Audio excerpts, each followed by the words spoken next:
Hey. Why? Let's go.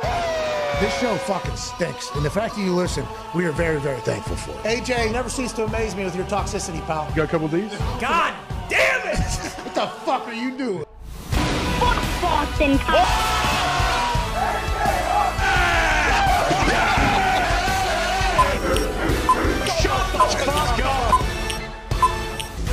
Hello, beautiful people. It is Overreaction Monday, September 26, 2022.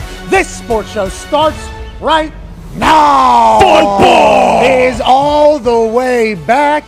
Week 3 NFL Sunday slate has concluded, and now we have more questions than answers, but we have a beautiful opportunity to yell and overreact about everything going on in this glorious NFL that we are massive fans of. I don't believe we have any lights on in the stage, and that's potentially a problem with how we are currently looking on the camera. It is A-OK, and it is great to be back. Obviously, the Toxic Table is here at Ty Schmidt, at Boston Connor. Boys, I don't want to look directly at Connor, but It's okay.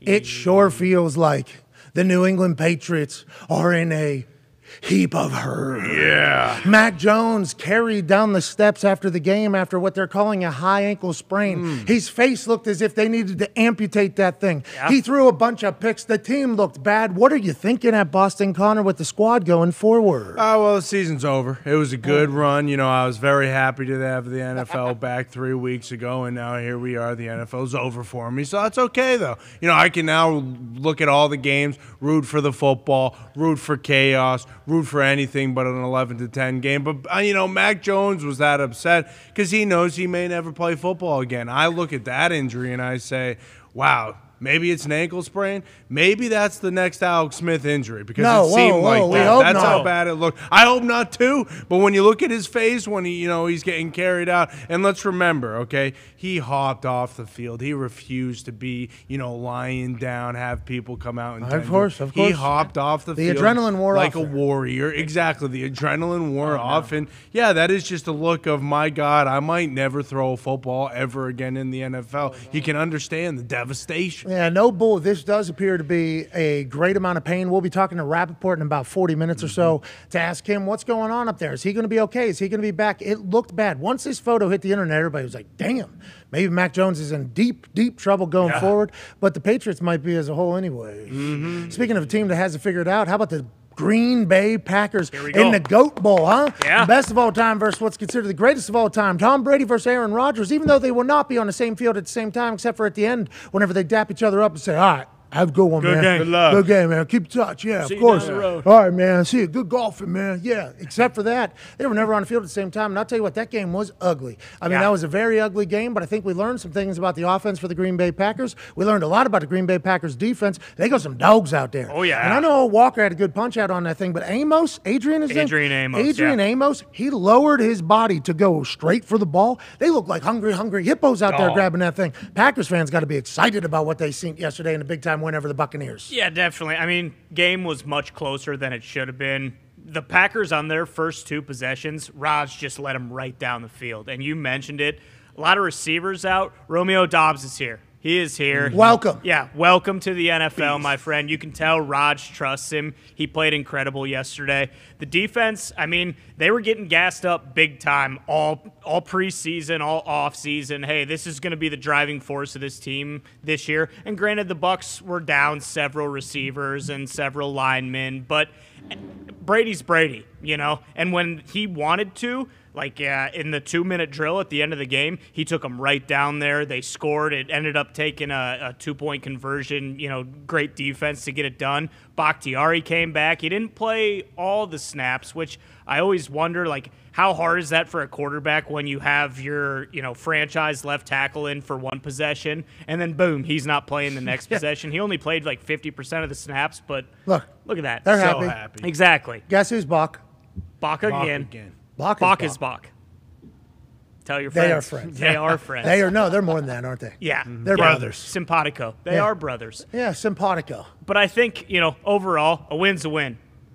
Looking at the schedule before the season And granted, you didn't know who was going to be injured or anything like that, but you kind of circle that game. It's like, all right, this is going to be a very tough one. If the Packers can steal one here down in Tampa moving forward, that's huge. It was ugly. They won. We'll take it. It's a great day to be a Packer fan. It is. It's also a great day to be a Colts fan, and we'll talk about that in a little bit. But let's talk about the end of that Packers game, end of that Buccaneers game, because there's a delay game, obviously, on a 2-point conversion. Took them back to the 7. Everybody said that was the thing. Aaron Rodgers doing a post-game interview with his hair straight to the right. Yeah. Look cool. Did. Like a little comb over, but like post-game. Yeah, but he had like a little twisty Little to twist it. on Looked there. a little Yep. thick in there. You know what I mean? The way he was dressing all weekend, I mean, really. Pre-game. Killing it. Kidding me? How comfortable did that look? He looked unbelievable. He looked like he was walking out of a Four Seasons wearing a Four Seasons. Pretty much. You know what I mean? It just Clods. looked like he was on a cloud there. Now, I believe the necklace is for good zen and everything. He looked so comfortable in this thing, swagged out. People obviously called him a big-time douche. Druggy? That's what people were saying. Yeah, people were saying, this guy triple ayahuasca look like a big-time douche. That's what they're saying. I seen it because I quote tweeted, retweeted, and was like, dude, looks fucking awesome. Yeah. Could you imagine being that cool all the time? Look at those shades. Look how cool he is, dude. If you can pull off that necklace, you wear it. Yeah. Period. And if you can pull off wired earbuds, you fucking wear it. Bingo. Period. I thought he had a deal with somebody that didn't have wired stuff, but he said, I'm sick of kind of the Bluetooth breakup. Yeah. Yeah, I need to go wired in, plug it in. Because when I'm listening to my podcast, when I'm listening to Dr. Joe Rogan, Yeah. when I'm listening to Aubrey Marcus, Right. when I'm listening to life-changing Blue. shit, I don't need it to be dropped fourth word. Can't do it. I want to hear every single one because words matter. Because words are spelled, and they spell. That's right. Cast Well spells. said.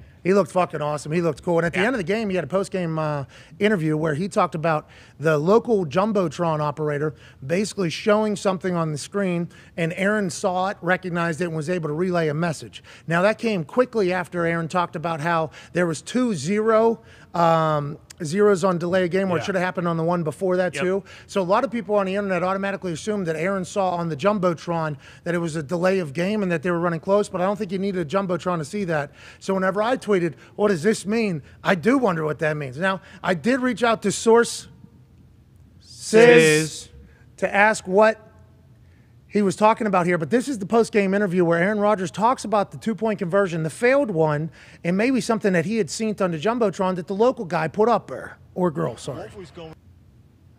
What was going through you during the 2-point conversion, especially after you saw the fact that they took the 5-yard penalty? Well, they should have on the previous play, too. It was a delay on both plays. But sometimes you see things in the game. Sometimes the Jumbotron shows things they probably shouldn't show, even at home. I saw something and just passed on the information. What does that mean?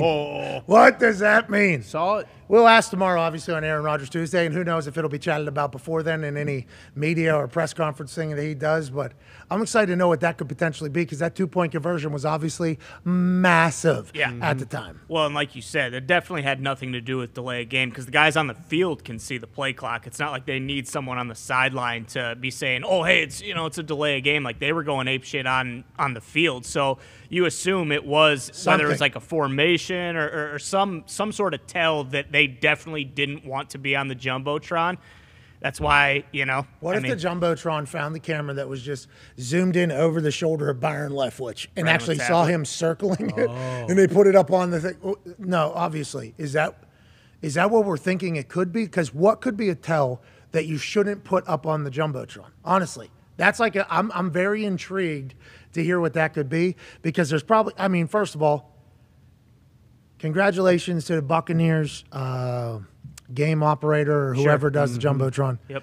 You've had an incredible run. Yeah. Good luck Really at your have. next job. You're probably there for the Super Bowl. Yeah, Right? That's got a fucking- ring probably. Hey, way to go. You did it. Congrats. Probably fired. Yeah. I mean, I don't want to XFL. overreact. Probably fired. Can't be getting called out in an interview post-game from a quarterback in a game that you lost, saying that you were the reason why they lost after everybody's working all week to not lose. I mean, maybe be loved around there. Person that's running the game, I understand that. So hopefully they'll have a Hall of Fame retirement for. Sure. But I assume that one's going to be, hey, we can't be doing that. Okay. People notice shit whenever you're giving away the whole game plan. All right, let's keep it moving. Excited to hear what that is tomorrow on Aaron Rodgers Tuesday. Now, I don't want to overreact too much, but the Colts are winning the Super Bowl. Well, Hate to break it to everybody. they might. The calls for the Colts to fire everybody Yeah. were loud. Very loud. Yeah. Jim Irsay was trying to stand next to a 737. He used to fly on a smaller plane. He got a bigger plane so he could stand next to the jets, so he couldn't fucking hear all the noise telling him to fire his coach and his GM. Smart. He was hanging out with Willie Nelson. I don't know what they were probably on or doing together, but let's assume that he was so close to Willie that there was a radiation of positivity and THC getting into Irsay's ear, so he couldn't hear everybody telling him to fire his fucking general manager and his coach for how the season started. 1 week ago, lost to the Jacksonville Jaguars, who might be good. Might be a team. Don't look now. Jacksonville Jaguars might be great at football. Yeah. Definitely. What they did to the Chargers yesterday in the Chargers' house. Now, Justin Herbert obviously hurt. Rib cartilage. They were still having him throw more than any other quarterback yesterday. Yeah. Broken ribs had him throw more than any other quarterback in the NFL yesterday, I believe was the stat that I seen. Yep. 80%. So who knows if that's the proper way to go about Still doing in the it. game in the fourth quarter, down 3 scores, Chucking it. Yeah. Who knows if that's how you want to. Interesting. Nonetheless, the Jaguars beat the fuck out of the Chargers yesterday. killed them. Now, the Jaguars just beat the fuck out of the Colts last week, 24-zip. And we took it real hard here in Indianapolis. Yeah. Not just because Clown Town last year, whenever we went into a stadium in Duval, Florida, where the fans were dressed like clowns because the organization was being run by a bunch of clowns in their eyes. The fans disrespected their own organization so much, they showed up at the organization stadium wearing clown outfits because they're saying this is a fucking clown show here. You had Urban Meyer situations, no urban signs. Yeah. No urban If signs. you bring them, you're getting kicked That's out of right. school. But that one bad, obviously. Then everything from top to bottom kind of seemed to implode. The team stunk. And then their fans dress up like clowns to go into the stadium to have like a protest, basically saying, hey, Mr. Khan, will you fucking give us a football team or get the fuck out of town, basically? Colts lose down there with a team that has like 8 Pro Bowlers on the defense in and off, get kicked out of the playoffs. So obviously the Jacksonville Jaguars have certainly had our number. But the Jags are the Jags. They've had the number 1 pick in the NFL for 2 straight fucking seasons in the draft because they stink. So Colts fans, whenever you lose 24-0 to the Jaguars, as Chargers fans are probably feeling today, we lost 30-10 to the fucking Jaguars. Fucking stink. That's how people are going to. This might be a brand new Jaguars. For sure. And I think we need to take that into consideration. Doug Peterson obviously has won a Super Bowl in the past. He also had a year to go travel around and see everybody and kind of say, how can I get better? What can we do different? What is the offense doing? What's the defense doing? How about the day-to-day operations so we don't have the fucking shit show that he had in Philadelphia? Jacksonville might be a team. With that being said, it's hard to realize that in a moment when you're a Colts fan, you lose 24-0 to the fucking Jags, and your team looks like absolute dog shit in a tie against the Houston Texans. Right. So the calls for this fucking team to be blown up were very loud around Indianapolis. And all it takes is one Sunday. That's right. At Luke Soul Stadium. We Well, were very I- lucky to be in there. And early, it did not look great, okay? It looked like maybe this game was going to go the other way. Thought maybe the Chiefs were going to be able to start doing their thing once it started clicking. Because there was a moment there early where we were good jousting. Good jousting. Punters were incredible, putting on a fucking show. Old Hawk and Townsend were bombing balls. The defense seemed to be doing their thing. There was a joust. But then there was a couple plays where it was like, oh, this is where Patrick Mahomes and Travis Kelce and the boys start going. And they did. They scored. But then this Gus Bradley-led Indianapolis Colts defense just continued to fight back. Got opportunistic. Made some plays at the right time. And then Matt Ryan in a 6'7" fucking dog named Jelani Woods. Get this.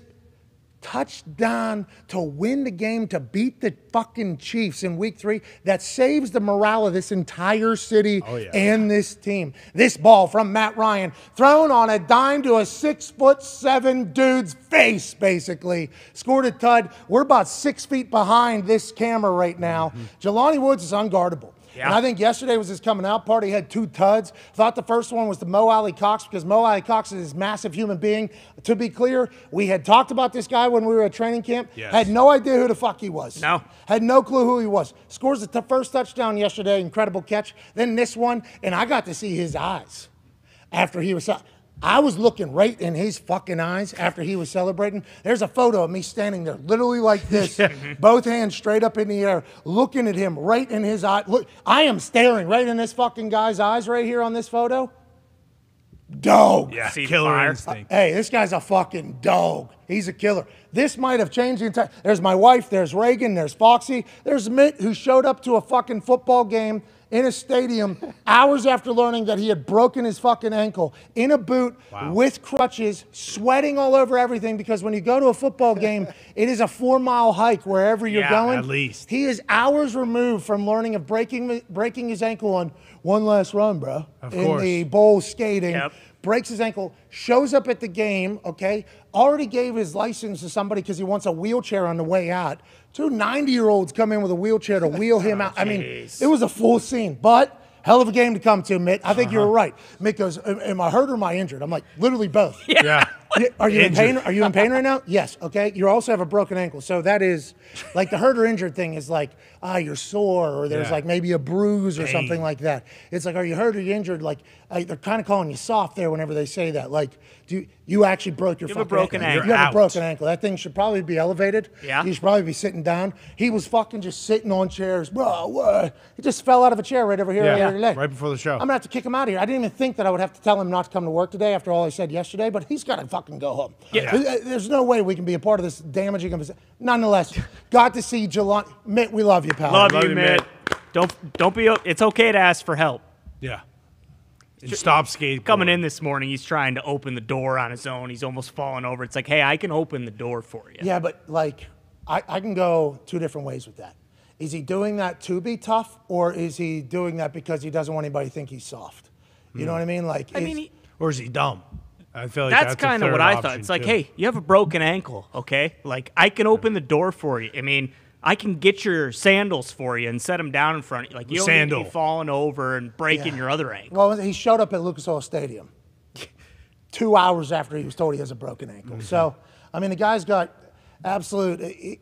He's like a bloodhound on a track, you know, on a scent. You know what I mean? He's just going go, go, go, go, go. I think at some point we're gonna have to tell him, hey, Mitt, go lay it down. Take it easy. Take a break, pal. He brought good mojo, though, good energy. The Colts get a massive win. The city needed it. So are the Colts going to the Super Bowl? Probably. Are the Chiefs dead? Everybody saw Patrick Mahomes and Eric Bieniemy getting after it. I want to say this. Watching Patrick Mahomes live, they ain't never dead. He makes plays and runs around and does things that, like, you're watching him live, you're like, God damn. Bigger than you think on TV, I think, after watching him. He seems to be a little bit larger. More athletic and agile than you think, too. I'm not sure.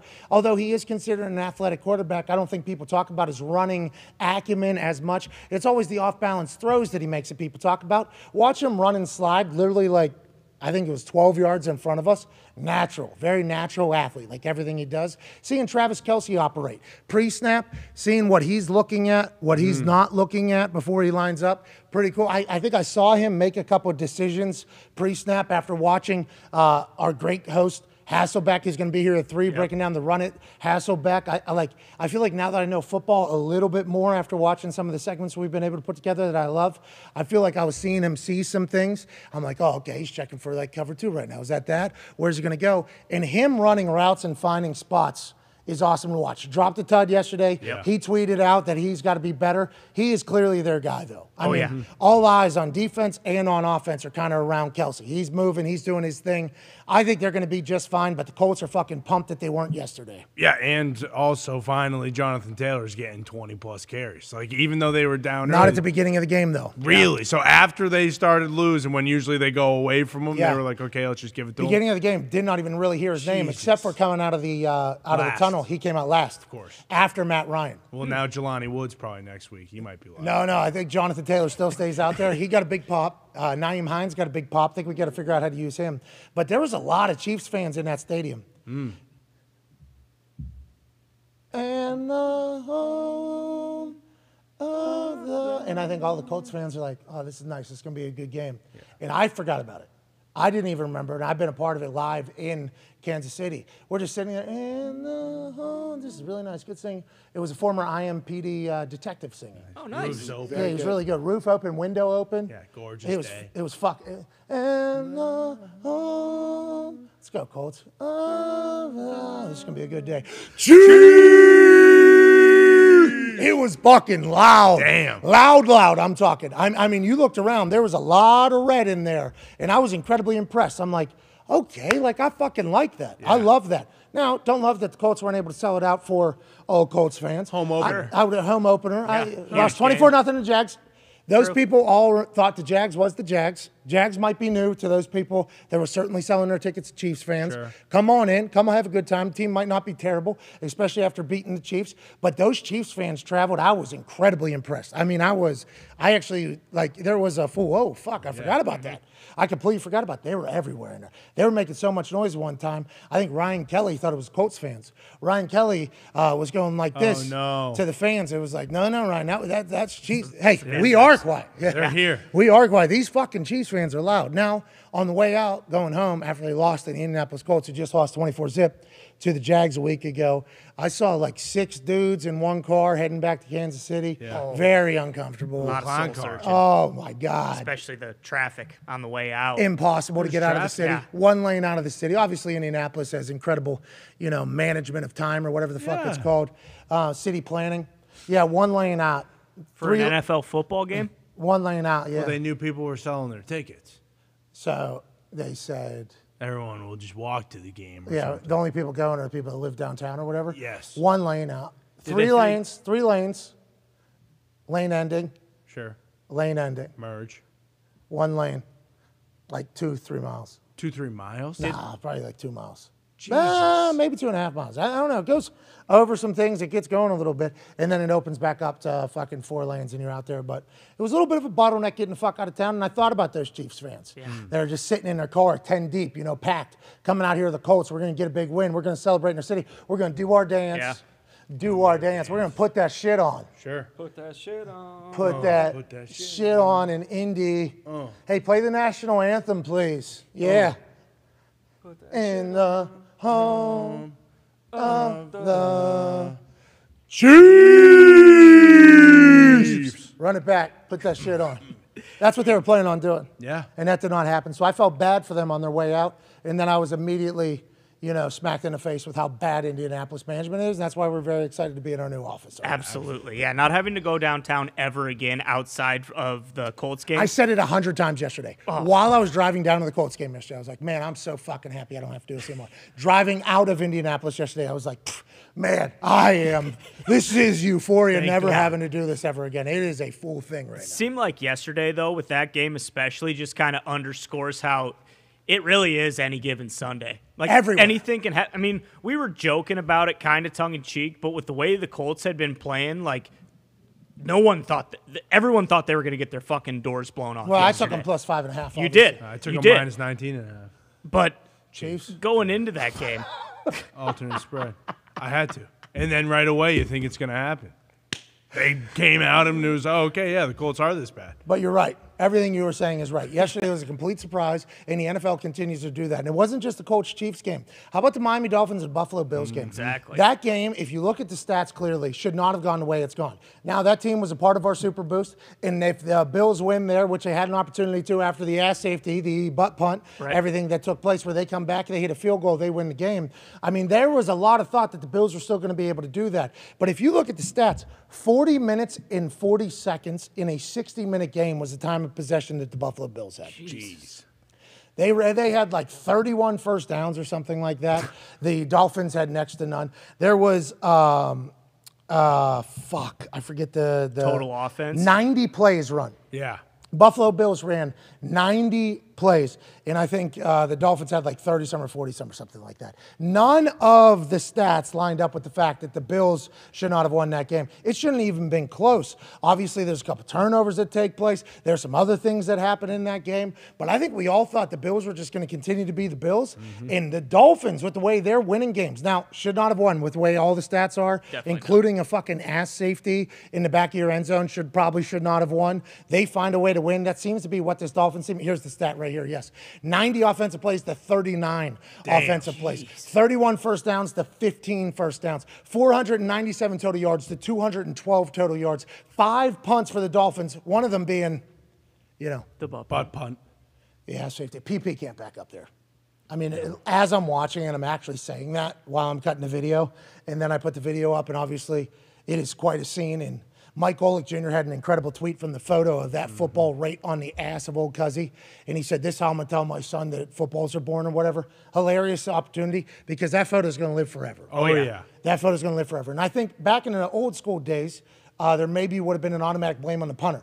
Probably. I think there would have been. So I had to make sure I got it out there as fast as possible because I feel like I'm one of the only representations of punters out here. Not that I love it, but I think there should be more punters, good football players, good football brains, good personalities, great beer drinkers, all that stuff. What? But yeah, PP backed up situation cannot back up. He's actually taught to push forward. So he's trying to create as much room as possible to get a ball off. Thomas Morstead is trying to get that thing out as quick as possible. He has baby tiny steps to begin with. So maybe there is a chance he could have shortened up a tiny bit, but the PP backing up can't have it, can't happen. That is literally in a backed up situation, one of the only things that can't take place. So kind of a miscommunication. They learn from it, they move on, they somehow still win, but that's a moment that'll live in the annals of football history. Oh, nice. Yeah, and, yeah. you know, Sanchez and also, you know, probably get to it later, Orlovsky, they both had great days because of that. But it feels like now with the Bills, you know, they lose Micah Hyde for the year. Jordan Poyer didn't play.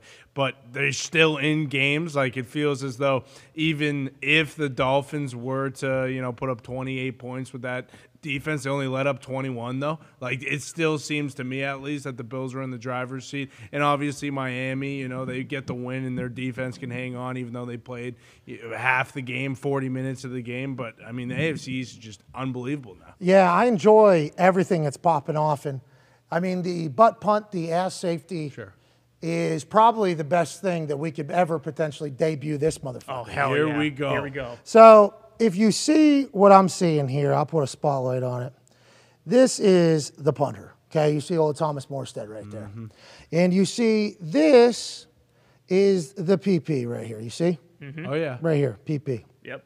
Okay, so in between these two dudes is a pretty vital piece of space there. Whoa. This thing's Is that awesome. an arrow? What's that, dude? Whoa. What's that? Are you talking about this thing right here?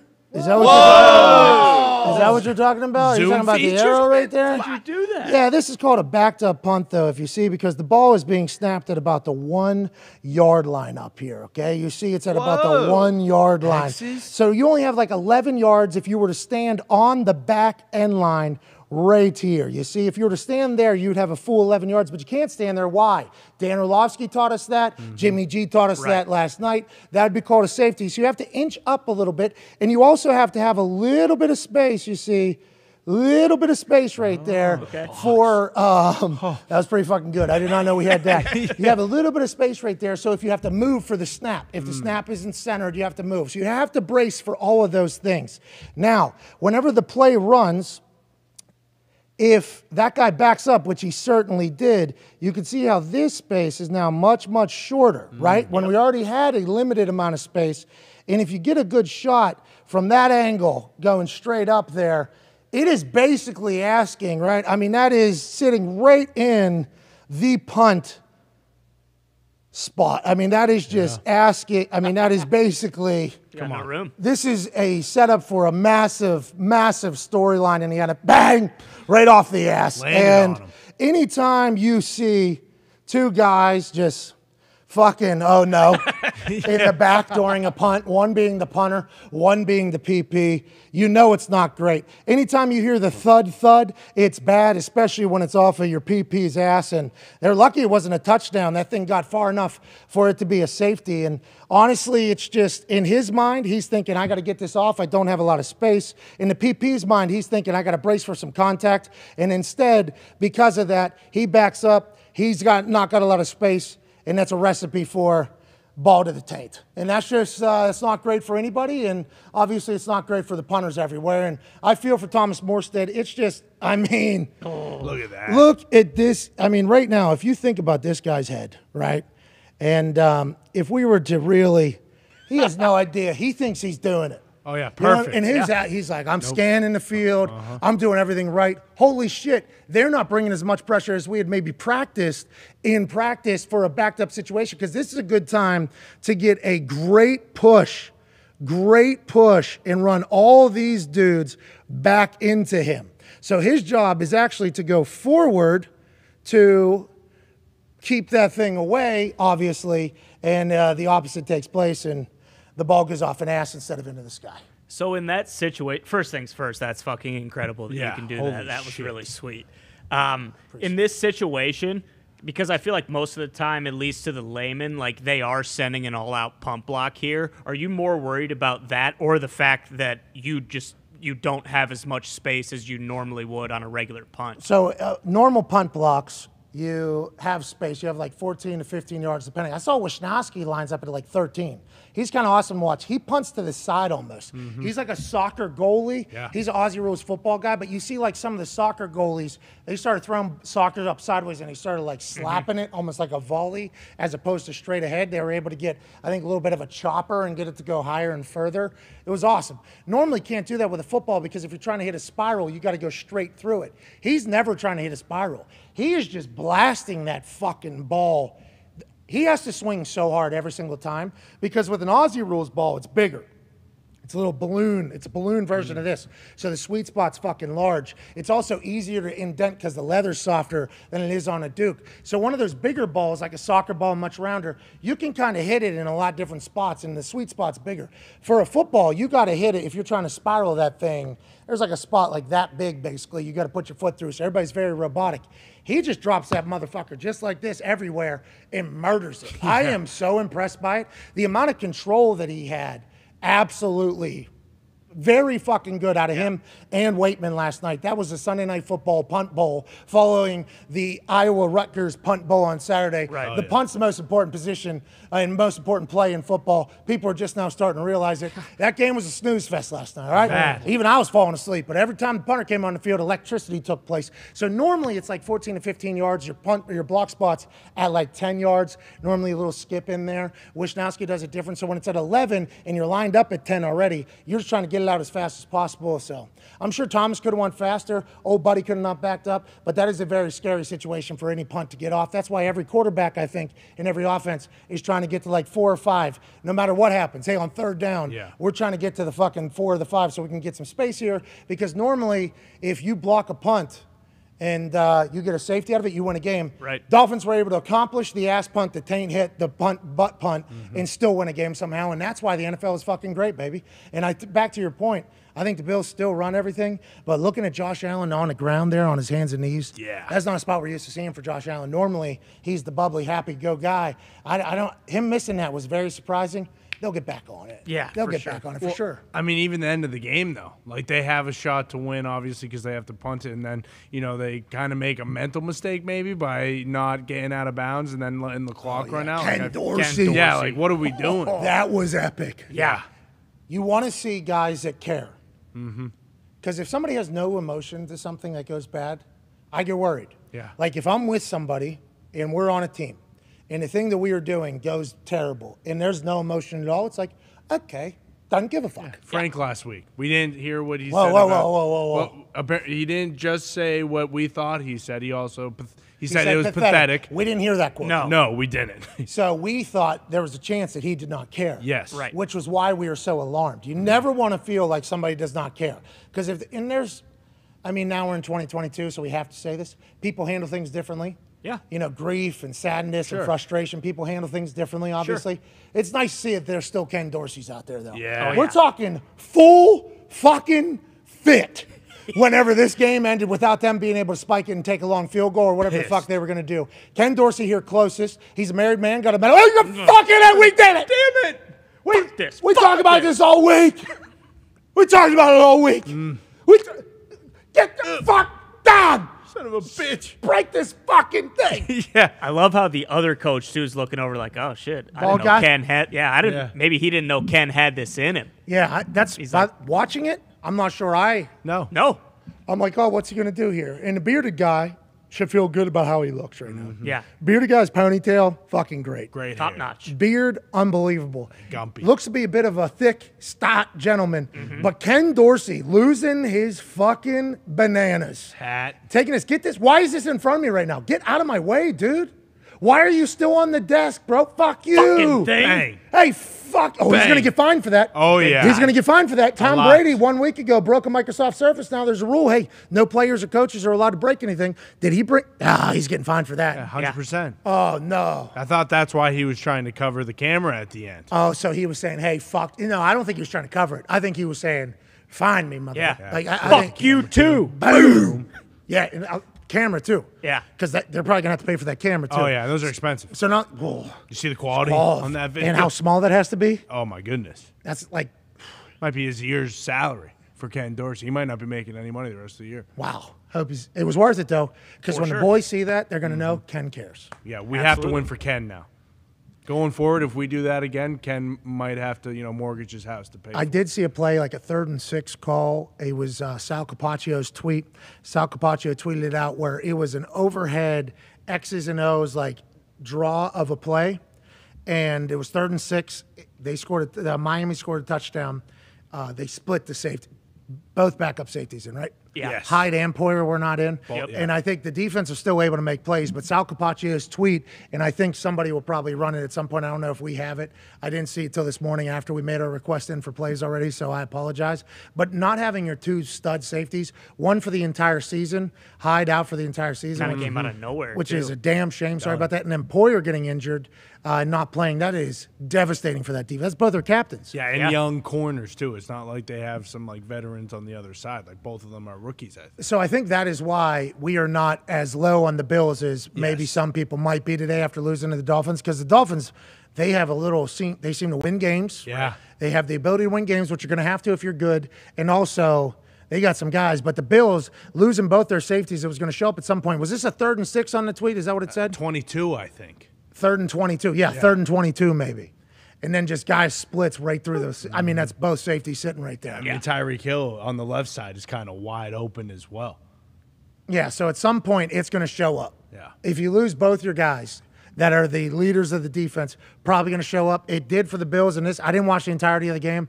I was locked in with the Colts Chiefs. I just saw it, and I was trying to do as much research as possible before we get on in every single game. That shows me, though, that there potentially was a little something missing. And when Poyer comes back, hopefully that isn't a problem. So I'm still very high on the Bills, but also we should be on the goddamn Dolphins. Yeah. Speaking of teams we should be high on, how about the Philadelphia Eagles? Oh, boy. Miami Dolphins, Philadelphia Eagles, and currently the New York Giants, who play tonight on Monday Night Football, are the 3 undefeated teams left in the NFL. Wow. The Eagles are fucking awesome to watch. Yeah. They played against Commanders yesterday, and they had 8 sacks, I believe, before that thing was over. Multiple turnovers. Carson Wentz had a long day, but it wasn't just Carson Wentz's fault. But it seems like whenever Carson Wentz is your quarterback, these types of things are going to happen. Once again, not Carson's fault, maybe the situations he's in. But Commanders fans are going to have to learn this is what it's going to be like. And it's my offensive line, it's Carson, it's whoever it is. It feels like this happens more so when Carson Wentz is on the field than when he's not. Absolutely. It was my entire life last year. I like Carson as a person. I think his great football play is great, but there's going to be a lot of moments this season where you're going to go, hey, it's cardiac Carson. Yesterday was not great for the Commanders, but it is fantastic to know that what Sirianni planted underneath that horse manure, those seeds that he laid, he actually picked up horse shit, moved it with his hands, put seeds underneath it, put the horse shit back on there, tasted the horse shit, decided it wasn't good enough horse shit, got more horse shit, put more seed under it. That shit's starting to sprout now, and it feels like, and Hasselbeck's going to break it down, Jalen Hurts is a fucking guy. That offense flies. Devontae Smith made 2 catches yesterday that were just unbelievable. Filthy. The defense was slaying the boys, seemed to crush it. I love this Eagles team. And Sirianni, everything he's... Damn. And you can tell that he got his wind knocked out of him, too, because it's not exactly a flat bump that he takes as this guy carries him. But Smith goes up and gets it. Remember, he was too small to be an NFL wide receiver. Oh, yeah. He takes a big bump there, obviously takes a breath afterwards, and then Jalen goes fucking right back to him, and he scores a touchdown in the corner in a similar fashion.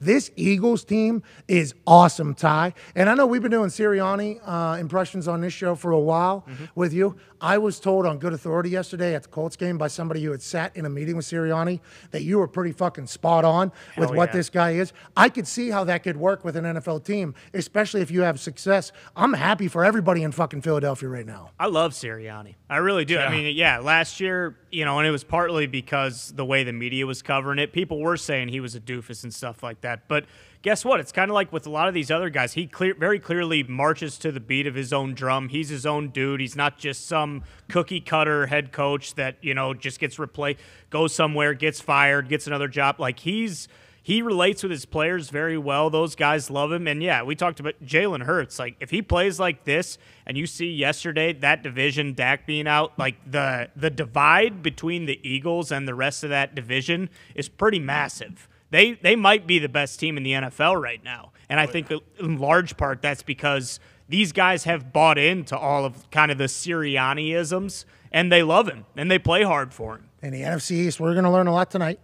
But the Eagles seem to be in complete control, undefeated, and I think they're only going up. Yeah. Oh, yeah. I think they're only going up. I fucking love the way they play. It is fantastic to watch. And now that we got Jason Kelsey doing a podcast every week, I feel like we're going to learn a lot about that Eagles team from inside out. Just naturally, he's going to be telling stories. Good for Philadelphia. Philadelphia goes from winning the Super Bowl, parade, eating horse shit. Yeah, people eating poop. first time in 50 years, right? When winning something over there, I think winning the Super Bowl over there. Or anything. Put a fucking statue up, Philly. We did it. We did it. Big Like dick, Rocky, Nick. dude. Getting a statue like fucking Rocky in Philadelphia. Yeah.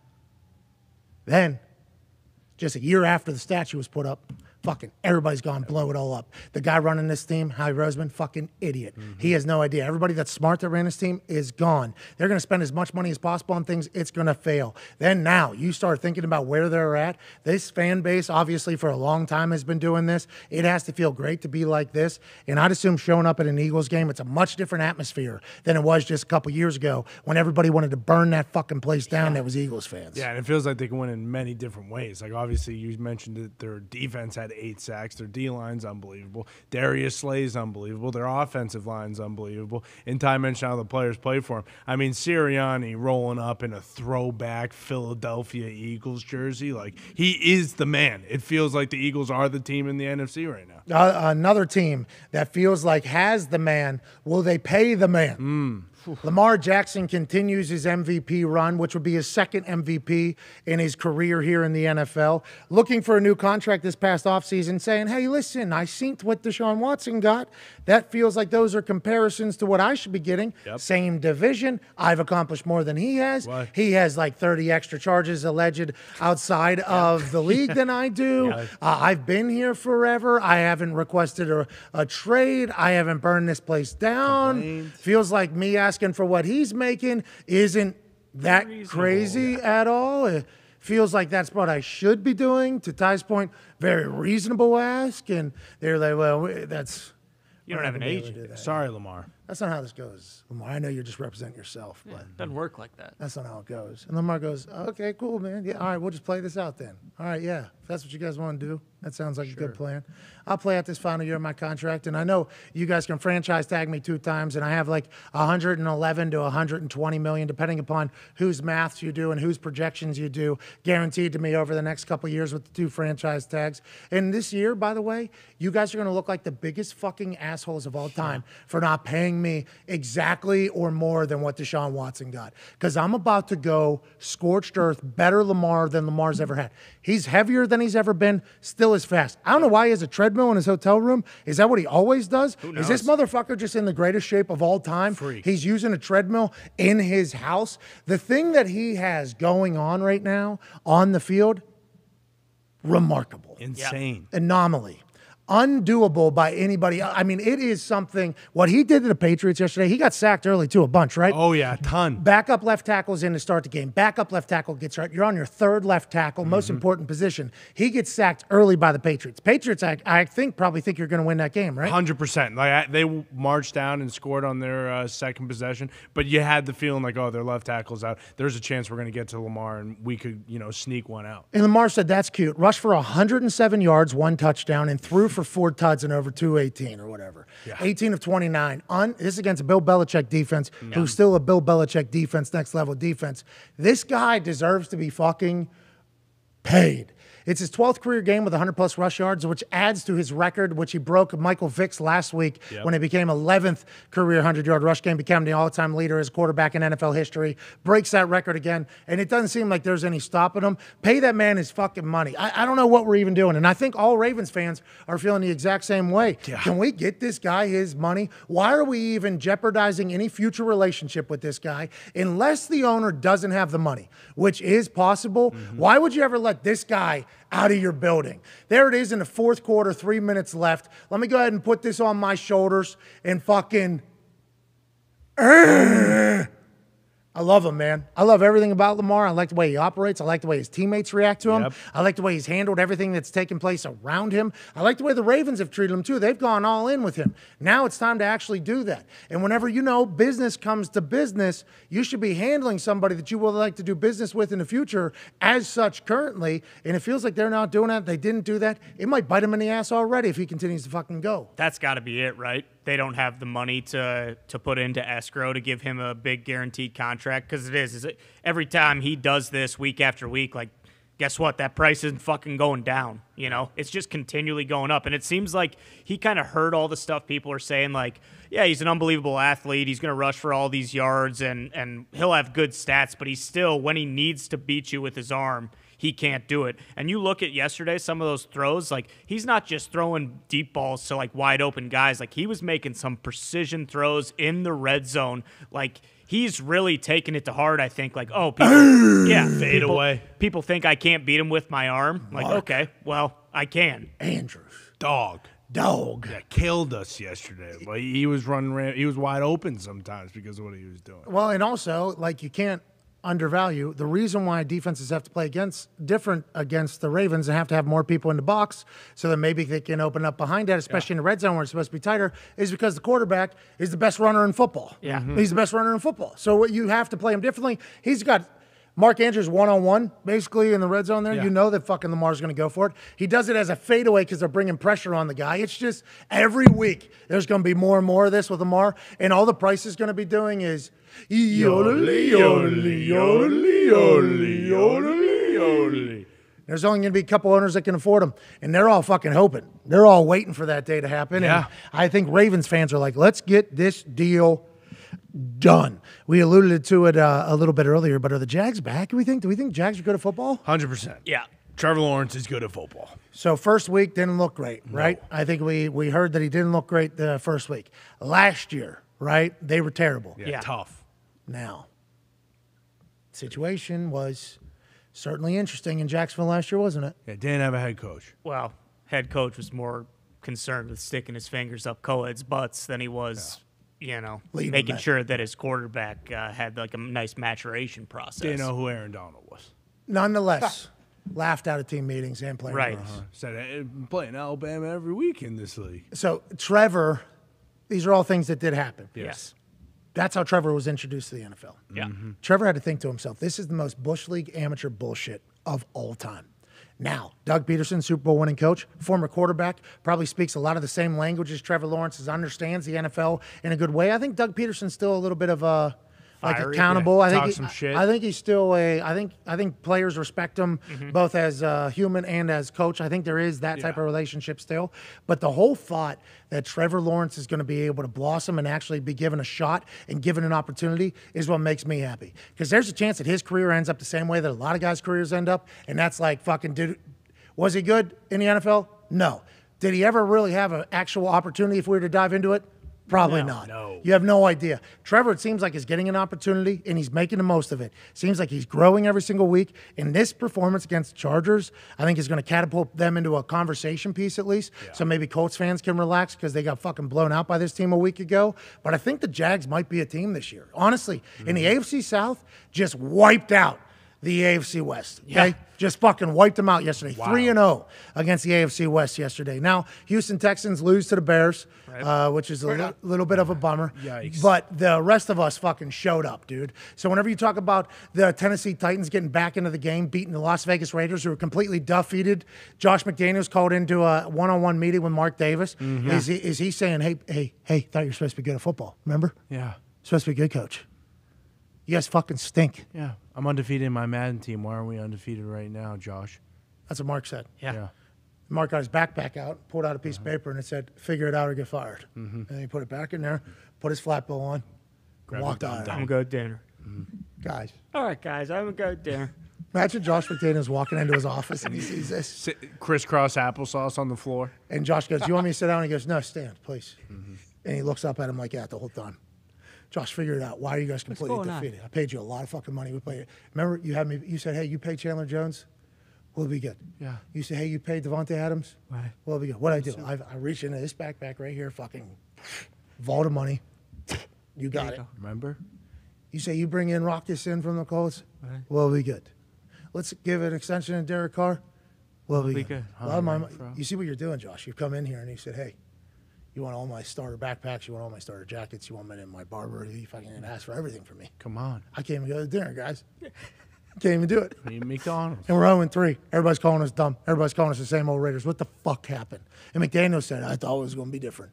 And then Mark Davis said, you lost to the fucking Titans. Everybody saw the Titans last week on primetime. And everybody needs to remember exactly what Aaron Rodgers said, though. Is Mike Vrabel still the fucking coach for the Titans? Yeah. Yes, he is. Is Derrick Henry still the running back? Yes, he is. And Derrick Henry, by the way, had his it is the 2022 NFL season yesterday, which is great to see. The Raiders are a big question mark, but the Titans beat the Raiders. Obviously, the Colts beat the goddamn Chiefs. And that game, I think, surprised everybody out there. And then whenever you talk about a football team fucking waking up, the Jacksonville Jaguars do what they do to the Chargers. The AFC South is a juggernaut. We're 3 weeks into this thing, and everybody better have some more respect for the AFC South. We're fucking killing teams right now, pal. Yeah.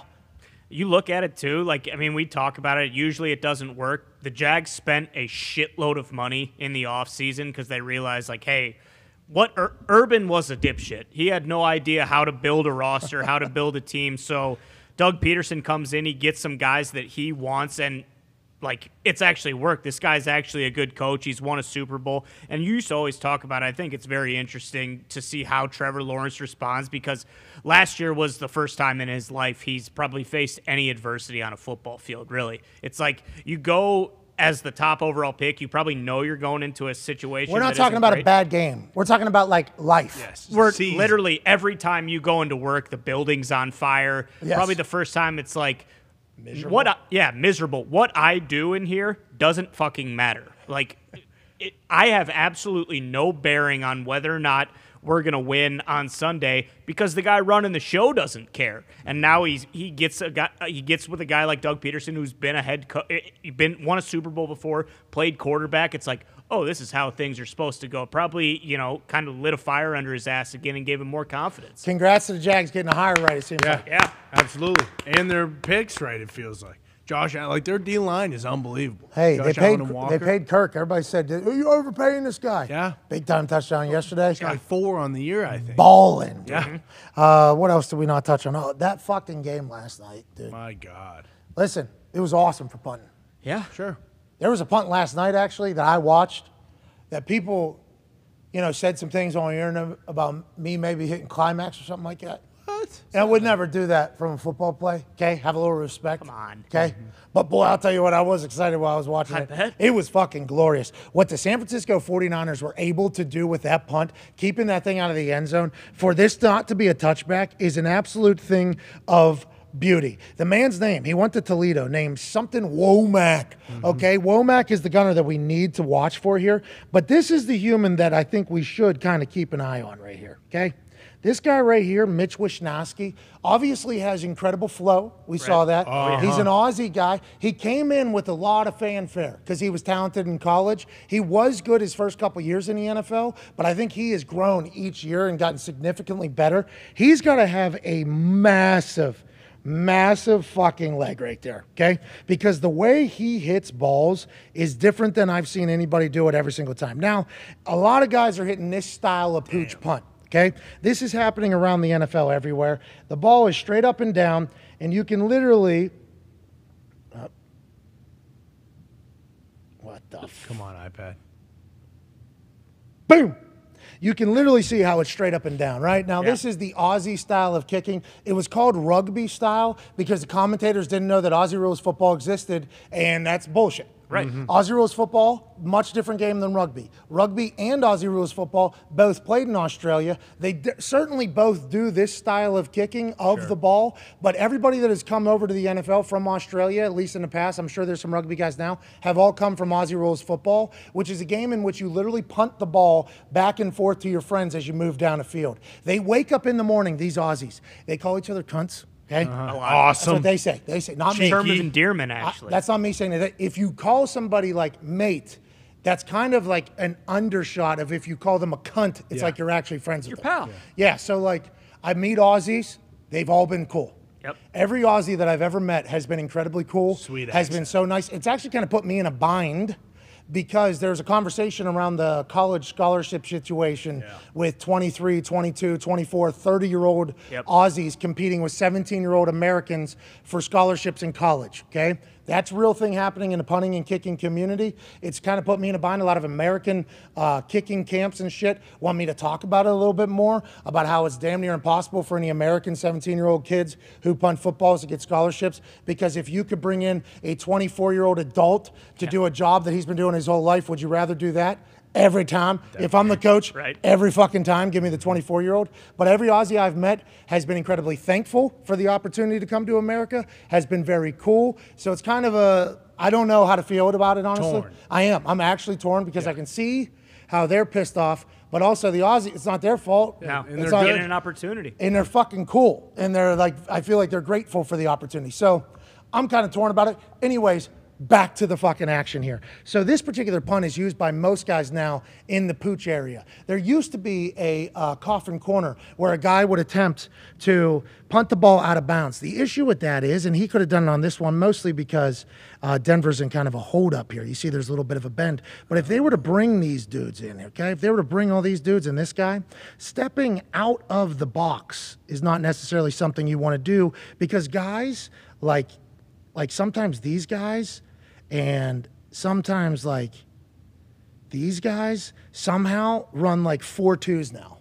Fast. So back in the day, whenever punters were like kind of stepping out and punting it, they had to deal with guys that were running like 5.0 40s. So you didn't have to worry about a motherfucker coming around the edge and boom, batting the ball. Coffin Corner takes a little bit more precision. You have to step a little bit more outside. Now Wisnowski's very close steps to his side anyways, but stays within the box. Whenever he hits this ball, he's thinking to himself, I want to land this thing around the 3 or the 4. Denver air, so it's going to go a little bit deeper. He hits this fucking ball as perfect as you can catch it, and then Sam Womack out of Toledo makes an play that is just beautiful. Now, obviously, everybody knows that whenever you hit this line right here with a ball, it is a touchback. That is the end zone. You can't fucking do it. If a guy actually saves it, okay, in the field of play, as if somebody was to grab it like right here or something like that, they can't even run into the end zone with the ball because the ref is an asshole and will call that a touchback as well. Remember, what we're giving up with a touchback, if the ball goes into the end zone, is literally a fucking 20-yard advantage. So we need the ball to be there. This ball, as it's traveling down, is eyeing that fucking line, isn't it? Little slow turn at the end, nice little break, and all of a sudden, boom! Oh my God. Boom! Boom! The most perfect punt of all time. Dart. The meat of the ball is in the field of play. The tip that has to touch the paint is in the paint. Literally couldn't have hit it any better, more perfect. At high altitude, we'll say he did it on purpose. This guy's so fucking dialed in. Because in Australia, whenever you're a kid, you wake up in the morning, you go outside, and you know how normal Americans will say, hey, you want to have a catch? You want to throw a ball around? Yeah. They say, do you want to have a kick? They literally get up in the morning and kick balls back and forth to each other. Kids are just standing there in the street, punting Aussie rules footballs back and forth to each other. Hey, you want to have a kick? Yeah, they've been doing it since they were this big. That's why they're so good at controlling how far they can put it. I remember talking to old Cuz. I forget his name. He was the punter for the Arizona Cardinals. Super cool guy. I apologize. I did not have the Aussie punt in my bag yet. I was just hitting touchbacks, just launching balls in there. And I was asking him, hey, how do you go about hitting a ball like that? You just drop it and swing or whatever. He's been doing it since he was 5 years old. I was like, cool. How do you judge how fucking far it's going? He goes, I'll just know. I don't know. You'll see. If they fucking put that guy there, I just hit him. I don't.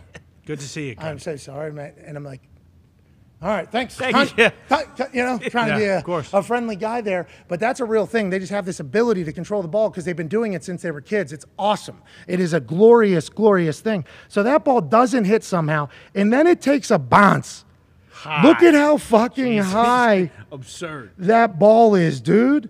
I mean, if you just look at that and then you go ahead and that's fucking, look at how high. Could not have had a better fucking bounce. This is what we are looking for. Cuz then all of a sudden a dude out of Toledo says, I believe I can fly. Fucking soaring through the air with the greatest of ease. Perfectly timed jump. Yeah. Bop.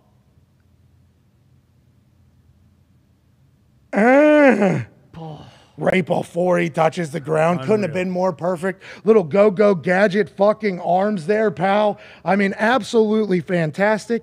This guy getting out of the way, the snapper, brilliant. He didn't have his foot on the line, and then because he covers it at the goddamn half-yard line. Now Russell Wilson's got to go 99.5. And I'll tell you, for a large portion of that game, it did not feel like any team was going to go 99.5 yards the entirety of that game. It did pick up a little bit late. Denver Broncos were able to get a drive, get a win. The Niners were not able to answer. A lot of questions around that Niners offense. Yeah. A lot of the same cats as last year, somehow not the same production. Is it because McDaniel's gone and gone to Miami? Is that the brainiac behind the run game? Because they weren't able to do shit really all last night. Maybe the Denver Broncos defense is unbelievable, but the Broncos continue to play a very boring style of football. They're 2-1. Yeah. Who gives a fuck? Exactly. There was boo birds coming out of times from Nathaniel Hackett and Russell Wilson right in the face of the new ownership that they were zoomed in. Those new owners are like so happy to be there. Then the fucking second quarter comes around. They just paid this guy $260 million. Nathaniel Hackett, new head coach, fucking booing all around the suite. They're like, all right, we're going to go back in. What the hell? We're going to go back in the suite and shut this thing down for sure. But then they end up getting a win, 2-1. They got a lot to figure out. They're bringing Jerry Rosburg from the Baltimore Ravens, incredible special teams coach for a long time, has been there, done that. I think he wanted them to challenge on that particular play. I'm sure he's feeling the same way I have. I've never seen a ball hit that perfectly and not touch the line. It's glorious. The Broncos get a win. Their style is terrible. The Niners lose. Their style was terrible. What are both of these teams looking like for the rest of the year? I don't think either of us know. Any of us know. But that was a boring fucking game last night. And big thanks to the punters for putting on a damn show. Thank you, punters. It was terrible. I mean, holy shit. If that's at noon or 1 or one of those early window games, whatever, but having a spotlight on that, I don't know. I mean, we expected Denver's offense to be unbelievable. You look at all these pieces, and we talked about it. Like, the expectation was, hey, you get Russell Wilson. Like, this team is built and ready to go to a Super Bowl right now. I think, they've scored 2 touchdowns, 3 touchdowns in 12 quarters. Like, and they just look so clunky. I don't know. It's very concerning, I think, because their defense is good. But, yeah, you scoring 11 points. Like, guess what? 11-10 last night. Yeah. It was not a score-origami. No. It has happened before. Second time.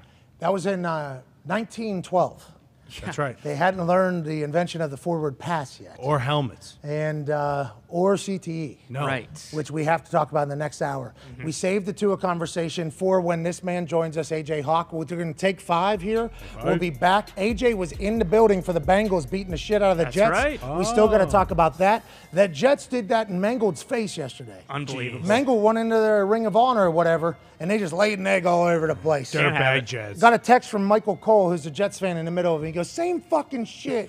Every year, 50 years, all capital letters in the middle of it. And then follow-up was the Colts suck too. And then we get a win. All of a sudden he goes, congrats to your Colts. What a mark.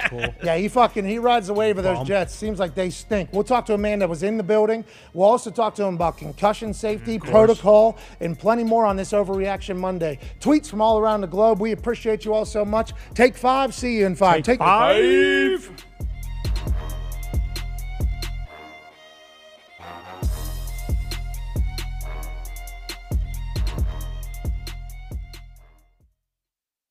You just used the word drug, right, to refer to ayahuasca. You know, I saw a few articles people sent me about us doing the tea celebration. I just want to stop you there right away because the reference to ayahuasca or even marijuana, putting the tag drug on them, is a manipulative word that creates a bias against those specific things. And it happens all over society, right? Think about the word fat and sugar when it comes to food. Fat brings an image of unhealthiness and maybe obesity, death, where sugar is sweet, right? Sweet is kindness. Kindness is loving. So we have these 2 words that couldn't be more opposite.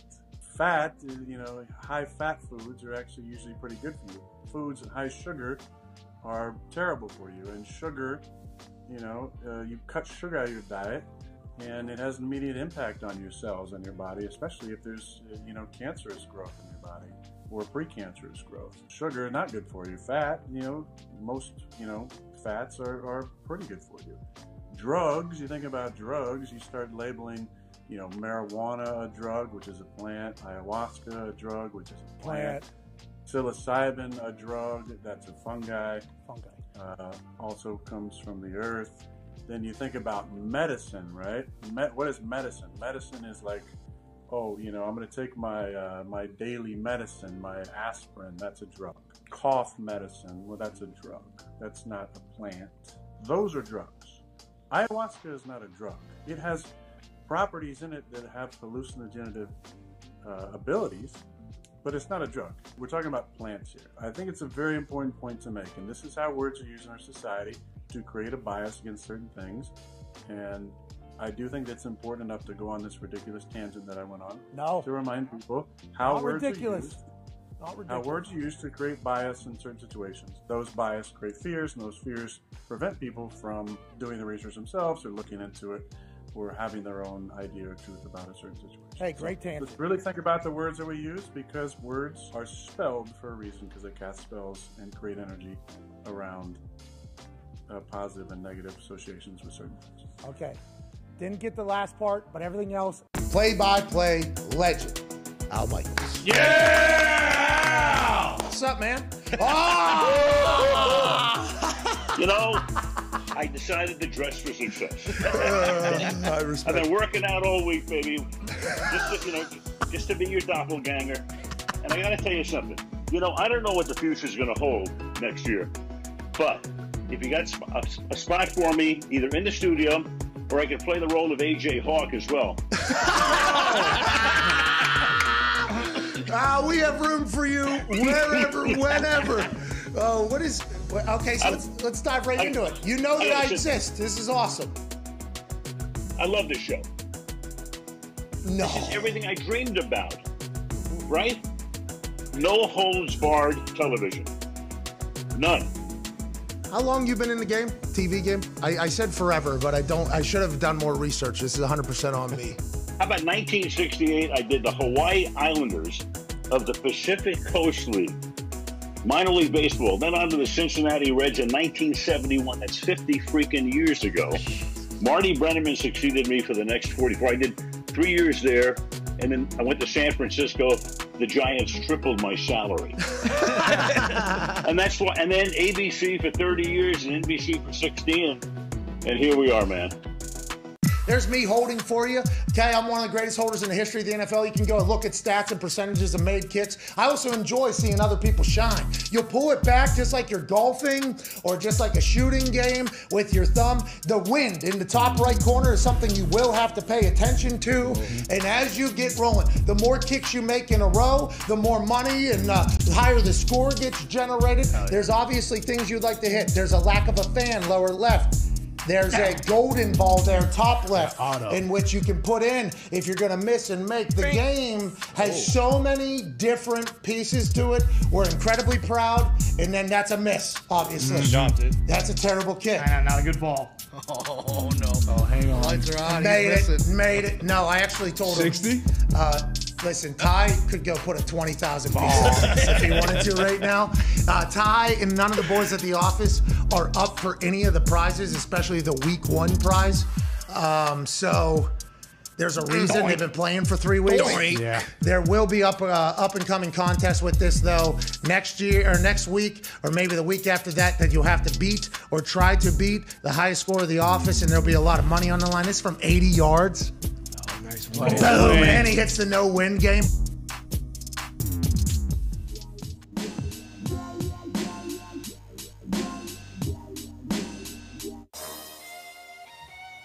Welcome back to the program on this Overreaction Monday, September 26th. It is a great day to be a Colts fan. What? It is a great day to be a Packers fan. What? It is a great day to be a Miami Dolphins fan. What? It is a great day to be a lot of teams fans, but there's one particular team that really went into another city and shut it down. And there's one particular celebration that got ruined by the performance of the home team. And this man was at that particular game. And although he was rooting for the away team while he was in the ceremony for a home team celebration, he had eyes and boots on the ground at Meadowlands. Ladies and gentlemen, a college football national champion, Super Bowl champion, COVID survivor, Ryder Cup champion, AJ Hawk. Hey, AJ! Oh, shit. Whoa. You look so good, man. And I believe there was a little thing that just went up over all of our faces. There's a filter that keeps popping on whenever we turn some sort of graphics on or something like that. And this is just going to continue to happen, I think, forever probably. But it'll get all worked out. AJ, you look fantastic. Thank you for joining us, brother. Hey, it's good to be here. Yeah, you're right. I was in the stadium. I hope you can hear me all right. But I was in the stadium and MetLife to watch that whole situation. And awesome for Nick, first off. Nick had an awesome thing at halftime. They brought all this stuff. Hey, baby. Mangold. Nick Mangold went into the Ring of Honor for the Jets. And, yeah, huge support from a lot of people. It was awesome. Really cool to actually be there and get to be there and see all that for him. This is Aaron James Hawk. He was roommates with Mangold in college at The Ohio State. Holy shit. They both were very high draft picks. They're both very wealthy, and they both are still Ohio fucks, I believe. That's right, of course. To the core. To the core, through and through. So I'm happy you got a chance to celebrate with Nick. The Jets decided not to show up, though. They said, fuck Nick Mangold, screw that. Don't care. I think the story of that game, right, Joe Burrow was protected. It felt like Joe Burrow had more time than he has ever had in the past. Do you think that was a flip of the switch? Do you think it was scheme? What do you think it was that made Joe Burrow not die yesterday and actually have great success against the New York Jets in Nick Mangold Day?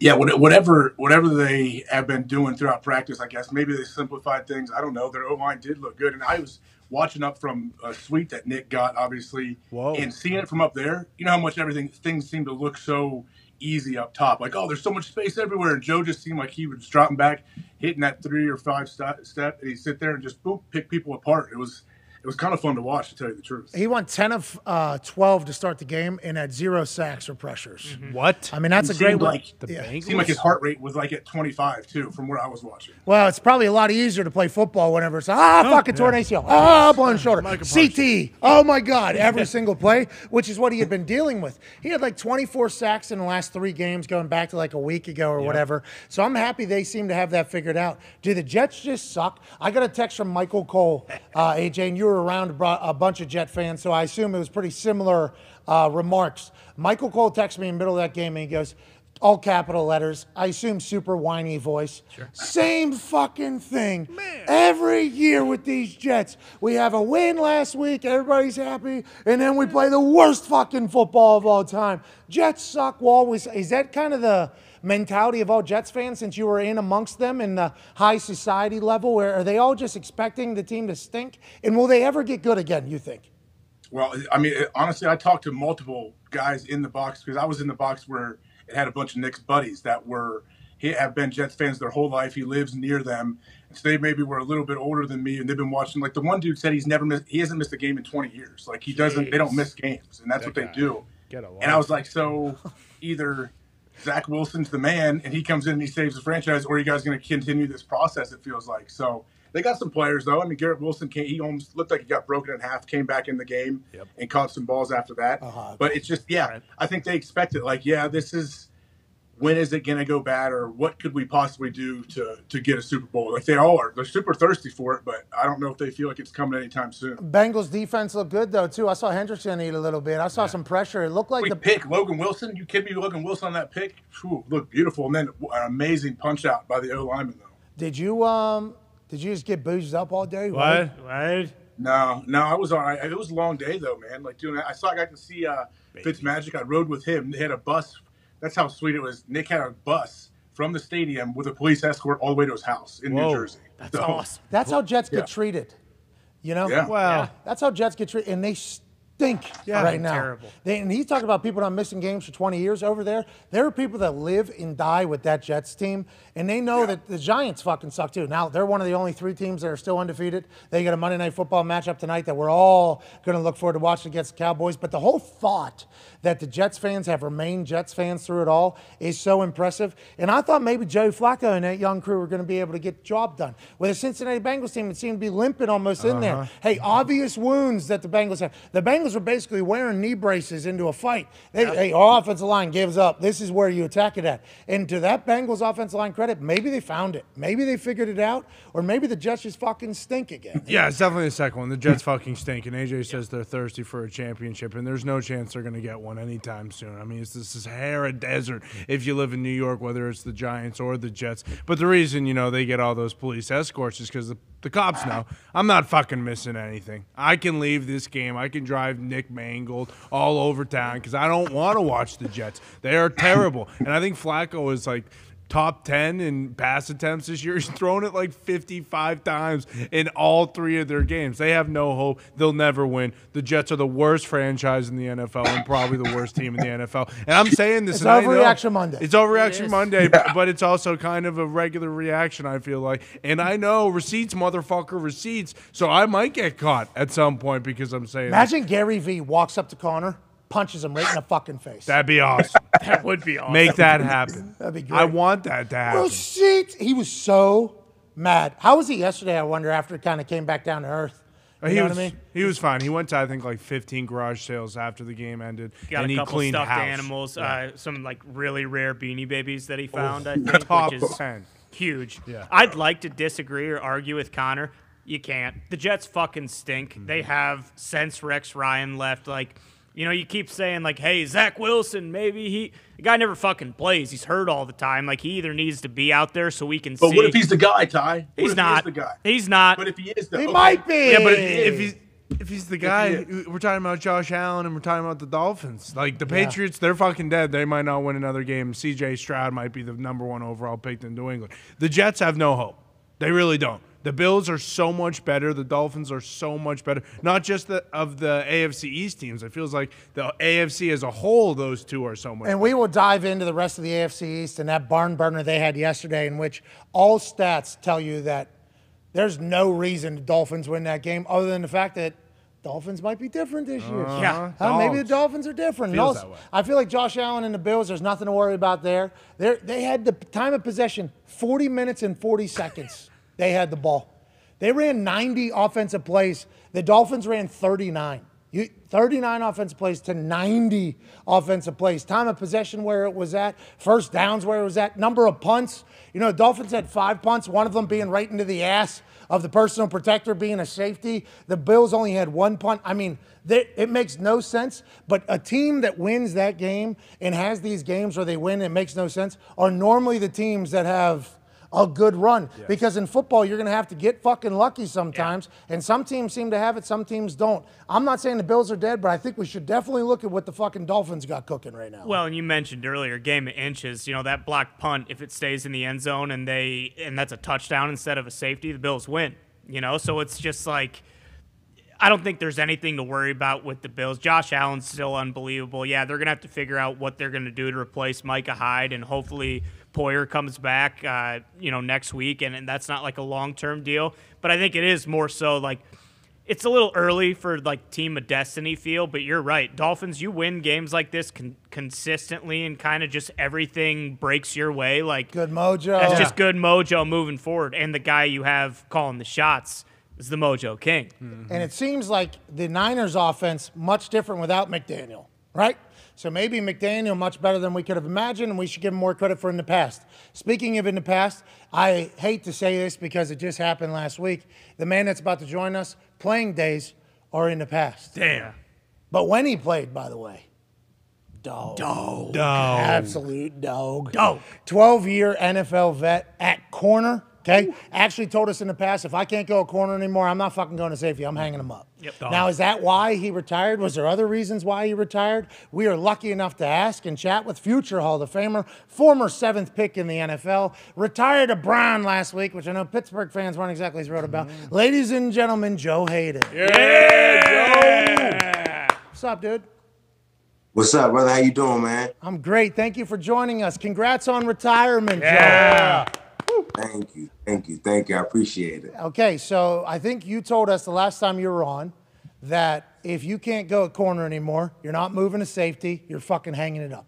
Is that why you retired, or what went into this decision? I know it's very difficult to come to a retirement decision, especially because 12 years in the NFL, that doesn't count about ever since you were a little kid playing in the streets or in actual games. So this has been your entire life. Coming to a decision to retire from that is very difficult. What was it for you, Joe, you think, that really put you over the edge to come into your next chapter that we know you're going to be successful at?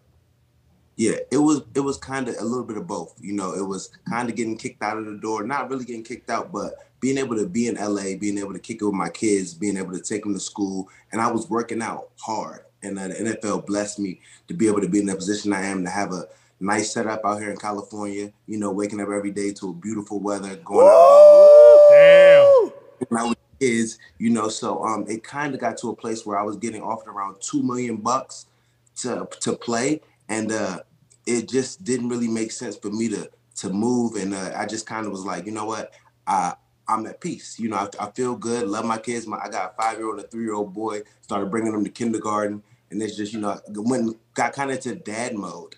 Well, congrats on that. Yeah, let's go. Go ahead, AJ. Yeah, Joe, have you given any thought to, hey, let's say November rolls around and a contender calls you, they need somebody in the secondary. I would assume you're still staying in good shape. Yeah, I'm staying in shape, but I honestly feel like I'm cool. I wouldn't want to cheat the game. I wouldn't want to go out there and not look like myself, look like Joe Hayden. And every single day, the grind, the watching what I eat, the watching what I do, for, like you said, since I was 7 years old, making sure I've never had to not worry about football the next day. You know what I'm saying? And I think that's what made me be able to play at such a high level, because I never wanted to cheat the game, and I always wanted to be the best player out there playing. So I feel like I've kind of like now kind of just, you know, I'm chilling a little bit. So I don't feel like I'm in that mindset, in that grind to want to come back. Hey, that's a freeing feeling, isn't it? When you finally let yourself almost stop thinking about it all the time, because I assume that was a little bit of a transition. There's probably days still where you're a little bit confused, or no, you feel like you're all the way in to dad mode and past it? I'm all the way in, but, you know, watching the games, you know, you still feel it. You still like, you know, oh man, you know, miss the dudes, miss the locker room. I'm just missing hanging out with the guys like every day. That, you know what I'm saying, you're going to see your boys every single day. You're going to have that time in the locker room where you're just chilling, playing cards, you know what I'm saying, vibing up. I think that's kind of the biggest part. But the football, I'm seeing these dudes like they're getting messed up. You know what I'm saying? Like it's brutal. These dudes are not playing out there, and I don't want to guard Jamar Chase by myself right now. Like, I just kind of, that's not intriguing to me at this point. Hey, how did the game change, you think, over your 12 years? That's a long time. Hell of a career. You should never forget about how legendary that is, especially at the corner position. And anytime you talk to us, I will remind you every single time about how fucking athletic you are and how disciplined you have to be able to do that at that position on an island a lot of times. How did the game change? Because we talk a lot about these 7-on-7s out of high school and these 1-on-1s. Destroying Donald Laguerre is going around, and he sets up these 1-on-1s, and there's like thousands of kids showing up, and they're getting after it every single day almost. Did you see that in the wide receivers as you were getting older? As the game started to open up a little bit more, was there more dogs coming into the league a lot earlier, it felt like, on the offensive side that you had to cover? Oh, they were ready to go, for sure. Like these dudes coming out of high school, they're so much more athletic. They're so much more crisp in their routes and their releases. It's not just, they're not running normal comebacks. They're putting sauce to all of these things. Hezzy steps, you know what I'm saying? You don't know if they're running go. So a lot more drip to the routes have been coming around. And then on the defensive side, you can't put hands on these dudes. When you can't touch them, and, you know, a little throw by, a little hand, they can do that. You know what I'm saying? It is what it is. It's an offensive game. It's really transparent. Defensive backs, don't touch these dudes. You better mirror them, undercut something, you know what I'm saying, make a great play. But not being able to touch them, the quarterback's throwing it on a dime, is kind of more of a switch to an offensive side. So the defensive dudes have to be so much more just using your feet, being savvy. Don't be mad if you get beat deep. You're not going to cover anybody for no catches, no yards. Oh. Joe, what's the most annoying route to cover? I would assume when I see these quarterbacks throwing these back shoulder balls when guys are running full speed and you're in phase with a wide eye, is that one of the toughest things to cover? The toughest play to cover is the back shoulder fade, because you don't want to get beat over top. You're running, you're trying to rush to get in phase, and while they're looking back, then being able to get a little smack on your back, you know what I'm saying, when the quarterback falls in the position. I mean, it is what it is. So you trying to play that back shoulder fade is by far the hardest when you have a great receiver and a good quarterback that puts it right at the back of your head. What do you think about the Steelers team? Obviously, you retired to Brown. Pittsburgh people weren't happy. Pittsburgh people weren't happy. They loved you over there. Obviously, they loved you in Pittsburgh. Right. Loved you in Cleveland. That was your home. We get it. Pittsburgh people get it. But what do you think about that Steelers team that you left off in the back end? Obviously, T.J. Watt not playing is a big deal, but you think Tomlin will get the boys figured out over there? Man, Tomlin, I believe in Tomlin. The same way when we had Mason Rudolph there, we had Duck Hodges, there's no losing seasons. We're going to figure out a way, you know what I'm saying, to get some wins. And he's just going to show you the tape is the tape. If you're not doing your job, he's going to get you out of there. So I think just his coaching style, his honesty, and his just every week is a different week. So he's on to the next. He's trying to win the next game. He doesn't dwell on the past, and he just wants to continue to keep it going. So I believe in Coach T, and I think they got skills. But T.J. Watt missing, that's huge because he is amazing. He is, right? I mean, he's stupid, like alien, outer worldly type shit, right? Outer worldly, like literally he's unbelievable, and it's every single game. Like when I was there, when I would watch like him and Antonio Brown, it would just be spectacular plays every single game, like it's nothing. Like that's just what they do. So when I see him like that, it just, you know, he's going to make a play. If he looks at you like this, Joe, I'm about to make something happen. I'm like, oh my God, he's about to strip. Hey, he's telling the truth. Whenever it seems like this guy is telling the truth. He'll be back, I think, in like 3 weeks for the Steelers. They're going to have to make do. Ty, your question for future Hall of Famer Joe Hayden. Joe, you're incredible every single time you come on here, and obviously you just retired, so things are kind of fresh. But have you given any thought to what's next? With how many opportunities there are for players now, whether it's doing media or like starting your own podcast, have you given any thought to that kind of stuff, or are you just trying to be present with being a dad and being with your kids right now? I'm doing a little bit of both. Definitely been looking at the podcast, looking at the commentating, Thursday night Amazon, been meeting with doing a little bit of everything. I'm really, really excited about the next chapter. So that's why I'm kind of like at peace, because I'm really into the commentating. I really like doing that. And then just having 24 hours in a day. I'm in the real estate. I just got my hands a little bit in the everything. So I'm excited to have time on my hands to really make these moves. Are you in the next episode of Selling Sunset, dude? Ooh. Is that what you're doing over there in L.A.? Well, see, I'm not on Selling Sunset. Dude, are you doing L.A. real estate? Because everybody over there has like $40 billion to spend somehow. I was Zillow in L.A. every once in a while, and I'll pull it up. Oh, okay, $45 million for that house. All right. Who the fuck is buying all these houses? Is that where you're at? Are you in that game? Oh, I'm in Encino. My boy Nick J up the street, 20 M's. He's not playing around. Let's go, Joe. That's good business. That's why I would retire too, I guess. Yeah. I'm in the LA real estate game. What'd you say about Amazon? What are you doing with Amazon? Are they just talking to you right now? Just giving some go? We were just talking, but they didn't want to have, like, usually you don't do they weren't doing anything with active players. So they're doing the Thursday night football thing. So I was talking to them this off season, but it kind of got short because they thought I was still playing. Oh, Joe, I can't wait to see what you do on TV. Hey, congrats on the successful television gig. Awesome. You're good, Joe. You should feel and your resume is awesome. And I think if you got somebody that's relatable and good, and they got a good resume, can't fucking stop them. Connor, your question for Joe Hayden? Yeah, Joe, we were talking about the Bills-Dolphins game, and the Dolphins defense had to run 90 plays in Miami. Is that the biggest nightmare of all time for a corner who just has to follow guys running around the field the entire game? Oh, that's the worst thing that could ever happen to a corner. You might literally, I'm surprised they didn't blow everybody's hamstrings and get completely blown. 90's a lot, right? I mean, that's a lot of defensive plays. 90, that's like a college number, it sounds like. 90's a lot of plays. You try to keep it around like 60 for sure is like pretty high too, like 50, 60 plays. And they lose. Yeah. Yikes. The Bills run 90 offensive plays and they lose. Joe, have you been watching the NFL season? Nothing makes sense right now. I don't know if you've been watching. There's it's a modern marvel what's going on in the NFL. Do you have time now to watch as a fan to just be like, wow, none of this shit makes sense now that you're out of it? It's a whole new world right now. Oh, it's hilarious. And then now not being in the games, everybody's like, my friends who was over there watching Sunday Night Football, and they're like, Joe, so who do you think is going to win? And then I'm telling them who you think, but who you think, like, I did not. Jacksonville was going to blow out the Chargers yesterday. Who would have thought that? They're like, yo, well, you played. I'm like, well, it doesn't matter. Any given Sunday. Like, nothing makes sense. It's real. I can't wait to see where you end up at in the media world. Congrats on retirement. Thank you for your time, and good luck with that real estate, dude. We're going to come buy a house maybe one day. Hell yeah. Thank you, brother. You're the best. Ladies and gentlemen, Joe Hayden. Yeah, Joe! Selling $20 million houses. Not bad. AJ. You say he's selling $20 million houses? Oh, this guy Nicky J right up the street, 20 M's. I'll take it. Bro, L.A. Have you ever Zillowed over there?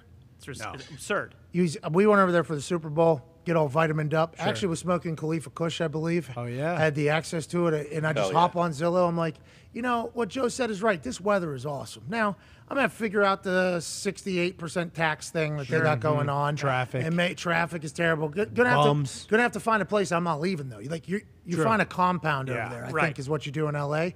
So you start Zillowing some basic-ass $2 million 4x4 apartment right there. It's who is selling who lives there? Who buys it all? I don't know. Who buys? If you have the plug on who buys it, though, I think you could just sell everything you got out there. Good luck to Joe Hayden. Pump for it. AJ, let's talk about that Bills Dolphins game because we mentioned the stats. We alluded to it. 90 plays on offense for the Buffalo Bills to 39 on offense for the Miami Dolphins. 497 total yards, 212 for the Dolphins. 31 first downs, 15 for the Dolphins. 40 minutes and 40 seconds to 19 minutes and 20 seconds in time of possession. Punts. Every stat says that Buffalo should have blown the doors off of this team. Now, they have a fumble on like their own 4 or whatever. Josh Allen gives away the ball. That leads to a score for the Dolphins, but that's going to happen in NFL games. A blocked punt off the ass of a personal protector for a safety happens. They somehow still win. AJ, none of it makes sense to me in that game. And also, the concussion protocol makes no sense to me as well. Tua appeared to be very out. I mean, we've seen some guys like that on NFL fields before. I don't think we've ever seen a quarterback position this banged up. But this particular play where he gets hit after he throws the ball, kind of fading away, looks like a standard hit, but instead of falling flat back in or being able to roll through it, he tries to hold his head up and hits at that awkward time. Whiplash, bang, head off the floor. Then as he's jogging off, he stumbles not just once, numerous times. They have to hold him up. He leaves the game. That's with 2 minutes and 19 seconds left in the second quarter. The hit is, kind of standard, I think. Wasn't really that big of a hit. Completion of a pass, a little bit of a push, an awkward fall, ends with him hitting his whiplash off the ground. And they talk about that happening with quarterbacks. They're even thinking about building a new helmet that has basically a pillow in the back of it for quarterbacks to use because this has been something that has beat quarterbacks up for a long time with hits. Him stumbling afterwards and stumbling. We see the video live in the Colts stadium as we're watching. We're like, damn, sorry for Tua. Looked like they had everything going. Then reports are he comes back into the game. Florio talked about it last night on Football Night in America. He said that they saw that it was a back injury, which led to his little stumble, off balance, whatever the actual word is for that. His equilibrium. Yeah. Something happened to his back for his equilibrium to be off. It wasn't just his head, but this was alarming. You're supposed to have an independent doctor that does a test and administers a test. Maybe it was just a nerve in his back was the one that was kicking his legs out. But all signs pointed to him being knocked out. He comes back. They win the game. An investigation's happening. And we just hope Tua's okay. AJ, that's all we hope, pal. Yeah, so I was at the Jets game up in the box. And I'm watching the Jets, and then there's multiple screens with different games on. And I saw that. I'm like, oh man, that sucks for Tua. Like he's obviously out the rest of this game. Who knows how many games he misses with this obvious head injury? But then I guess then when he comes, then all of a sudden the next thing I see, he's in the fourth quarter throwing touchdowns and on the screen. I'm like, how is this the same? Is this current day? How did he come back? But then with how crazy they are about concussions and so worried about lawsuits, there has to be something to it. Like the Dolphins, they don't want to be sued. They don't want to put this kid in danger. Like they still know he's a human. So like I can't say it's garbage and the protocol doesn't work. Because whatever they said happened, like I don't know. Maybe it's right. I've never seen. So I guess the only option for me would be some kind of nerve is shutting his legs down where you try to run like, oh dang, I got like drop foot. My leg goes numb or something. Yeah, like he thought he was going to be able to jog it off, and then something just shoots down his leg like, and makes. My right leg's asleep. I didn't realize, and I try to run. Like that's I guess what the only other option it could be, right? Yeah, when you take a long poop. When you take a long poop and something like your foot falls asleep or something like that, and you have no use of that leg, maybe just some nerve got pinched in the fall. But if you watch the fall, it is a clear head bonk off the ground. The worst one. I say that's the worst one. If the back of your head hits field turf I think it's the worst kind of head trauma you can get. It was grass, which is good news, but I think we were all very alarmed by it. And when the news was brought to me and to our entire suite that he was back in the game, we were all like, "What? How's that happen?" But to AJ's, is that a penalty? Is that really a penalty? I mean, forceful push can't do it. I mean, you can't do that. What are you doing? Ball's out. one step though. Like he was one step after. Can't be rude to quarterbacks. I mean, Come on, we hope Tua is okay, but to AJ's point, there's a lot of doctors and a lot of fucking check marks that have to happen for him to get back in the game. So if they just blew by all of that to get a win against the Buffalo Bills in Week 3, not good. Fascinating. I mean, fascinating decision. No way. There's no way. It wasn't a back injury. Like, you see him shake his head. You see his hands Yeah. go up to his head once he goes down. Like, it just wasn't a back injury. And I know that they have, like, cracked down on concussions, but I feel like now more than ever, guys will get a concussion and play the next week. Like, I don't know if that I don't know. There's a whole process now, though. It's already happened this year, though. Well, a guy will leave a game. Higgins just T. happened. Higgins against the Jets. Depends what you call a concussion. None of us know what a concussion is. Well, that's we're what not I even mean. getting into that. Not even getting into that. But But it's true though. Like I've been saying it forever because it affects everybody differently. So a concussion to some people is not to others. I think. Yeah, because some people's side effects from concussions are different than others. Is what you're saying? Yeah, and it's like what? How do we know? Like if you have the same brain trauma that I do in the same hit, it affects us differently. Like do you? I may not have a concussion. You may, or the other way around. I just don't know what level do you have to hit where it's like, okay, concussion, you have to sit out. I think he was wearing a mouth guard. He's got good teeth. But the if they cooked the process, the protocols, not good. for a Week 3 game with their franchise quarterback, it's going to get loud. It is going to get loud with how that program's being run down there. Now, they come back and win. I think a lot of people are going to talk about Tua's toughness, regardless if you view that as being tough, if he did have a concussion coming back, or if it's stupid, because if you get 2 concussions within like 20, 30 minutes of each other, I think every study says that's not. Yeah, terrible. Fuck. That is very, very bad. So let's hope that they had his best interest in mind, and we're all just not used to seeing what potentially did happen to him, even though it looked like clearly his head bonked and got knocked out completely on TV. I know you guys have talked about this a little bit, and I don't know if they've necessarily like kind of eliminated it with the independent neurologist or whatever, but like guys can still game that, right? Like if you might be concussed. They can't game the test really. I don't think you can. At halftime, yeah. The test that they'll take you in if you do say you have a concussion, I don't think if you're really dinged up, I don't think you'll pass those tests. But you can definitely in the moment say, "Oh yeah, it's a stinger." After I stumbled around the field for 30 minutes, but they took him off the field. Yes, they took him off the field, and also halftime was right around the corner. Yeah. Right. So they had an entire time. Like he's talking about the where are you, what day is it, Right. those tests. I think there's a lot of other tests that they also do for like what happened on this, what happened on this, and if Tua passed them all, I think the full test is more done like in either that the tent or at halftime. I just think there's no fucking way that they busted those protocols Week 3. He obviously passed all the tests. Yeah, like how can they find out if they did go around the protocols if Tua was like, no, I felt good. They filmed it. Yeah. Do they film it? Like, is that? I doubt it. I'm sure there's some HIPAA violations there. Yeah, but they'll find.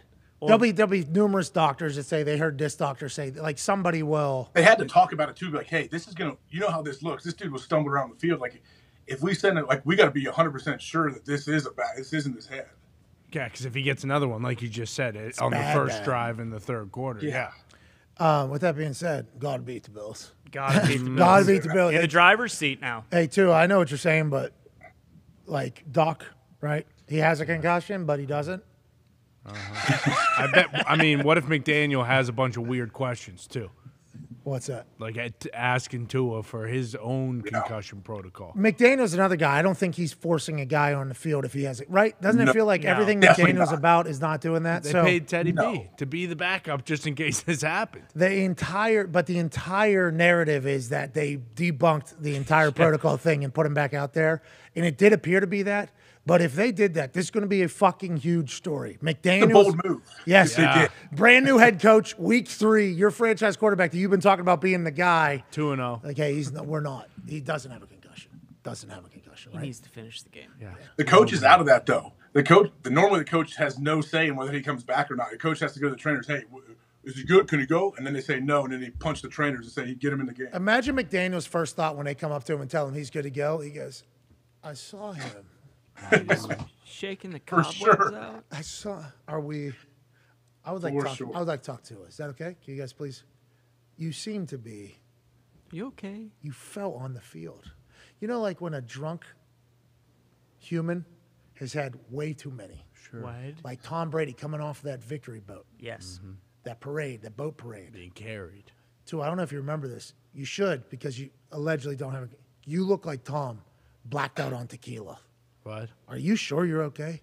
And then Tua goes, yeah, I was just a nerve in my back. Couldn't feel my legs. And he goes, Coach McDaniel, you ever take a long shit? You can't feel your feet. That's what it was. Yeah. I was like, all right, okay, let's go win a game. Got it. Let's go win a game. Brand new head coach who thrives on, like, friendships with his team. Yeah.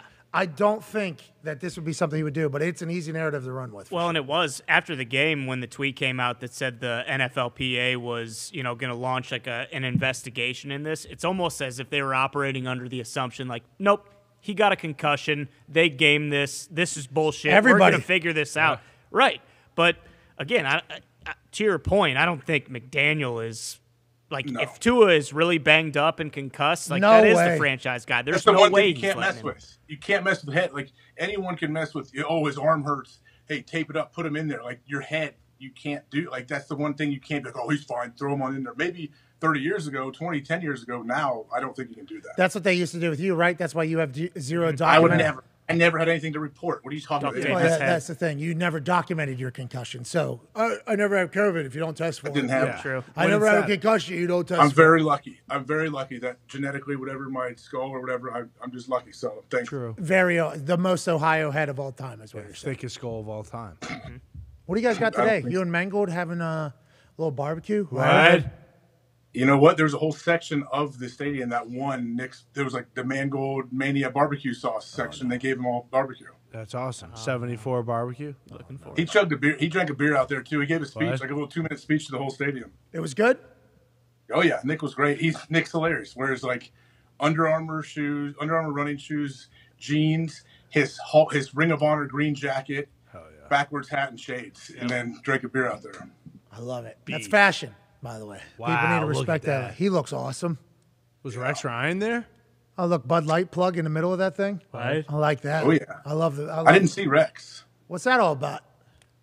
He probably to be at ESPN, right? Oh, yeah, I got his countdown show. But Rex. that's very close. Yeah, I was he going could to have say. made the trip. Did Nick Mangold not invite him? He hates Rex. Nick loves Rex. You kidding me? I remember when he played for Rex. We played against him, and Nick, I was like, "How's Rex?" He goes, "Oh, we want to win so bad just to keep this guy here." That's awesome. You know what I don't like about those speeches that happen? The audio normally in stadiums is the worst. So bad. I told him that going in. I was like, "Are you worried that you're speaking to the whole stadium?" He goes, "Yeah, the other guys that have done it told me like that's what you got, the echo and coming back." But he just powered through it. You have to speak in.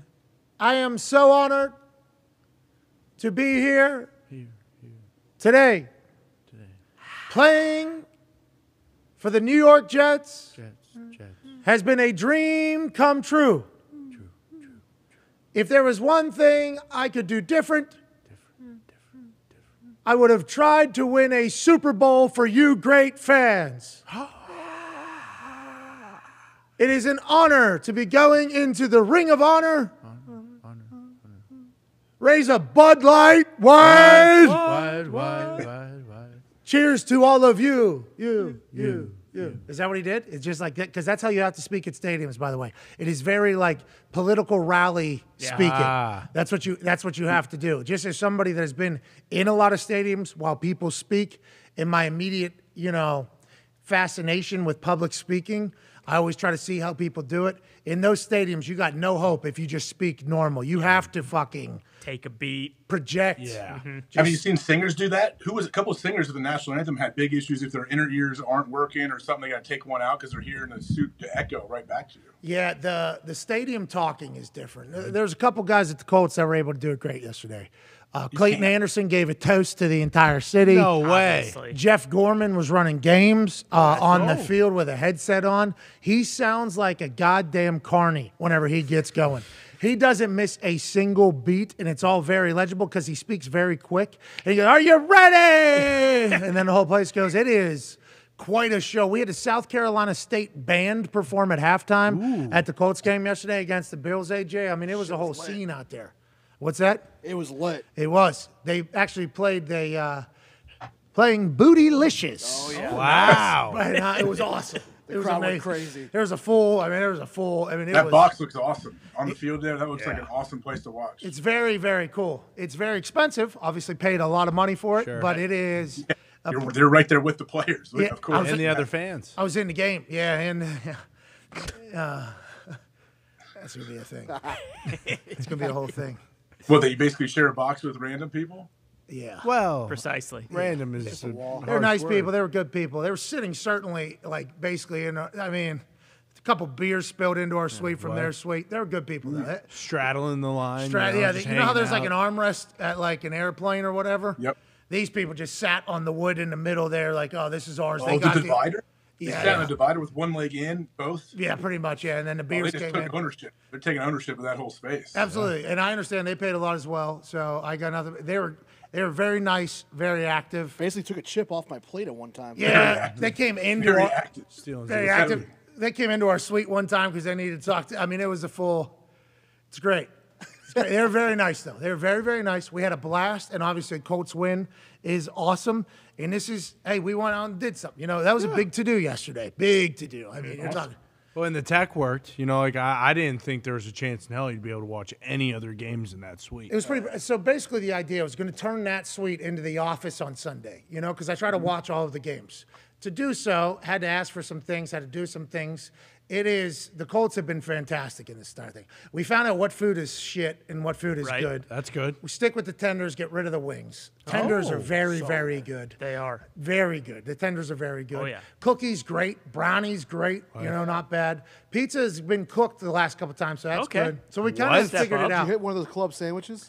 Nobody touched the club sandwich. No. Probably going to stay away from that. Nachos were good, too. Nachos were very good. Very good. Nachos were solid. Anyways, we're learning a lot as we go. Our neighbors are going to be there all season. So I'm excited to kind of enjoy the. Yeah, you are. Yeah, you are. I am. They're very nice. They're very nice You're people. so mad. Well, aren't the Colts changing the design? What's that, dude? I know you. I know you. And I'm good. I'm sure they're great people. They are. They're very nice people. You say very interesting. Like that, you love to say something's very interesting. It was an interesting setup for sure. I mean, the way it all went, but it's fucking awesome. It's going to be great. We You know what you win do? undefeated in that suite, so I fucking love it. What's We that? could put up a bunch of green screens, so like it's like for something we're trying to film, but just put it down the partition. No, because then they won't be able to see. I mean, believe me. Hey, look at this. You see this water? Did you know he has water? Stone cold. All right, this is a great. So we were at the game yesterday, and there was numerous times during that Colts-Chiefs game, Chiefs-Colts game, Chiefs came to the Colts. Welcome to Lucas Oil. Welcome to Indy. Drive back home with an L. Hell yeah. Kansas City Chiefs fans that definitely filled up Lucas Oil Stadium. I mean, it was packed it out. It was very loud at certain loud. times. It was great travel. Great travel from the Chiefs fans. Shout out to the Kingdom. Hope you had a great time in Indy aside from losing to the Indianapolis Colts. In a game in which Patrick Mahomes and Bieniemy were getting into it publicly. Don't always see that with Patrick Mahomes, by the way. See it with some other quarterbacks. I assume it happens with every quarterback. We only see sometimes when it takes place. Haven't seen it with Patrick Mahomes. Normally everything kumbaya. Andy Reid sitting next to him on the bench. We'll figure it out. Now there was some sort of disagreement between Mahomes and Bieniemy, and that's because Gus Bradley's defense showed up. Yeah. 1 week away, or 1 week removed from losing 24-0 to the Jacksonville Jaguars, the Colts defense without Shaq Leonard, who was on the sideline, he looks good. Okay. On the sideline, he looks very good. Moving around. Very active. They cut to him a lot to get crowd going, jumping, moving, celebrating. Okay. He met the boys down in the end zone. Okay. So I think they're being precautious with everything. Huge. He looks good, though, just as eyes on what's taking place. He looks like he's going to be back. Gus Bradley and that defense show up, but there was numerous times in that game where we thought Patrick Mahomes and Travis Kelce were going to take it over, AJ. Numerous times. It was like, can't make that type of mistake against the Chiefs. Now, we get a muff punt from Big Hawk, who throws one up into that big sky with the window open and the roof open, and Sky Moore fucking can't read it, and then bang right off him. We pick it up at the 10, score a touchdown with a 6'7" Jelani Woods, who would go on to score the game winner later. He's an absolute dog. But that Chiefs team, there was numerous times that we were watching, and Patrick looks much more athletic in person than he does on I think on TV. Not that he doesn't look athletic on TV, but I think everybody talks about his off-balance throws. Him running, sliding, looked very natural runner up close. It's like, oh, this guy, he looked like he had a burst too. Like he was able to move around others. Stephon Gilmore, dog. He still fucking got it. Yeah. Travis Kelce, watching him break down every single play, like what he's looking at, who he's looking at, was a lot of fun. It was a cool game, but the story of the game is Stone Cold Chris Jones, the guy who has water that you were drinking right there, just can't fucking be saying rude things to Matt Ryan. Nope. On third down in the fourth quarter. Despicable. Okay? Fourth quarter, 5 minutes left. Tight game. What did he say? Abusive language was used. And I'll tell you what, thank God it was called, because could you imagine if this NFL continues to have abusive language in it? That ref was standing right in between them, and he saw stone cold Chris Jones look right at Matt Ryan's incredibly professional and handsome face and say abusive things to him. Yeah. And we can't have that in the NFL, especially, you know, on third down when you're getting off the field in a lead, in a game that's been a dogfight. You're getting the ball back right now, can literally go to 4-minute offense, which is what everybody thinks is potentially going to take place. And instead, go ahead and pop that flag up, cuz we got 15 and a first down, and Matt Ryan and the boys take advantage of it. You can't say abusive things to Matt fucking Ryan, okay? Any other quarterback, fine, Chris Jones. Sure. Say what you got to say, but not to Matt Ryan, pal. Yeah. This is the softest thing I've ever seen in my entire Matt life. didn't seem upset by it. He didn't even react. He was already on the sideline. Yeah, what did he Drive was over. Punt team was on the field. Punt team on the field. Punt team already on the field. We're watching punt team all the way on the field. Less than 5 minutes left in the game. Fourth quarter with a lead. Punt team on the field, sending the ball back to Patrick Mahomes. What's considered abusive, though? Is there in the rule book, does it say what is abusive? Like, you need to list exactly what is abusive then if you're going to throw this flag.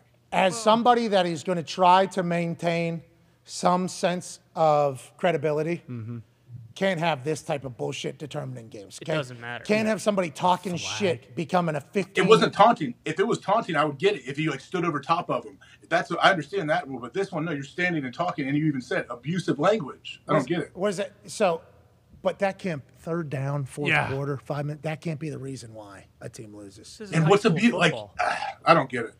Colts get a win. I'm fucking pumped for it. They had to take advantage of it. They did. They end up driving down, scoring a tud with 20-some seconds left. And then the Chiefs have no time to really make a comeback, and the Colts defense make a great play. Jelani Woods is a dog. Should have been throwing that ball to him the entire fucking game. I don't know why we haven't been doing that more. Let's start doing that more. Excited for that. The Colts are able to take advantage. But we can't have that being the reason why a game ends up with the Colts winning as opposed to the Chiefs. Even though I'm a diehard Colts fan, I've invested a lot of money into the Colts team and into their stadium. I have paid a lot of money to be there every single week because I want them to win. I think they'll be able to win. We can't have shit talk being the reason a game goes one way or the other. This is still football. This is still the NFL, and you still got competitive people. Punt team on the field, Matt Ryan off the field.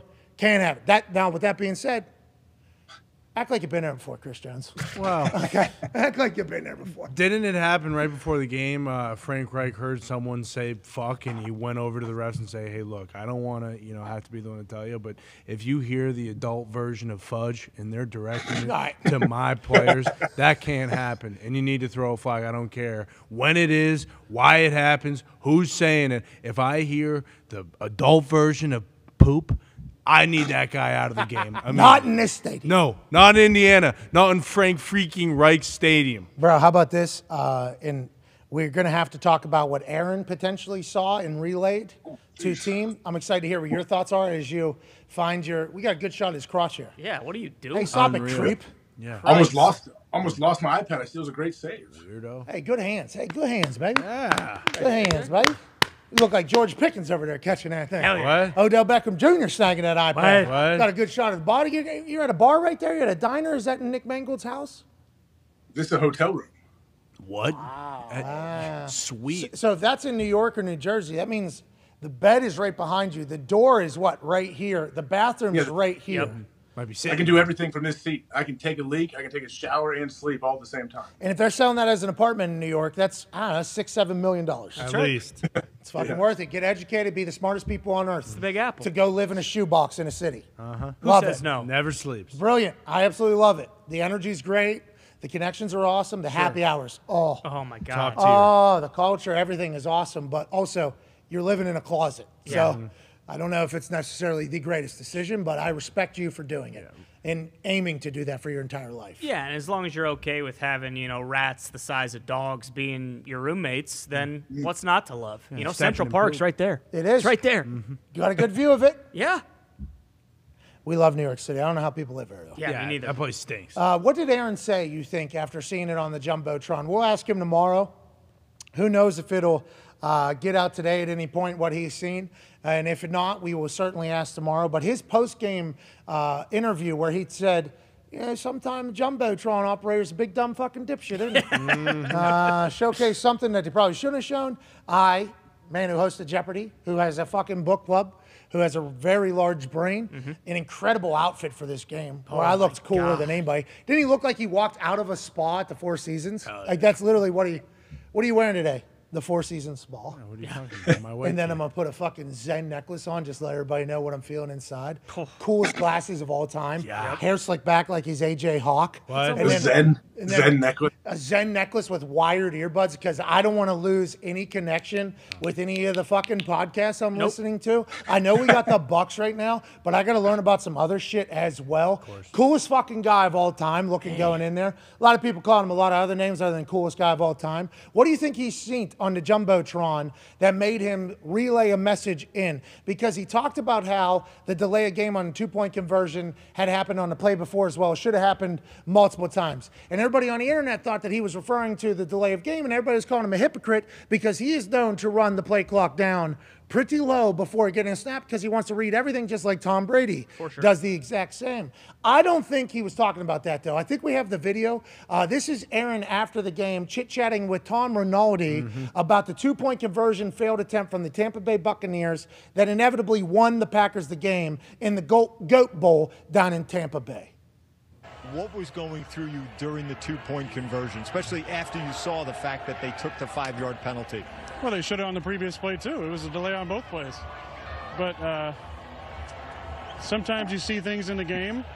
Sometimes the Jumbotron shows things they probably shouldn't show, even at home. I saw something and just passed on the information. Oh, he's seen something, AJ. What was it, pal? And that Jumbotron. Hey, congrats to that Jumbotron operator on an incredible career. Yeah. Well, incredible life, because I believe Tom took his head from his shoulders. All right, he can't break tossed it into the bay. All right. All right, we don't know. Did you see that Vikings guy tattoos with Aaron's head on a spear? Yeah. Fucking weirdo. Let's not Little glorify much. that. Okay, let's not. Well, not as Little weird much. as the mascot. Making memes of Foxy carrying. Well, that's like a Victor the little baby. Viking. I'm actually a big fan of Victor the Viking, and Air Blue beat the fuck out of Foxy yesterday. But what was Aaron Rodgers talking about there, you think, AJ? I honestly don't know. Like, what's your theory? What do you think? I don't know. We were trying to talk about it earlier, and I did send a question to a source. And maybe we'll talk about it tomorrow, but like, did the Jumbotron operator direct a camera to zoom in over Byron Leftwich's shoulder on the Microsoft Surface and the play call was right there? Yeah. Like, what was it, I wonder, AJ? I don't know. It's the only thing I think of when you talk about Jumbotron operators is like if you are at home and a dude made a catch, they called a touchdown, but he only has 1 foot in, and the other one's tapping. Like, you wait as long as you can before you show that buddy on the Jumbotron. You got to delay as long as you can. Hopefully it doesn't happen. They don't get to it. Yeah, the Jumbotron operator can be a weapon, honestly. Yeah. If the Jumbotron operator for your home team, replay that is very significant. You got to throw it real fast. If it's good for you, throw it fast so your coach can get that flag out of it. Get that thing up there as fast as possible. So not only the coaches, the fans, everybody's like, boom, let's challenge this thing. Let's go. Away team, hey, let's, maybe not be, what is the allotted time? There is a allotted time that they have to abide by, but there is a way that the Jumbotron operator can work the game a little bit. It used to be the clock operator, but now I think it's so dialed in. There's still calls for it happening in places. People are like, oh, home cooking on the clock. I think it's a little bit more regulated now than it has been because it became a big conversation. But the Jumbotron operator is a big fucking deal. I'll be excited to hear what it was tomorrow. The Colts got to work on that. That is something the Colts... The stadium got to work on. Why? Like, what'd they do? Like, if it's already being challenged, you can show the replay. Sure. Oh, they refused to. Yeah. Like, there was a couple times where they're like, we don't want to show it because maybe it's not good for the Colts, but it's already being challenged. So everybody would like to know what the fuck it is. I don't need to hear about the Santa's chocolates fucking giveaway from, you know what I mean? Like, run the replay, but they got a lot of things on their plate. They got a bunch of ads they got to put up there. Yeah. They got to manage the entire game. But some Jumbotrons and some stadiums are awesome. And you can tell it's all in sync. Everything's in sync. It's a big deal. It takes a team effort out there. Well, and I might be misremembering this, but for the people who thought that it was a delay of game, do they even have that bottom clock on the Jumbotron? I thought it was just the plays, and they have like the other clocks everywhere else. Yeah, AJ, everybody on the internet was telling me he was talking about delay of game was on the Jumbotron. That's what he saw. It's like, It's never on the Jumbotron. Yeah, everybody in the fucking stadium can see the. Yeah. The first thing quarterbacks do when they walk into a stadium, too, if you've never been, you locate where the play clock's going to be. Yeah. I had to do that. Yeah, everyone should. Everyone really should, I guess. Yeah, there's some places that have real low, and this is for holders, have real low ones, and I can't fucking see it through like offensive linemen. So I actually have to look up at the side to find where all the information is. Sometimes it's very difficult to find. Like it's a real thing that happens. Is there rules on that too? Because that could be kind of a weapon. There should be. There should be standardized spots that kind of have to be. I was gonna say, if you're having to find it on like a fucking ribbon scoreboard, like over here, like legit, or looking straight back, but you never want to look straight back because who knows? Maybe long snapper loses mind, snaps ball. So it's like that is a real thing that happens in every single stadium. So I don't think that's what Aaron was talking about. Everybody on the internet said that was the case. Hopefully we find out tomorrow. I'm excited about it. And moment of silence for that Jumbotron's operator's career as a Super Bowl champion Jumbotron operator. We said had a hell of a run. When those cannons would fire off that fucking boat, and the Jumbotron operator would fucking hit the smoke and the flames. And you know whenever they do, with a rock and glare play on the Jumbotron, it'd be like fucking fake rockets. I did it all right. I'd play fucking bangers up until kickoff, and then whenever the defense was on the field, I'd be loud. And then one time on a 2-point conversion, I did something. I ended the goat bowl. I showed everyone in the stadium what the play was. They locked up my key fob. Can't get in the stadium. God damn. Hell of a run, bud. Hell of a run. Speed bump in Tom's community. Yeah, that's right. Tom's only known him a couple years, or her. That's kind of sexist. We assume it's a dude that fucked up, though. Yeah. So sorry, that's sexist on our part, too. So Whoops. We do apologize for that. All right, hour 3 will be on the other side, man. Ian Rappaport will be joining us in about 10 minutes or so. We're going to get to him earlier, but he had a TV hit, which we completely understand. Get a roundup of all the things and everybody that's potentially hurt. Also, looking at tonight's game.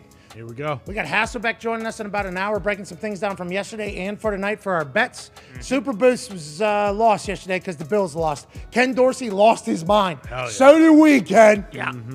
So did we. Thanks a lot. It's Overreaction Monday. AJ, what are you giving away to somebody that retweets this video if I make this shot? What's it been? $500 to 10 people? Yeah. There we go. You know, I got a text from Phil last week. All it said was lower. And I was like, what are you talking about, man? And he talked about the giveaways. I said, all right, 3 people, $10. Perfect. I did remember 25 people, $25. I think more people is the worst. For sure. I don't think it's the amount of money. I think it's the amount of people that we got to send it to on Cash App. Oh. Right. Even though Cash App has been fantastic. Also, reply with your cash tag. 10 people will get $500 if I make this. Reply with your cash tag and retweet this video. We are live from the Thunderdome with Overreaction Monday, September 26th. Monday Night Football's on the horizon. Week 3 of the NFL season's almost over. We're headed to Clemson this weekend for College Game Day. Life is grand. Here we go. Oh, that looks good. Oh my God. You had it. Got it. Oh, shit. I mean, it looks like it's going in every fucking time. Yeah, my heart. The angle. We're going to have to make it next hour. Take 5. 5.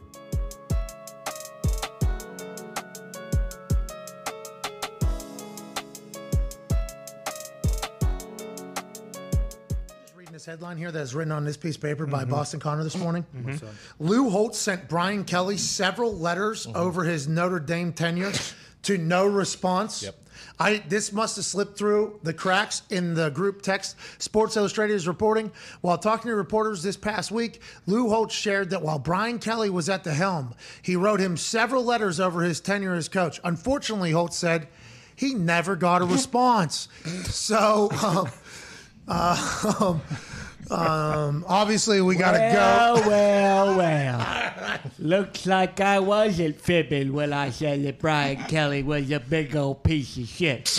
You write this guy letters, you try to tell him, hey, this is exactly what you need to do if you want to be a successful coach at Notre Dame. Okay, he didn't fucking respond to me once. You know how long it takes me to write these goddamn handwritten letters? I'm not typing them on a Macintosh. I'm not typing them on the Dell. I'm dipping my ink in the quill, and I'm writing these handwritten letters. And what does he do? He says, hey, you know what, Lou? I won't write you a letter, but I'll send some kid into a cherry picker with 85-mile-an-hour winds, and I'll kill him. And then guess what? I still won't write you a letter back. He can apologize, but it doesn't matter because Notre Dame's in the right spot. We got Marcus Freeman with 17-point underdogs at Ohio State. And I wouldn't be surprised if Brian Kelly gets run out of LSU because before too long, the boosters down there are going to find out what I found out. And that's that he's a big old steaming bag of shit. Coach, isn't it a chance that you with those handwritten letters that he never got them? He was just checking his email? No, you kidding me? If I fucking write a letter, it's getting on the head coach's desk, okay? You think Charlie Weiss ever got my handwritten letters and Tyrone Willingham? Those guys always wrote back to me. Always. Oh, shit. Probably just put bacon in those letters. Thank you, Coach. That's your buddy Brady Quinn, okay? He knows I wrote a letter before every single Notre Dame home game. Had it in his locker. What did you say about the game where you're taking on your future brother-in-law, A.J. Hawk? Well, I said, good luck, Brady. Hopefully you play like a guy like Carlisle Holiday. I'm sure you remember him. He was a great quarterback at Notre Dame. Led them to a lot of success. Of course, you know, Brady, unfortunately, they had good seasons, and they got their asses beaten every single big post-game bowl. Whoa. And we all remember the LSU Sugar Bowl where that Marcus Russell or whatever the hell his name was, he threw it all over the football field. And then AJ and the Ohio State Buckeyes beat the shit out of Notre Dame in the Fiesta Bowl. Did you see the documentary about Manti Te'o? Seems like a really good guy that the world You know what? really was rude to. Manti's a sweet kid, okay? And I'm sick and tired of everybody shitting on him and making him feel like he wasn't a sweet kid, because he was such a sweet kid. Everything that you want out of a student athlete at Notre Dame. He wasn't Catholic, which I don't love, but he's a sweet kid, and he really got misrepresented in that. I still feel bad for Manti. Did you write him a letter when all that shit came up? Once again, I couldn't write him a letter because he's not Catholic. If he was Catholic, I would have, but he's Mormon, and I don't know about his religion as much as I do about the Catholic religion, touchdown Jesus, all that kind of stuff. But no, you know, I feel bad because Manti was such a good player. He was the highest rated linebacker recruit Notre Dame ever had, you know, and look at him now. He's just a sad oos on a beach down in Hawaii. Did you say sad oos? Oh my God, Coach Holtz, I did not know you had oos in the repertoire. Yeah, of course. How do you think I recruited? We got some bad ooses in my time at Notre Dame. Offensive, defensive line. I stole a couple of them from SC and BYU and all those places. Jesus. Oh, I'll tell you, I did not expect that today.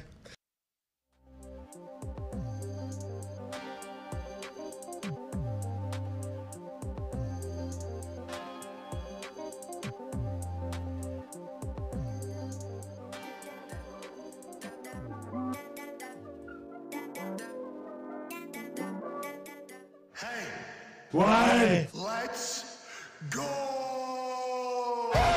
This show fucking stinks, and the fact that you listen, we are very, very thankful for it. AJ, you never cease to amaze me with your toxicity, pal. You got a couple of these? God damn it! What the fuck are you doing? Fuck Boston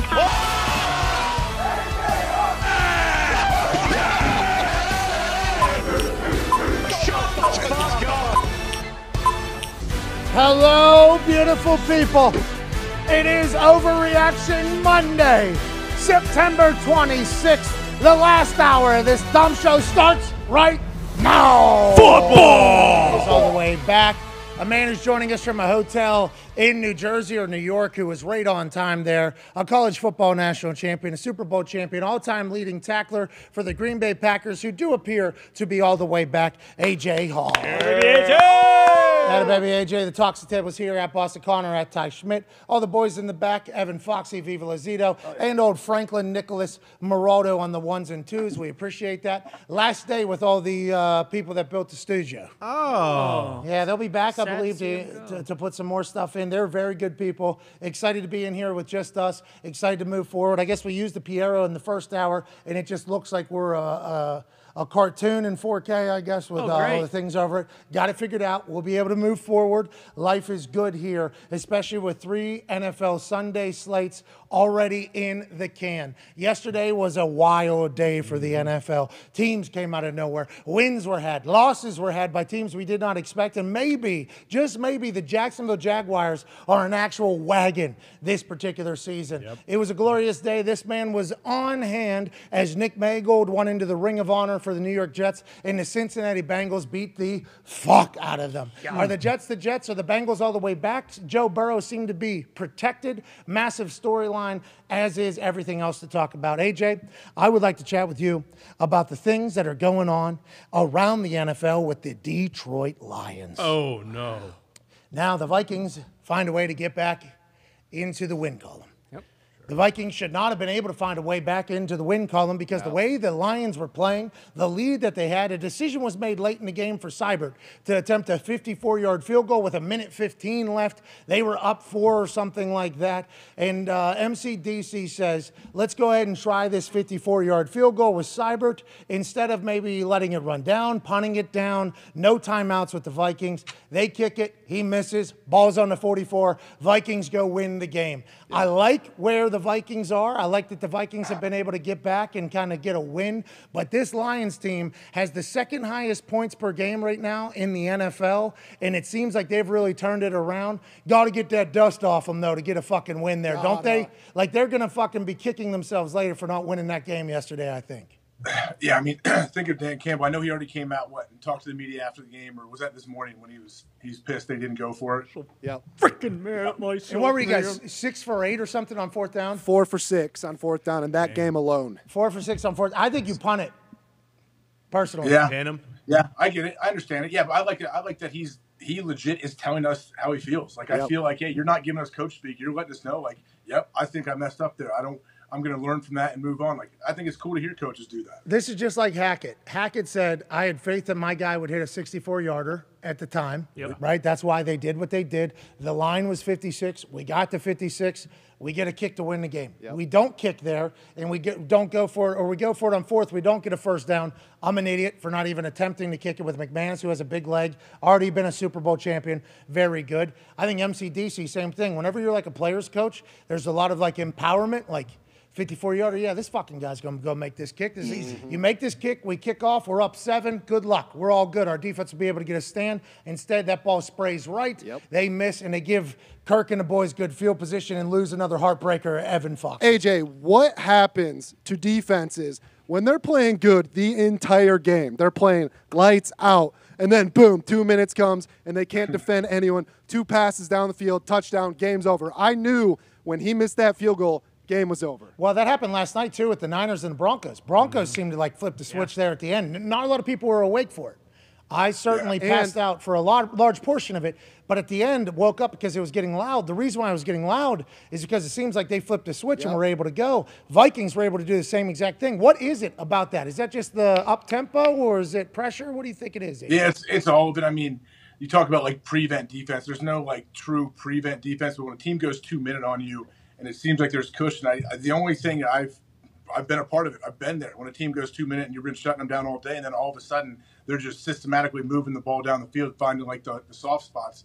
It's usually in that moment what's the worst case scenario? Hey, don't get beat deep. We don't want anything behind us. Deep is the deepest. Like our 3 dudes, maybe let's build a wall, whatever it may take. That's embarrassing to lose a game like that. But then also sucks to lose a game when they just boom, boom, boom, boom, boom, and make it look easy and just pick you apart. But a lot of times they're getting the ball out of their hands quick too. But those few times, like in a 2 minute, if you have a 3rd and long or a play where they have like a a long developing play that takes a while and they need some time, that's when your playmaker's going to step up and get the strip sack and finish games like that. Yeah, we need you. What were you going to say, Ty? Same thing happened in the Packers game. They just dominated on defense all day, and then the Bucs get the ball back. The Packers are up 14-6, so it's not really like a prevent situation because a touchdown and a 2-point conversion ties the game, but it is like they had been getting pressure on Brady kind of all day or just making it uncomfortable for him, and then they just stopped rushing. And he just fucking picked him apart, went right down the field. They score a touchdown. They ended up needing to stopping him on the 2-point conversion. Hey, that's right there, huh, AJ? Yeah, I'd say so, a little bit. And, yeah, because you know if you're blitzing, if you want to bring pressure, yeah, like there's a couple of guys that are going to be put on islands. And Tom's probably going to find those guys and challenge them. And I don't know. Like, I don't want to lose that way. I feel better, hey, just keep it in front of us, make the tackle, hopefully let's force them to make the mistake instead of us making the mistake. I saw this in college a lot on Saturday, and I liked it. Must-have it plays, 4th down. Yeah. Defensive coordinators were just bringing the house. These college quarterbacks are just scrambling for their life, having to do a fadeaway, very rarely going to be on it. I like going down swinging. Now, Jets last year against the Raiders. True. Yep. Remember? Greg Williams. Cover 0, blitz at the end of the game, and they get had deep by Derek Carr, who doesn't seem to be able to do that this year. Seems to be going differently over there in Las Vegas. Who knows if there's any injuries that we need to be talking about over there. Joining us now is a man who's a host of the weekly wrap-up of the Rap Sheet and Friends, us being the friends, he being Rap Sheet, from the NFL and the league itself and the network. Ladies and gentlemen, Ian Rappaport. Rap Sheet. You look good. You look good. Appreciate it. Is that a new This spot? is well, you remember when you were kind of up to something? Yeah. Ooh. I'm up to something. Oh, you're building a new house. Wow. No, just up to something. Just for today, just up to something. Ah. Just for today. Breaking Ian Rappaport doing something. Okay. Emoji. Something. Yep, something. Who's going to break the news? Should be really good. Who's going to break the news about what if Schefter breaks the news? Oh, that would be not awesome. good. Let's do that. Manscaped, maybe. Yeah, will you tell me Not what it is good. so I can text Shefty man. and have him break the news about what? That'd be fun. That would be awesome. Yeah. That'd be what we're talking about. Anyways, we appreciate you gosh. joining us in the middle of doing something. You're up to something. We're proud of you. That'd be Go, Rap Rap Sheet. Well, Sheet. thank you. I appreciate that. It's been fun. Is there anything we need to know about the Raiders, or are they just potentially dead over there? I know that there was a meeting between McDaniels and Davis. Did Davis say, hey, I tried to go to dinner, guys. I got my backpack like this. I'm paying all this money to everybody. Chandler Jones, need money for Devontae, bring in Rocky Sin. You got all this, and we fucking were completely defeated. I mean, is there anything going on in Vegas? Is McDaniels' seat already hot in the desert, Ian Rappaport? No, I mean, it is still hot in Vegas, but his seat is fine. I mean, this is a long-term investment. And, there was an acknowledgement there that, last year was great. They went to the playoffs. So much went well. But they won a bunch of games in overtime. So many were just the kick, did they make a field goal or not? It was a really thin margin, and it's been the same this year. Every game has gone right down to it. It just has not gone kind of their way. So, I would not say there's panic. I would also say owners meeting with coaches after the game is very common. It happens most places. Before they talk to the media, though? What? Not always before they talk to the media, but sometimes. And I know this because, when I'd go on the road, like when I was covering the Patriots, I'd go on the road. Hell yeah. And, you'd see owners walk out, and I'm like, what's wrong? And it's like, oh, no. After every game, because the owner wants to know, what's going on. Because they own the thing and they want to know. Now, you would want your owner to want to know. So we're not saying that's a bad thing, because there's some owners that are it's checked fine. out. But this particular one, with things going bad, you assume it wasn't necessarily the most comfortable conversations, but you're saying this is status quo. This is going to happen with Mark Davis and Josh McDaniels going forward anyways. Long-term conversation. Did you lose us? Hold on. This guy. Up to something. Oh, is Josh McDaniels getting fired right now? Oh, wow. There we go. Now we're good. Hey, what we're saying is you're saying, although the conversation probably wasn't, all glitz and glamour because they are 0-3, this is just something going forward. They're going to have to get it figured out. I want to ask you about a guy who's a friend of the program who ended up not playing in a game, and it proved to be vital on a 3rd and 22. We know Hyde is out for the season. Sorry about it, Hyde, man. Godspeed, Hyde. Poyer not playing. Was that expected? Did we all know that? I don't think we knew that. Both your safeties out on defense is going to be a problem. They dominated that game, still lost it. That came out of nowhere for all of us, or no, with Poyer being out for that game? I would say not out of nowhere. He had a foot injury on that Thursday, and I was told it was day-to-day, which it is, but you get injured on a Thursday to be able to come back on that Sunday. That's awfully quick. Another injury to the Bills secondary, Christian Benford, their sixth-rounder, who is awesome and who started. And hi, Jude. Get out of here. Hey, what up, Jude? Hey, Jude. Jude is visiting while I'm up to something. Where is your father? Christian Benford broke his hand, so that's another injury to a Bills secondary. Like it's been really, really tough there all at once for the Bills. Damn. All right. Ian, what about Tua? Any updates on Tua's whole situation with coming off the back injury? Well, there's What's your deal? You don't think it's? I trust their trainers did the right thing. I really do. Like, there's no way they would have thrown him back in. I don't think there's any funny business, but it's fun. I don't know. It's funny how it played out. Rap, this is our entire take about it because we understand how serious the NFL is about this. Like, honestly, week 3, franchise quarterback, McDaniel, new coach there, trying to win people over. If they fuck the protocols, it will get found out. And also, they lose trust, I think, with the entire everything. There's no way, right? Or there's no way that took place, right? That's how we feel. Well, the other thing is, it's not the Dolphins deciding. It's the independent neurologist and independent doctors deciding. So, the NFL and the NFLPA are now going to investigate and sort of look into all this, which is good, as they should, find out more information. That's everything you would want. But it's not the Dolphins saying, you're fine, like tape it up. It is independent neurologists who really don't care if the Dolphins win a football game or not. The other thing is, it seems like Tua's ankle is a little sore as well. They got a really, really quick turnaround. So, I would say that's definitely a situation to keep an eye on, whether or not he's able to go on Thursday night. Ty. Rap sheet, Bakhtiari ended up playing, I think, 56% of the snaps yesterday, and all signs point to him kind of being okay. But is that the plan moving forward for him to kind of play a series, then take a series off? Or when should we expect him to be out there full time? I think it'll be the plan. Do you need me? I'll be right out. Sorry, I gotta go do something. Yeah, you got it. That's awesome. That was awesome. I know, it was awesome. That was so cool. Yeah, sorry, last thing. So I imagine he's going to work his way into more snaps, but the fact that he was able to get out there, play, looked good, I mean, that was almost like the David Bakhtiari of old, and I think everyone was excited about it. No one more excited than David Bakhtiari himself. Mac Jones. He's still in a movie. Are you in a? Yeah, you're in a. That's a trailer. Oh, yeah. What? Can't comment. Oh, the All right, guys. What's the movie going, Jude? Oh, Max. Jude the dude. Jude, hey, Jude. All right, Ian Rapport, Bye, thank you, buddy. It's coming out of a trailer, one of those Star Wagons. Yeah, what the hell? 80 for Brady, maybe. I think they might be putting their finishing touches on that. Oh, Rapport's going to go. It has been reported that Tom Brady is dead. And is he? Because I assume in the Brady movie, there's going to be a lot of reporters saying this guy can't play anymore. Oh, yeah. And is that the year where he had the thumb injury? No, we lost the Super Bowl that year, I believe. Oh, you guys ever going to play in one again? Definitely not. Dude, No. sorry about New England. Got it.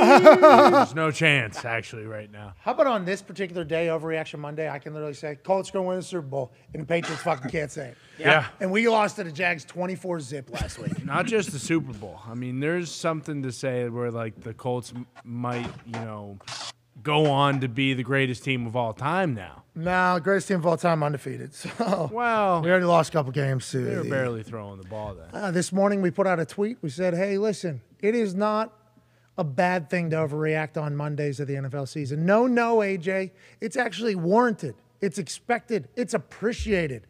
It is time for our weekly segment where we ask the internet to go bananas, and in return, they answer. Got up to be the #1 trend in the United States of America. We appreciate the fucking hell out of everybody. Woo! It's time for an Overreaction Monday staple with hashtag PMS. I don't want to overreact, but I don't want to overreact, but that one says hashtag Pat, I don't overreact. We've changed it to PMS, I don't overreact. The point remains the same. You get it. There's overreactions from all around Twitter. Let's go ahead and dive into them. I have not seen these. Ty Schmidt picks them out. This is from Carter B92. This dude just turned 30. Wow. Really? Happy birthday, dude. Congrats, Carter. Happy birthday. Happy 3 decades traveling around the goddamn sun. They're spinning faster now, KB, so, do your thing. Hashtag PMS, I don't want to overreact, but the Bills are still going to win the Super Bowl, okay? That was a fluke yesterday down in Miami. Can't wait for them to come back up to Buffalo later this year and lose by 50. That's a good point. When does Miami go back to Buffalo? Because if that's in December, it will be the same effect as going down to fucking Miami in September. I mean, it's a little bit of an opposite thing. You can't prepare for Miami in September if you're a team that's not from Miami, and you can't prepare for Buffalo if you're in Miami in December. They might be looking for that. This is one of those games where none of it made sense. We've gone through the stats numerous times. The Bills still had a chance to win it at the end. An ass punt took place, and they still won the game. I mean, I have not lost faith at all in the Bills, so I think old Carter B is on to something, AJ. Yeah, he is. I haven't lost faith in him. No, they're still the Bills. They have Josh Allen. They were banged up, had a lot of injuries, but they just got to find a way to run the ball with someone other than Josh Allen. Like, Singletary is a good player. I actually like him when he blocks, too, in the pass game, but they just can't consistently run it with anybody else, it seems like. December 18th, Miami will be traveling up to Buffalo. I assume Bills Mafia will remember this particular day. The only shame is that I thought there was a chance that this Bills team would go undefeated. Yeah. And now that's out the window. So that's good. Maybe it's a little weight off their shoulders. Hey, we are defeatable. We aren't the greatest of all time. We have injuries. We still got to figure out. The offense appeared as if they were just going to go, and then they stopped. They're going to have to figure that out. Love the Bills. Still love the Mafia. But, man, can't go undefeated. What a shame. Hey, what a shame. That's why Ken Dorsey was so upset, I think. Because in his mind, anything that was less awesome. than an undefeated season. We talked about this in the first hour. You never want to feel as if somebody who's on your team and your team experienced something terrible feels like they don't care. Never want to feel like the person doesn't care. So I don't think anybody in Buffalo is worried about Ken Dorsey caring if they're successful or not. When they were not able to spike the ball and get a kickoff to maybe win that thing, he fucking went bananas up in the booth, and I love everything about it. Good beard, good bald head, and a great tantrum from Ken Dorsey here right in the front. Hey, somebody else came and covered the camera, though. Whatever other coach put his hand over that camera. No, I think that was Dorsey. I think it was. No, yes. Watch his hand come in. Oh, yeah. Shit. Hand. Oh, my God. I didn't even notice that, AJ. Yeah, you think he's going to cover the camera in the middle of that rant? No, I think he's going to kill somebody. I thought that was the shit he threw. Something at it. Yeah. No, I watched it a few times. That's a hand. Wow. Hey, that's good teamwork. AJ. Yeah. That's good teamwork up there. Now, I do believe he's going to get fined for the Microsoft Surface bash after the Tom Brady one became a rule, and maybe that's what the coworker said. Oh, come on, Ken, there's a camera. They can see you. There's a camera. Jesus, you're going to go viral. Sorry, Ken. They're riding in that elevator down to the locker room after the game. And Ken's standing there with his fucking papers all disheveled and the Microsoft Surface cracked screen, and his notebook's been ripped in half because he has superhero strength at that moment. It's like he's ripping a fucking phone book, and they hit the basement button to go down there. At some point, there was an awkward silence. The bearded guy is looking to his left. The bald guy's like, oh. And then whoever covered that up was like, you're going to go viral. Yeah. Sorry, Ken. That's going to be all over the internet, Ken. You lost your shit. How do we not get a playoff? How do we not stop the clock? Well, nobody's going to be asking that question. The only thing they're going to be asking is this guy okay? Yeah, Jesus Christ, you need to go to anger management? What the fuck's wrong with you? Hey, bud, it's all right. You lost a game in September, dude. Everything's going to be okay. Ken's like, it's not okay. No. Because, we're in Miami. I saw those fucking 72 Dolphins last night popping bottles at the restaurant where we're at, and I wanted their fucking ass. They actually called me a nerd, the 72 Dolphins. Yeah, that's why he's so mad about a loss in fucking September right now. I always think it's weird how some people will take this as like, look, this guy can't keep his cool. What, this is despicable. But I feel like yesterday everyone was kind of unanimously like, this is awesome. Like, it's just so sweet, especially like you said, high intense game. Like, they should have had an opportunity to win it at the end. Like, he does care. And seeing someone lose their shit like that and see how invested he is, it's awesome. 5 years ago, he gets buried for that. For sure. 4 or 5 years ago. Aaron Donald. Remember? Sorry to cut you up. It's like with Aaron Donald with the Bengals. The fact that Aaron Donald cares enough to rip people's helmets off at the end of training camp in a joint practice and swinging at multiple guys. I'm like, good, this guy wants to win. He's all in. He's a competitor. Like, I took it as a good thing. The guy's already cemented his legacy as a Hall of Famer, one of the greatest players of all time, just won a Super Bowl, is very wealthy, is beloved, and in a training camp practice loses his mind. Can't become a habit. No. Seems like he still cares. The worst thing is, though, someone doesn't care. That's the worst thing if someone is indifferent towards the sport. Like, every coach despises people that they have to – if you have to question whether they love it or not, that's right there. You're like, okay, that's all I need to know. All right, let's chat about the Rams team. Since Aaron Donald just came up, obviously he made his plays yesterday. I saw his face pop up in that game a lot. Did not pay close enough attention to the game as a whole. Watched the highlights back. There's like a 30-minute package of the game, basically. Cooper Kupp, still a guy, gets his first rushing touchdown of all time. Yep. McVay continues his dominance over Cliff Kingsbury. A quote from Kyler Murray after the game is interesting. He basically said, yeah, all these motherfuckers playing with me better keep their head on a swivel. Okay? Yep. I have free reign to do whatever the goddamn thing I want to do, and I'll throw the ball wherever the fuck I want to run it. And it seems like these guys aren't paying attention. Kyler Murray on the drop passes today. I told guys, got to be awake when you're playing with me. No matter what the play is. I have free reign to do whatever the fuck I want. So when you sleep and you don't think you're getting the ball, boom, you can't play like that. How about that? That's via Josh Weinfuss. Josh Weinfuss? Josh Weinfuss. Josh Weinfuss. Why would that be Weinfuss? You tell me with the last name Hawk. Okay? Yeah. Guten Tag, sir. Okay. Prick. All right. Jesus Christ. Have a little culture. Yeah. Have just a little culture.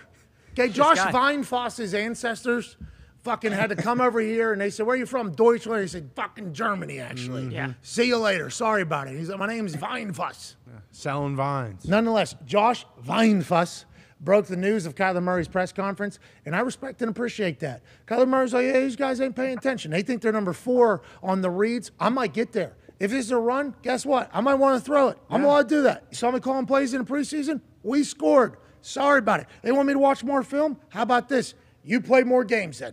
You pay attention more. I'll watch more film. These guys pay attention when I'm fucking throwing the ball. Interesting comment. I didn't see the entirety of the game. I assume the drop passes was the massive storyline of it all. We'll have to watch it back from top to bottom, all of us, because these two teams will be a conversation going forward. I do like Kyler sticking up for himself. I enjoy him saying, like, this is maybe what happened, and I like the freedom he's been given. This Cardinals team, though, is forever going to be the team that's just, like, potentially very good and then not. And it's almost like Chargers, same way, like, potentially very good and then for whatever reason not. And it is Overreaction Monday, and we're only into week 4 next week. But still, it seems like the same shit's happening with these teams on a regular basis. It's tough to know what to think about Kyler either, because it's like, do you think his teammates like him? Like, it's tough to. I mean, I don't think that was the intention, was to, like, you know, but that just doesn't sound great. He's kind of saying, like, hey, listen, like, we fucking go as I go, okay? So, like, you guys got to get your shit together. I can do whatever the fuck I want. That's why they paid me. And in part, he's right, but I like it. Don't you? Do guys in the locker room like it, you think? I like it if you're always like that. If you're always like Some that. of them like it. Yeah, if you're always like that, AJ, and you put in the work to do that, and in practice and in meetings, like, you can't just be like that and then not be a dude. You know, like in the practice rooms, in the walkthroughs, in the cafes. Then they'll hate him, right, Pat? If he's that way and he's not the dude, he's in there late, he's not doing things, and he's not playing great, then they'll despise that guy. Yeah, it's got to go hand in hand. You got to be that dude all the time, because if you're not, it's just like a coach who's like, hey, and then not. It's like people can sense that you're full of shit. So I actually don't mind the fact that he's like, yeah, I told the guys, like, look alive out there, but I don't know what he's like behind closed doors. So to tell whether or not his teammates think he's a fugazi or full of shit, or if he's a guy that they can rally behind, I don't know. But I don't mind him kind of a little of a assertion here if he's like this all the time, AJ. Yeah, I don't mind it. And that was the question of him coming out of the college and everything. Like, oh, is he a leader? What's he like? He seems quiet. And we have seen now, like, there's a lot of different types of leaders. Like, it's not like a cookie cutter thing. You have to behave this way to be an NFL quarterback. Look at Russell Wilson, Tom Brady, Justin Herbert. Like, there's so many different kind of personality types that are leaders. What are you doing? What's Matt wrong? Jones. Wow. The fucking Chargers, dude. I mean, unless the Jags is, like, the greatest team. They beat us 24-7. They could be. I mean, the Jags are good, though. Like, the Jags are a good football team. They could be, but Justin Herbert's dropping back to pass 80% of the time, highest percentage in the NFL yesterday, and he's got broken rib cartilage. It's like, what's going on over there? You know, like what are they going to be the team that's always? And I love the Chargers. I like the Chargers fans. Oh yeah, they're fucking very active. Telesco, but yeah, I love Tom Telesco. Staley's been on the show, been in the studio. Everybody, Cal Van Noy are guys over there. Yep. They've invested a lot of money, and maybe it's just week 3 and you lay an egg every once in a while, and your quarterback's banged up. But some of the decisions that were made just make no sense to me with the whole Chargers thing and how I view them out there. Well, and like the whole team's already banged up. Like Keenan Allen's played one half of football; he's missed every other game, and then you see J.C. Jackson kind of like Bakhtiari in a way where he misses the first 2 games, first game, comes back, plays, and then he's out the week after. Like it doesn't seem like they're healthy. It looks like they're losing their left tackle for the rest of the season. Yeah, like Bosa got hurt on Sunday. Yeah, Lindsley's hurt still. Everybody is hurt. It feels like that situation might never work itself out because you always talk about it. Like you got to win when you have the important positions with lower contracts. Like it's not too much time they have left before they have to pay Herbert, before they have to pay that left tackle. Like if they don't win soon, they might just kind of be screwed, especially in that division. Herbert made that play 1 foot off to the right, fucking 55-yard ball on a rope to somebody, and everybody tweeted it. They're like, there's only, probably 2-3 guys on earth that can make this throw, and that's very real. Chargers didn't make the playoffs last year. The year before that, they lost like 10 games with 4 points or less because of it. It's like, what did the Chargers do to deserve what they're going through right now? With the injury bug and the close game losses and the quarterback hurt, it's like at some point the Chargers' karma is going to have to turn, you would think. But if it doesn't, I don't want to say it, but it feels like same old Chargers. I don't want to say, hey, overreaction Monday. I don't want to say it, but it feels like potentially same old Chargers here early. We were talking about it before the show. I think there is maybe like a little part of it that it's just like, hey, they're kind of just always going to be cursed that way. That's just the way it is. It stinks, doesn't it? It does stink, especially because they're so fun to watch. They're in LA now. They have all these stars. They have a superstar quarterback. But, like, some teams just, guess what? You're just never going to win a Super Bowl. And that stinks. They had that in Phil Rivers, though. If Phil was a superstar quarterback That's for what a I'm long saying. time, not the physical tools Justin Herbert, but Phil was absolute star quarterback in the NFL. He just couldn't win the Super Bowl. Who did we talk to over there that I said, do you feel like they are acting? Derwin.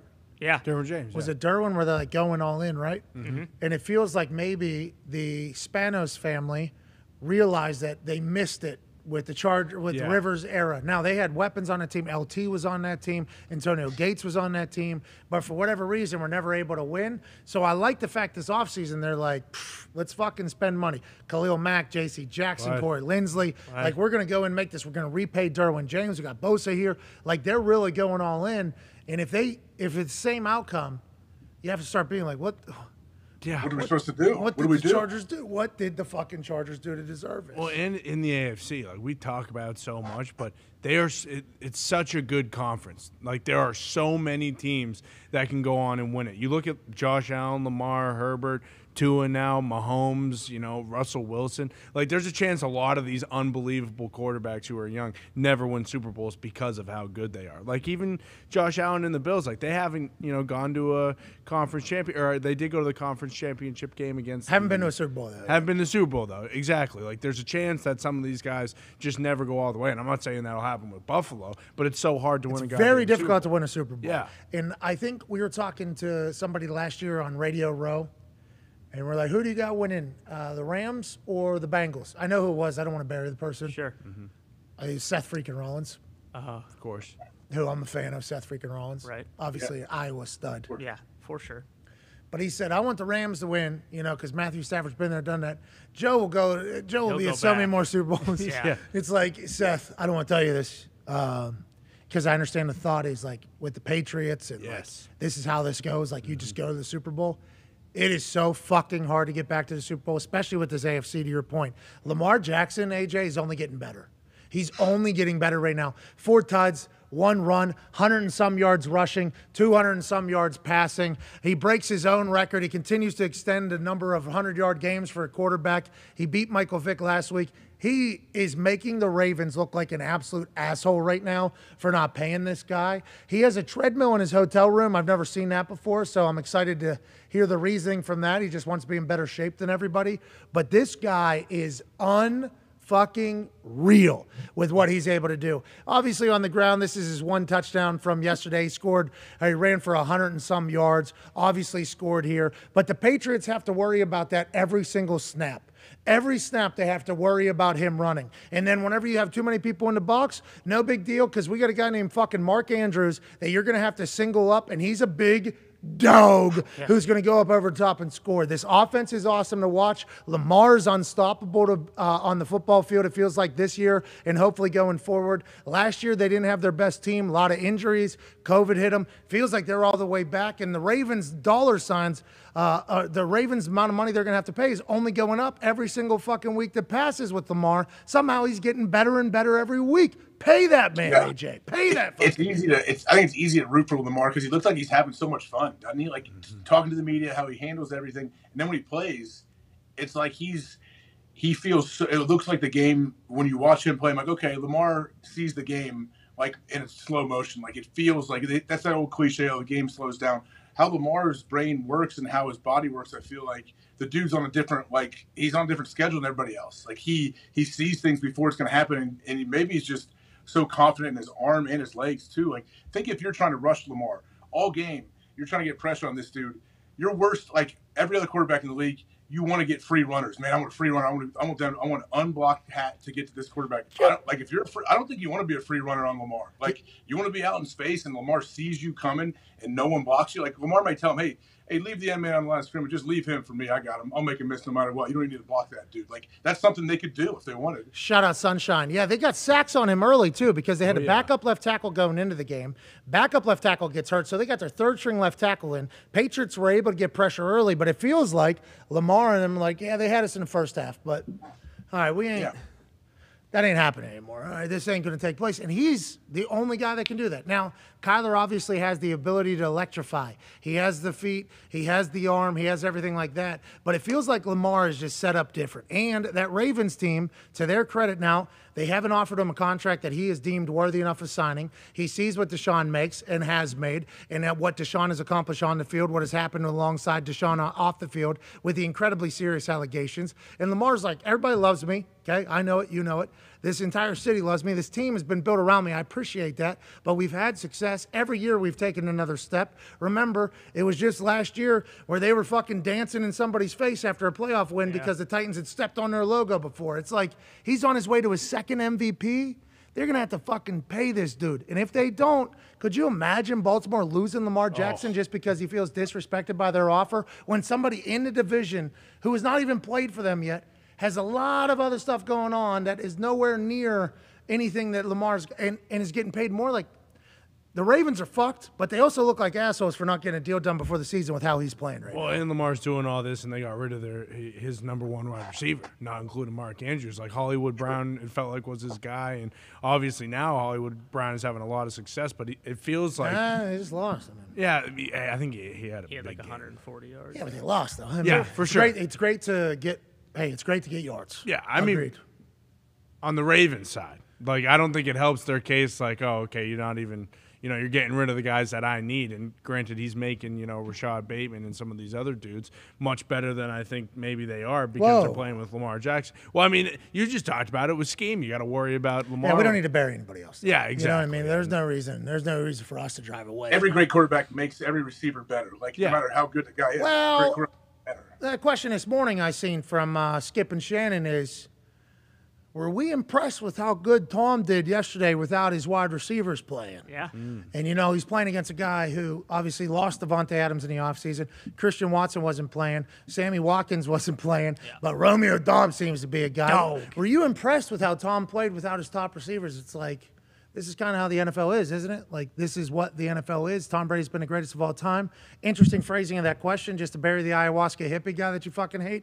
But also, like you do, guys make guys better in the NFL, and Lamar has done that. I think Lamar is going on to his second MVP right now.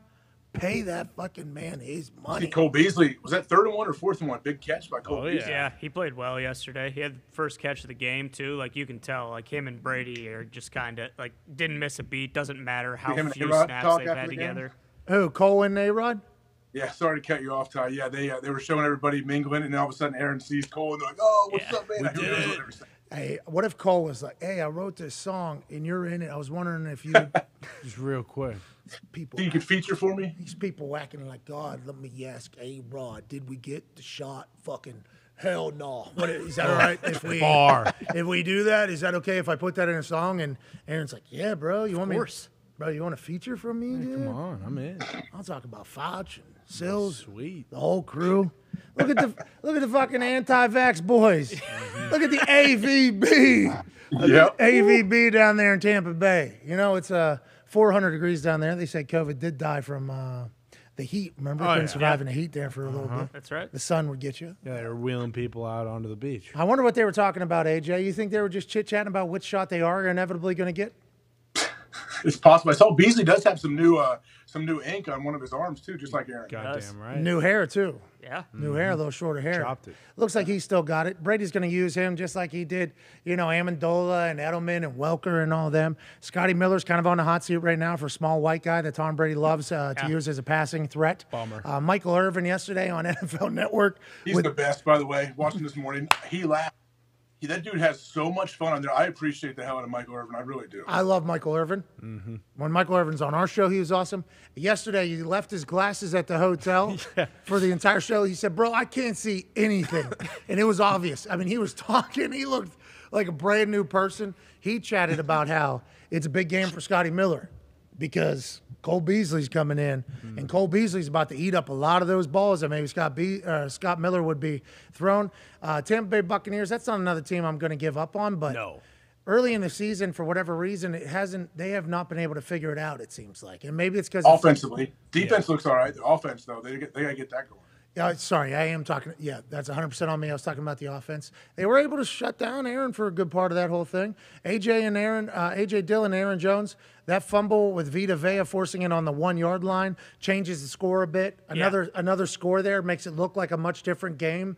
I think overall, as opposed to the 14-12, 21-12 is a little bit different. It doesn't look as ugly. And they're 1 yard away, and Vita Vea dropped back into coverage and fucking clobbered old Cuz into that. I mean, that was a murdered Aaron drilled Jones. him. Athlete. Vita Vea, freak athlete. Yeah. I think commentators didn't know who it was there for a bit. Unbelievable. Yeah. Only guy who looks like that. He's fucking awesome. Yeah. But yeah, it does seem like the Bucs have it figured out. All right, let's go to another overreaction from the internet. Remember that last one spurred this entire conversation. This is why we do it. Here's from Jake Finnerty at Finnerty_Jake. Guy's bow tie on.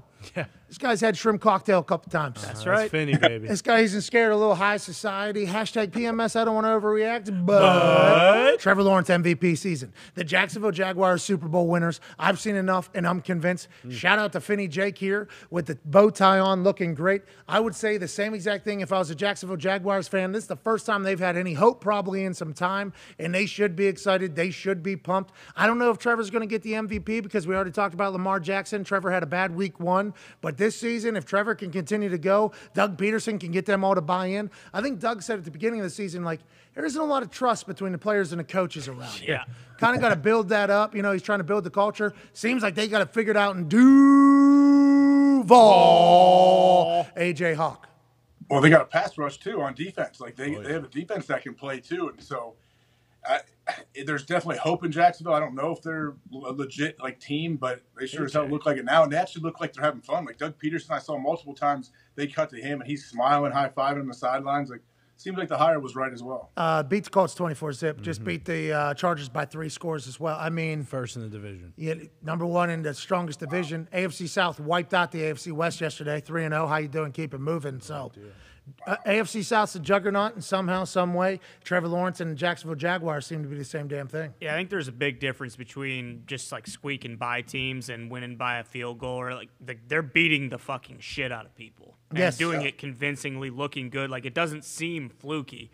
And I think in terms of buying in, they've already won as many games as they did last year. Like, it's probably. I mean, I can't imagine how much the difference is. I mean, it's night and day, guys going into that building. As compared to last year, where it's probably like, Jesus Christ, I don't even want to fucking go into the facility. I don't want to work here anymore. I don't want to do anything. And then now it's like, oh, we actually have a fucking team. We have a guy who cares, who knows what he's doing. Like, let's ride. Let's do it. Yeah, I think, when you got a coach kicking people, sure. and doing all that. It's probably can't sue for that though. AJ can't sue for that. He doesn't even know who's in the NFL. Call you whatever the fuck I want to call you. You can, but you can't sue somebody for kicking you. If somebody kicks you and you don't like it, you fucking tackle that human and punch them in the face. Yep. Bingo. He started it. It's on camera. I defended myself. What do you want? This old man has needed this for a fucking long time. You know what I mean? Sucks. Yeah. To go sue him later, I think, is a little soft, personally. I don't know if that's taking place. But Lambeau, I love the way Lambeau kicked the ball for a long time. I got faith in him figuring it out. Probably an interesting situation, too. Am I fighting my head coach right now? You know, that's... Yeah. Yeah. Are you going to stay on the team after that? Like, no matter what happens, if you beat your head coach up, he can't really cut you then, can he? Yeah, and do you If, not he get kick, the money? if your head coach kicks you, and then you feel as if it's like an aggression, like kicking you, like trying to fight you, which is... Abusive. Not abusive words. It was abusive physically. Kick. Yeah. Like, as an adult, you know, I think you have the grounds there. Yeah, I'm going to beat your ass. I don't know the laws well enough, but I think if somebody kicks you and you feel like it is a fuck you want to fight, I think you're allowed to, you know, I think you are allowed to behead the guy. Yeah. That didn't take the flight home from an away game and went to his own bar instead and should have went to the dance floor. I think you're allowed to do that. So Doug Peterson chatted about that.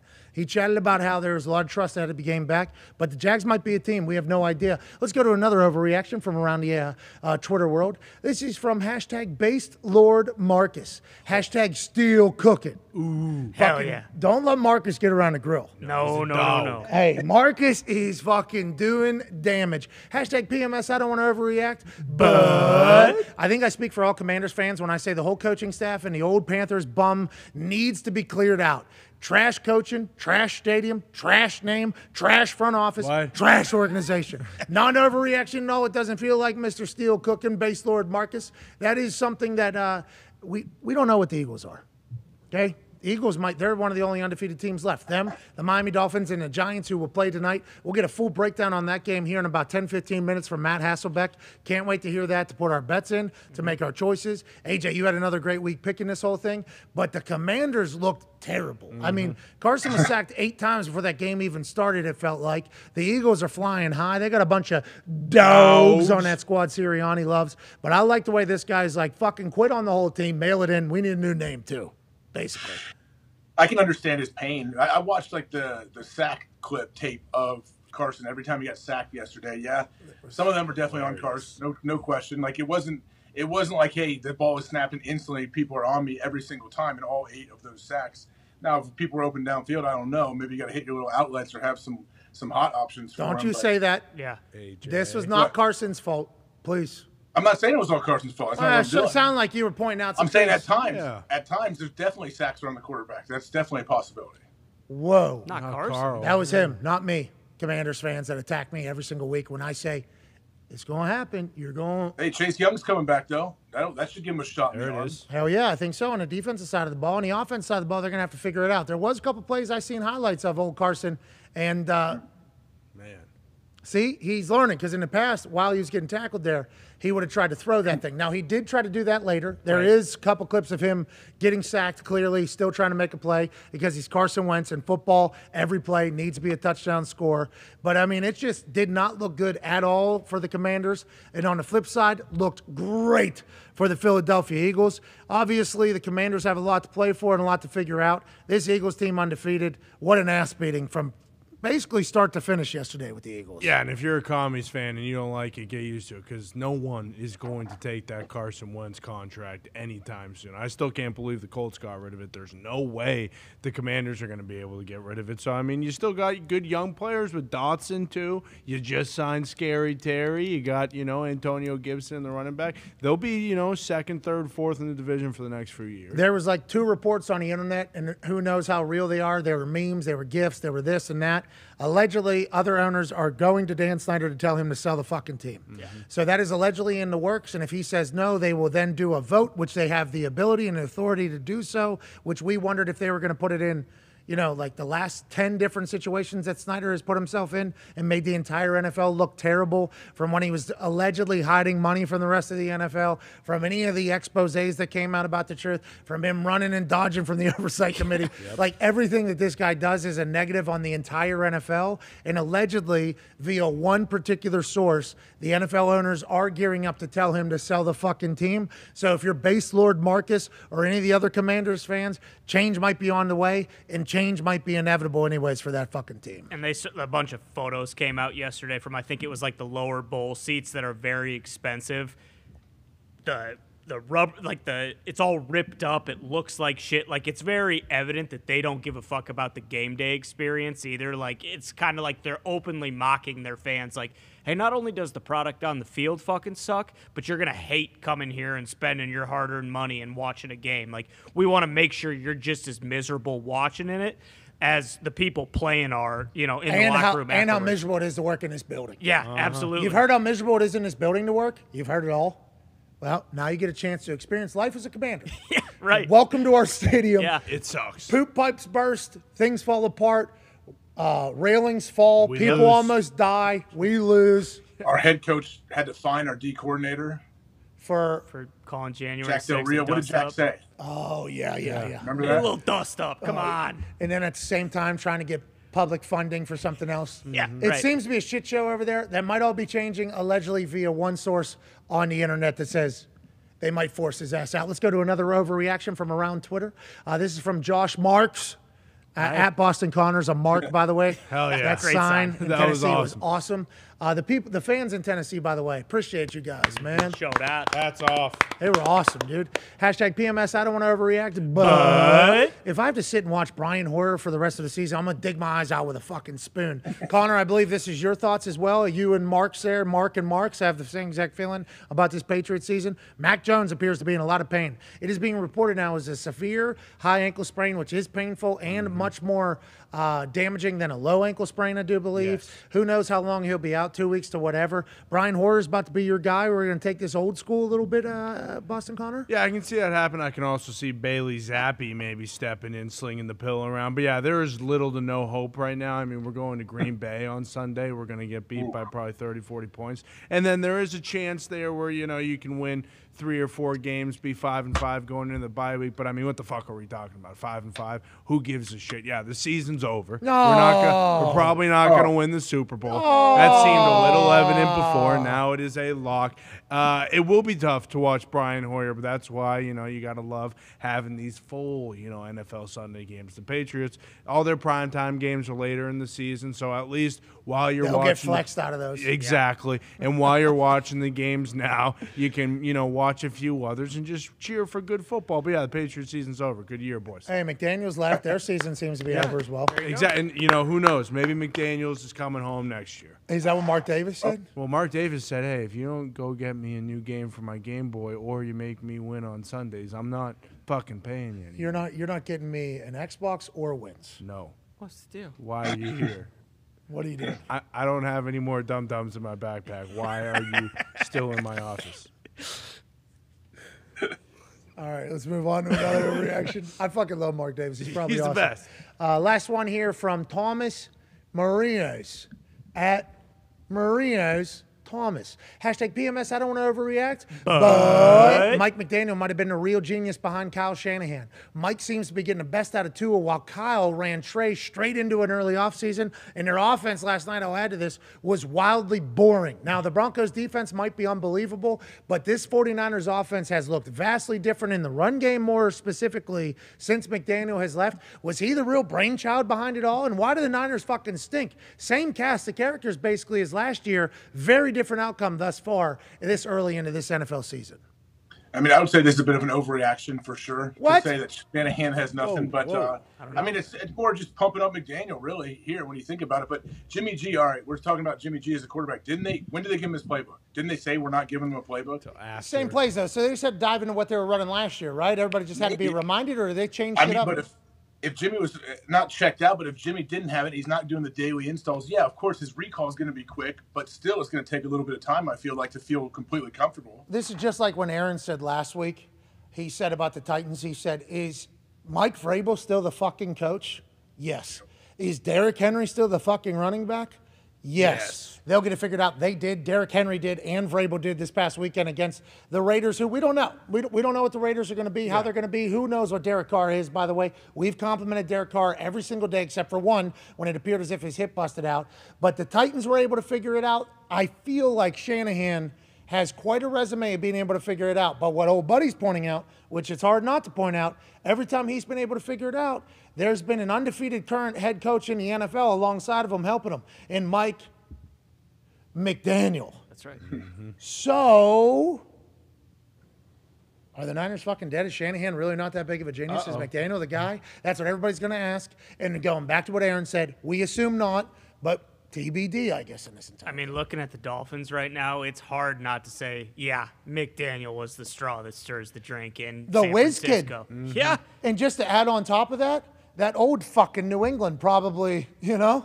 Yeah. Well, he just retired, right? What's Ernie your team Adams. look like now without him? Yeah, exactly. Oh. So, I mean, but also wasn't part of it. Like, the expectation was not, again, you know, you Not hate to that see- Ernie's a fuck, by the way. Just, you get it. No, old smart fuck. Smart fuck, yeah. Good guy. Term of endearment there. Like, you hate to see that Trey Lance got hurt, but everyone was kind of saying, like, hey, this is best case scenario for San Francisco. This is the same team that went last year almost to a Super Bowl, went to a Super Bowl with Jimmy G earlier. Like, there really is there's no excuses for them. It is kind of the same team. Like, we weren't anticipating Jimmy G to come in and not look like the same guy. Like, that last night was terrible. Terrible. Bad. Boring. Yeah. Russell Wilson does what Russell Wilson does, and that's a big time win. Now we're going to do what we do. It is time for us to get smarter at football. It is time for us to utilize our NFL Films agreement and use footage in a way that will make us a better program, a better show, and better football people. Here we go. In 5 minutes, a legend in the NFL will step onto this stage and run it hassle back. Breaking down things that maybe we weren't able to see. Looking ahead to tonight's Monday Night Football game on ESPN and an NFC rival that people have said dated back a long time. Can't wait. And if I make this shot right here, live in the Vandal Thunderdome, and you retweet this tweet, and then you add your hashtag in it, 10 random people will win $500. Ain't that right? Here we go. Whoa. Here we go. It's going in. Got it. Oh, my God. Yep. Here we go. Here we go. Every shot from here Yeah, it looks like every single shot is going in. is a swish. Yeah. It looked I mean, good. that's 2 back rims. This one counts. Okay. Yep, there it is. Oh, my I mean, God. That's 3. For Christ's sake. Take 5. We're getting better at football on the other side. 5.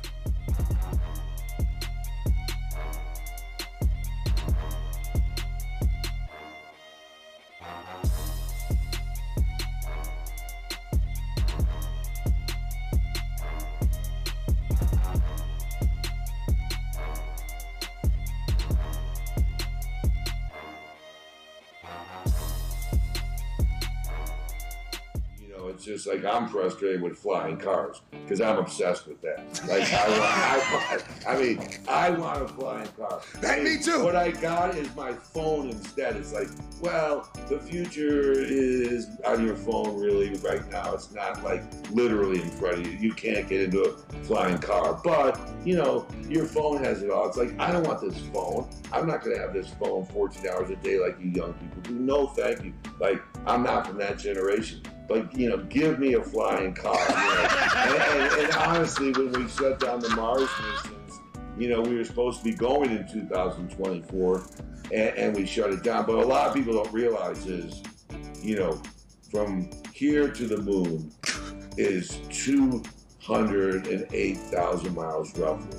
You know, 200. So you can think about that. Well, in this country, you know, a long road trip could be 4,000 miles, and you know how far it is to Australia. You know, so 200,000 miles. You know, that you think about that, and, you know, that's far. But like Mars, think about this, is 250 million miles. 250 million miles. So, you know, that's a little different thing because, you know, when you go, you know, it takes about anywhere from 9 to 11 months to get there, depending on the alignment. Are you going to fucking Mars? And so, Jim, are you going to Mars? It sounds like you're. I wish I was. Maybe you'll have. I think you have a chance to do a show from there when you're 80, Pat. Joining us now is a man who got to experience that at Notre Dame. Yeah. Got to experience it in the NFL. Now he's on television. He's this man's brother-in-law. He's obviously incredibly handsome. Ladies and gentlemen, Brady Quinn. Yay! Holy hell. Jesus. You look like that all the time. I don't know if you guys can see what's behind me. I think AJ might be more familiar with this picture. So hopefully AJ can elaborate or add some context to all of this. Is that Chopper up over your left That's ear? Chopper. Yeah, that's Wow. Chopper. AJ, How'd you get that in your background? what happened here? So, Well, this is a golf cart submerged. why are you fully dressed underwater? Thank you, Brady. Okay. Brady, yeah, you gotta. I guess we have to mention it, Brady. This is Pat. This golf cart. The e-brake just didn't work on me. I was parking close to the green. I rode that joker right into the pond because it took a hard right turn. This is like 12 years ago. I jumped in instantly. Oz is the other guy looking for his cigs. There was no help. And then Brady and Chopper were in my group. They came up about 10 seconds later, and they both just dove in instantly and started helping. Yeah. So hold on, We Brady. did not finish our round. You drove this cart directly into this pond. Well, you are a fucking menace behind the wheel, AJ. You drive with both feet. You sleep. Your hands are all deformed because of your broken fingers. You're driving golf carts into ponds. Straight up. Are you blacked out drunk in this thing? No, I wish I was. That's the problem. I was not. Sober. Oh my God, this guy. I was trying to get there. Brady, how do you let this guy marry your sister? How do you let this guy marry your sister, Brady? Let me add some more context to all of this, okay? This is at Rattlesnake Ridge. This was the first year, our first fundraiser for my foundation, the Third and Goal Foundation, which helps support wounded vets. So Great AJ cause. was kind enough to come out and obviously support the cause. Now, I guarantee you he was not sober for this because we actually took a party bus to Rattlesnake Ridge. Oh, AJ, boozing and driving. No one was sober at this thing. What I'm saying is, I played many times with many more drinks in me and didn't wreck a cart, is all I'm saying. Oh, okay. Sure. All right. Chopper hopping in there, though. Is he a scuba diver? He dove to the bottom and grabbed some clubs. He did. He said all you had to do was open your eyes in that murky water and you can find whatever you need to down there. All those eyes were burning afterwards. Allen shows up way more than just in the measurable stat sheet, though. One point to always remember about him, he's very valuable in a bunch of different ways. He's such a smart player and an excellent blocker. And I would say that about Sammy and Randall as well. Those guys really, really block well. There's some big-time blocks by all those guys, and then even on the screen on 2nd and 28 to Romeo, Allen and Randall out there, big-time blocks. Josh Nishman was down there with a block, and we're really, one block away from a 2nd and 28, 50-yard touchdown on a screen pass because of the effort of those guys. So. 2nd and 28, so to the edge it goes, and Romeo Doubs sifting through Doubs.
Hey.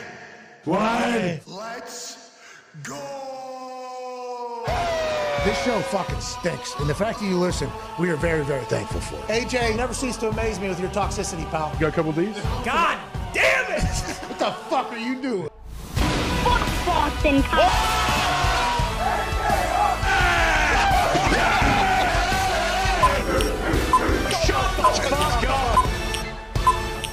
Hello, beautiful people. It is Overreaction Monday, September 26th, and we're about to get better at football. Hour 4 begins now. Football! 3 p.m. Eastern Standard Time hour begins now. It is our 4th hour of the show on this glorious Overreaction Monday, and it is time to get smarter than we've ever been in the game of football. The Toxic Tables here at Boston Connor, at Ty Schmidt. AJ Hawk still here, I believe, in his attic in Ohio. The boys are in the back, and joining us on stage, on set, a man who has forgotten more football than any of us have known, to break down some plays from yesterday that we might not have seen in the same fashion that he has, and also to break down tonight's game. It is time to run it, Hassel back with Matt Hassel back.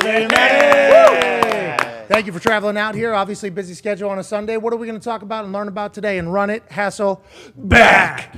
All right, let's go. Let's get right into it. Sunday, yesterday, some great quarterback performances, right? Yep. Did you guys have a favorite yesterday? Yeah, I love Lamar. I love Lamar. Yeah. I love Matt Ryan, too. Matt Ryan scored.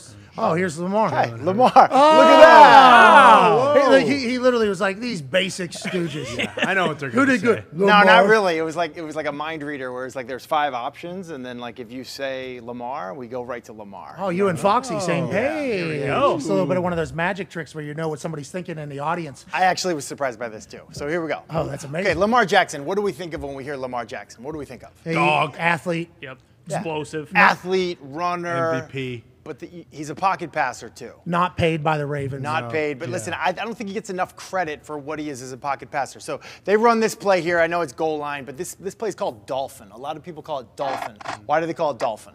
Because Dan Marino threw so many touchdown passes on this play, this concept right here. So here we go. Let's run the tape, Fox. So this could be called Marino, too. Could be called Marino. Patriots are ready for this play. This is a really good play. Hard run action, good blocking. We're running crossers. We're trying to get pick routes for man coverage, right? And so we're just going to go right through our progression here. This guy right here is number 1. We're moving over here to number 2. Okay, just run this play. You guys watch this play. I'm sure you saw this play in the highlights, Sports Center, all that stuff. Okay, bam, touchdown, no big deal. But it is a big deal. Show me the other copy of it here, behind. Now check this out right here, okay? We're going hard play action to the right. You can run it. Pause it at the top of his, maybe just one more step here. Check out my man Oliver here, the 4th string tight end. He's running this shallow cross. He's the next guy in my read, and he's running as fast as he can as a shallow cross right over here. But look what Bill Belichick has for Lamar Jackson right here, waiting for him. This kill shot, run it back. So this is a shallow cross. So when you're throwing a shallow cross and the guy's wide open, he's going to be running, and he expects the ball like you're going to lead him, like you did in high school, right? Just like that. Nice catch. Exactly. Nice catch. But you're going to lead him into some trouble. So hospital ball. Exactly. Rather than throw him upfield on the 8 right here, he goes kind of back shoulder on the 4 on this left shoulder because he knows where the hit's going to come from Oliver. So watch this throw by Lamar. Whoa, whoa, whoa, whoa, whoa, whoa, whoa, whoa, whoa, whoa, whoa. Watch this. Watch how the Oliver takes this hit here. Run it. How he throws it on the back shoulder, turns, and now he's going to take the hit on the back of his shoulder pads, which is going to hurt way less than otherwise. So great job, okay? You're saying Lamar did that on purpose, On purpose. This is not an accident. This isn't like, oh, this was an inaccurate throw, threw it behind him. This is next level. This is really good. It's like a finer point that I think quarterbacks have a lot of respect You're for. saying if like Aaron threw this or Patrick Mahomes threw this, everybody would say, look at him throwing his guy out of trouble. Lamar throws it, a lot of people go, almost got his guy killed. Almost got his guy killed. Do you think people are saying that or I'm no? not exactly sure if everyone's saying that. I don't think anyone even notices when other people do it. But I would say this, tight ends notice it. Tight ends appreciate it. Your teammates appreciate that. So I think they appreciate it. Next play for Lamar Jackson, please. I got one more Lamar Jackson. This is a really good one as well, okay? This play right here, a lot of people run this in the NFL. They call it Colt. Why do they call it Colt? Oh, Peyton Manning used to score so many touchdowns with this thing. Could call it Manning. Yeah, could call it Peyton's play. There it is. Peyton and the boys play. Yeah, but Peyton's play sounds too much like Peyton's places. So hey, good show, ESPN Plus. Okay. Here you go. Ready? So here you go. So you got Colt here. You got a guy going verticals, kind of just setting a pick here for Mark Andrews, who's coming on an in route. And then the outside receiver here is coming on an in route. Now this pick route, he's running a corner route. He's setting a pick as he's running this corner route. But the Patriots are ready for Mark Andrews. Why? Because Mark Andrews is the go-to guy for Lamar. Belichick. So check it out. Roll it till the top of his drop, please, Fox. Right there. They're ready for it. 2 guys right away on Mark Andrews. Lamar wastes no time. Goes through his progression quickly with his eyes. This ball is coming up to the one-on-one back of the end zone here with a perfect throw to Duvernay. Duvernay does the rest, kind of crosses the T's, dots the I's with his toes to stay in bounds. This is really, really well done. Man. Has he always been that good in progression or no? What's that? Has Lamar always been that good in progression or is he learning? You know what? I think he was a pretty good passer as a junior at Louisville, right? He won the Heisman Trophy. And everyone saw the wow plays when he was running around so much, but he had a very talented team. He was a good pocket passer as well. His numbers dipped his senior year because the talent around him was a little bit less. But no, I think he's always been a pretty good passer. Ours or nobody's that ball right there. That's us or nobody on third down. Us or nobody. Same thing. There you go. Yeah. All right, so that's a little sample of Lamar Jackson, right? He's dissecting these defenses. Yeah. Breaking it down, throwing the balls. With his eyes. And listen, sometimes you'll see quarterbacks like high school quarterbacks. They'll go through their progression like this. They'll be like 1, 2, 3. Yeah, it looks like a drill. It's a drill, man. That's like not real life, you know? So like how it really would look for Lamar Jackson would, in this case, right? Thank you. It's going to be like 1, 2, 3. Like I just went through my progression with my eyes. My feet did nothing. So people aren't noticing the progression in us because the head isn't necessarily turning, but he's doing it pre-snap. He sees that guy dropping into coverage from Mark Andrews early and knows exactly where he's headed. I think this is a great job by Lamar, knowing exactly what the defense has given him, and he takes advantage of it. So why don't you think he gets credit for that? Because it's cerebral. Yeah, exactly. The knock is that, you know, he's well, just he's too athletic. Part of it is very athletic. That's one reason. Okay, so the lazy thing to do would just to be like, oh, he's a runner, because he is good at that. But I think the other thing is this was just an incredible catch. Yeah. This is maybe one of the greatest catches. So I'm giving Duvernay his props because it's a great catch, but I'm also saying this is a great throw. It's a great read and it's a great throw. That's awesome. Way Let's to pay go, that Lamar. man his money. Yeah. Okay, that's Lamar. Next game. Our next guy, here we Aaron. go. I don't know if you've heard of him. Hell yeah. Aaron Rodgers. He's immunized. Okay. He is immunized. He wears these Zen necklace things now. Yeah. And then when he's walking into a game, he literally looks like he's walking out of a Four Seasons spa. Yeah. He picked up the entire spa, and then his hair's so cool. Yeah. Yeah, we know him. Yeah. He has We've heard of him. ayahuasca. Not everyone can get away with that, but He does ayahuasca. okay. So Are you listen, talking about the ayahuasca? Or I the- heard Aaron Rodgers on an Aaron Rodgers Tuesday talk about, you guys were asking him questions about, is it a run play? Is it a pass play? Do you call 2 plays at once? You know, what is it, right? And, you know, it's not that simple, right? Sometimes it's a play, it's a run and a pass. Sometimes it's a run, he audibles to a pass. Sometimes it's a run and, hey, receivers just run a route just in case, right? And what's great about this is it's really, really hard for the defense to know what to do. So I had 4 plays. I cut it down to 2 plays for time here. Yeah, okay? it cost us an extra $4 million. Okay, so listen, here's the situation. Some people, the Green Bay Packers might call this west-left slot stack, okay? Whoa. And they might not, but they could, okay? West meaning we're going to put a guy on the outside of this tight end. They'll call it west. If that guy, the extra tight end, was inside of our normal tight end, we might call that east. Cold inside, hot outside. You know what I'm saying? Like Hot west, in the east. west. There you go, hot in the west. There we go. Yeah. Okay, Okay. anyway, this is a strong run game formation right here. This is a very strong run game formation. You got A.J. Dillon offset. They got all kinds of great run plays that they can come to this left here with this double tight end set. Look at how this Tampa defense is, you know, all in the box trying to take care of that run, right? So we're probably not going to have a good run here. Now, earlier in the game, they ran 2 runs out of this. They got nothing, okay? But check this out right here, right here. What do we see right here? We see a little 2 over 2 stack. So Aaron Rodgers, I believe, says, hey, listen, yeah, it's a run. You other, what is it, 8 guys? 8, let me see, 9, 10, 11. Yeah, you other guys, you guys run the run. Good math. Good math. Yeah. That was quick, too. If I don't like it, I'm just going to throw the ball. Run the play. Touchdown pass. Boom. So literally they call a run play. A.J. Dillon thinks this is a run. He thinks it's a run. He thinks it's a run. The O-line thinks it's a run. The tight ends think it's a run. Now, they know they have Aaron Rodgers as their quarterback, and Aaron Rodgers is saying, hey, guys, don't block this backside end. Do not even block him. I got him. He's mine. I'll keep him with my fake, or I'll maneuver with a nice little sidearm throw, real quick throw.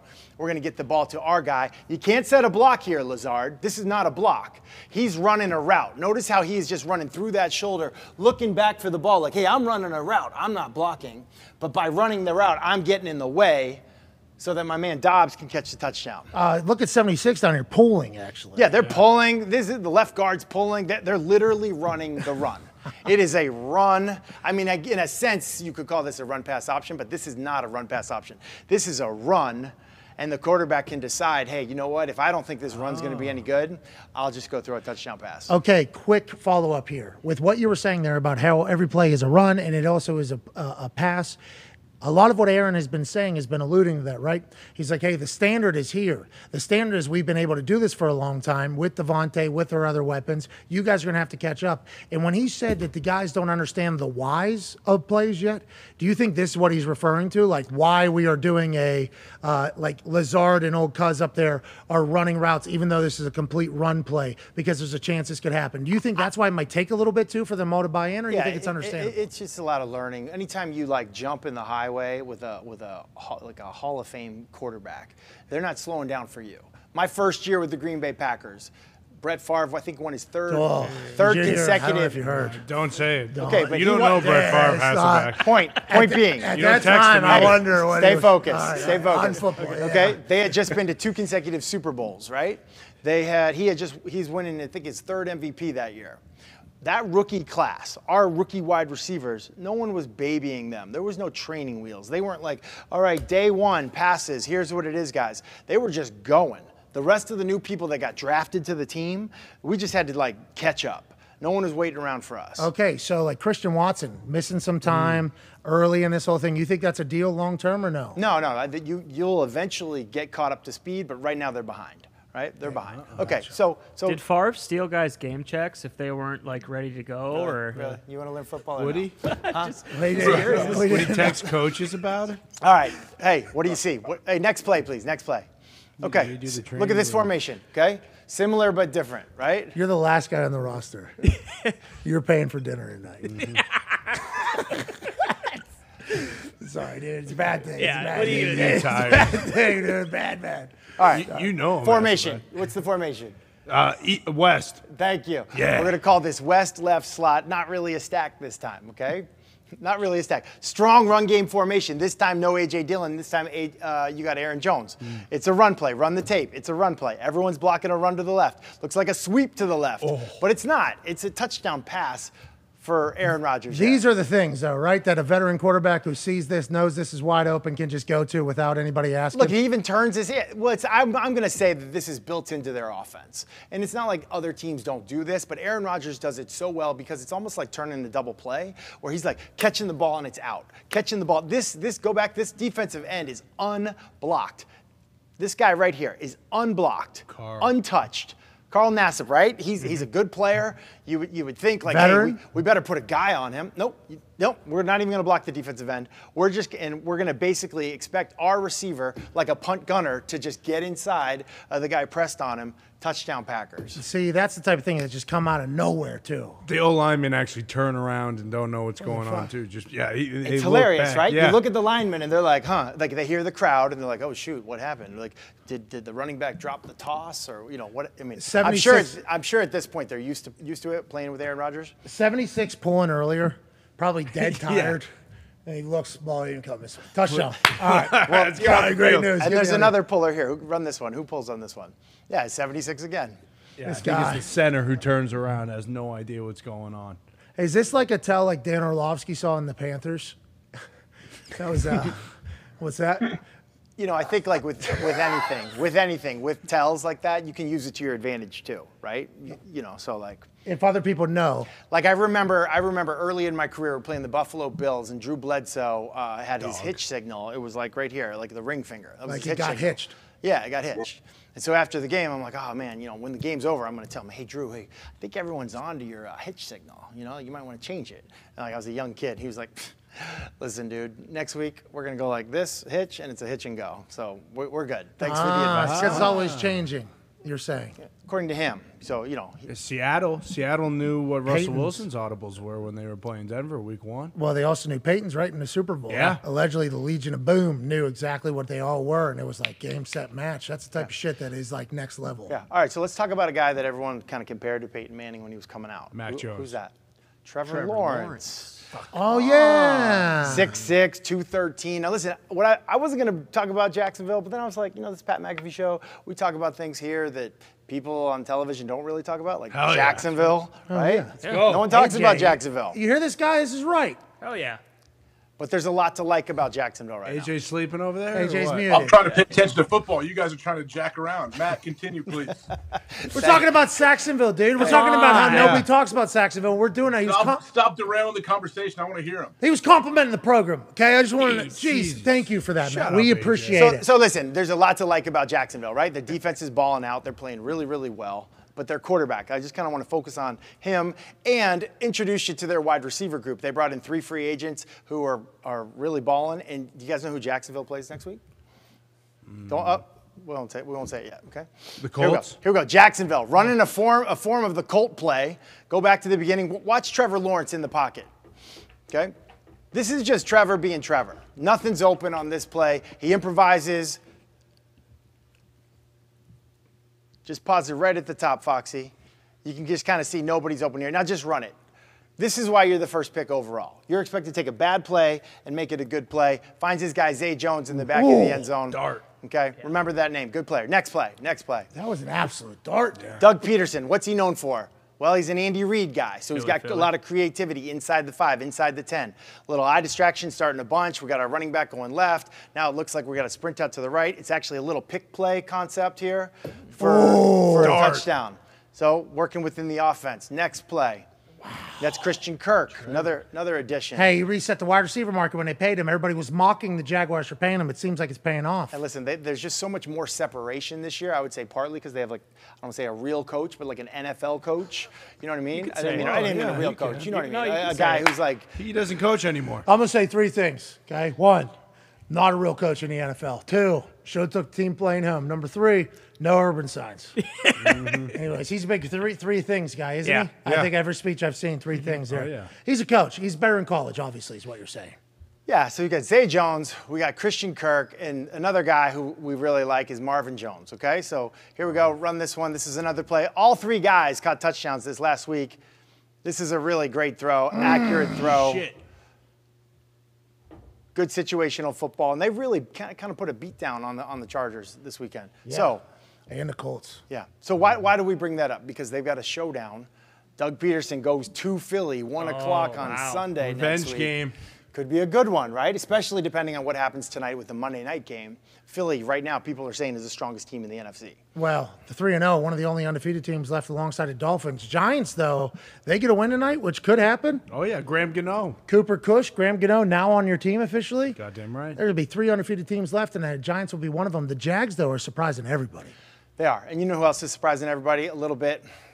Jalen Hurts and the Philadelphia Eagles. Oh. They're playing really, really well. So listen, the defense for Philly, yeah, they got after Carson Wentz, 9 sacks. They've caused 2 fumbles. They're playing great. But Jalen Hurts doing it with his legs, doing it with his arm. Going into this week's games, Jalen Hurts had 20-something carries, 28 carries, I think it was. That's more than Dalvin Cook. That's more than Zeke Elliott. Damn. That's more than Christian McCaffrey. Right. So designed runs, scrambles, you got to kind of defend the entire field with him. Okay, but let's talk about him as a passer. This is really impressive to me, okay? Run it to the very, very beginning here. This is called empty. We call it empty because there's no one in the backfield, obviously, right? When we're in empty, what are we afraid of? Well, we're afraid of the quarterback having to direct pass protection. And then we're also saying, well, you know, the quarterback could hand signal. Right here, he sees what he has defensively, and he signals out a 2-man combination here to A.J. Brown and to Devontae Smith. He recognizes that these 2 guys are on Devontae Smith, and I'm going to signal out my one-on-one route to score a touchdown. Check it out. Signal. Devontae passes it out. Tells him. Here we go. Boom. Touchdown. 3rd and 7 touchdown. Talk about 3rd down, red zone, 2-minute critical situations. This is very, very well done. A.J. Brown is a beast. Is this ball placement here, too? Ball placement accuracy. So listen, watch this. He signals, and then it's pass it down. They're on the road. Devontae sees it. He's going to pass it down. They're probably going to have to change their signal now that we just showed it. Sure.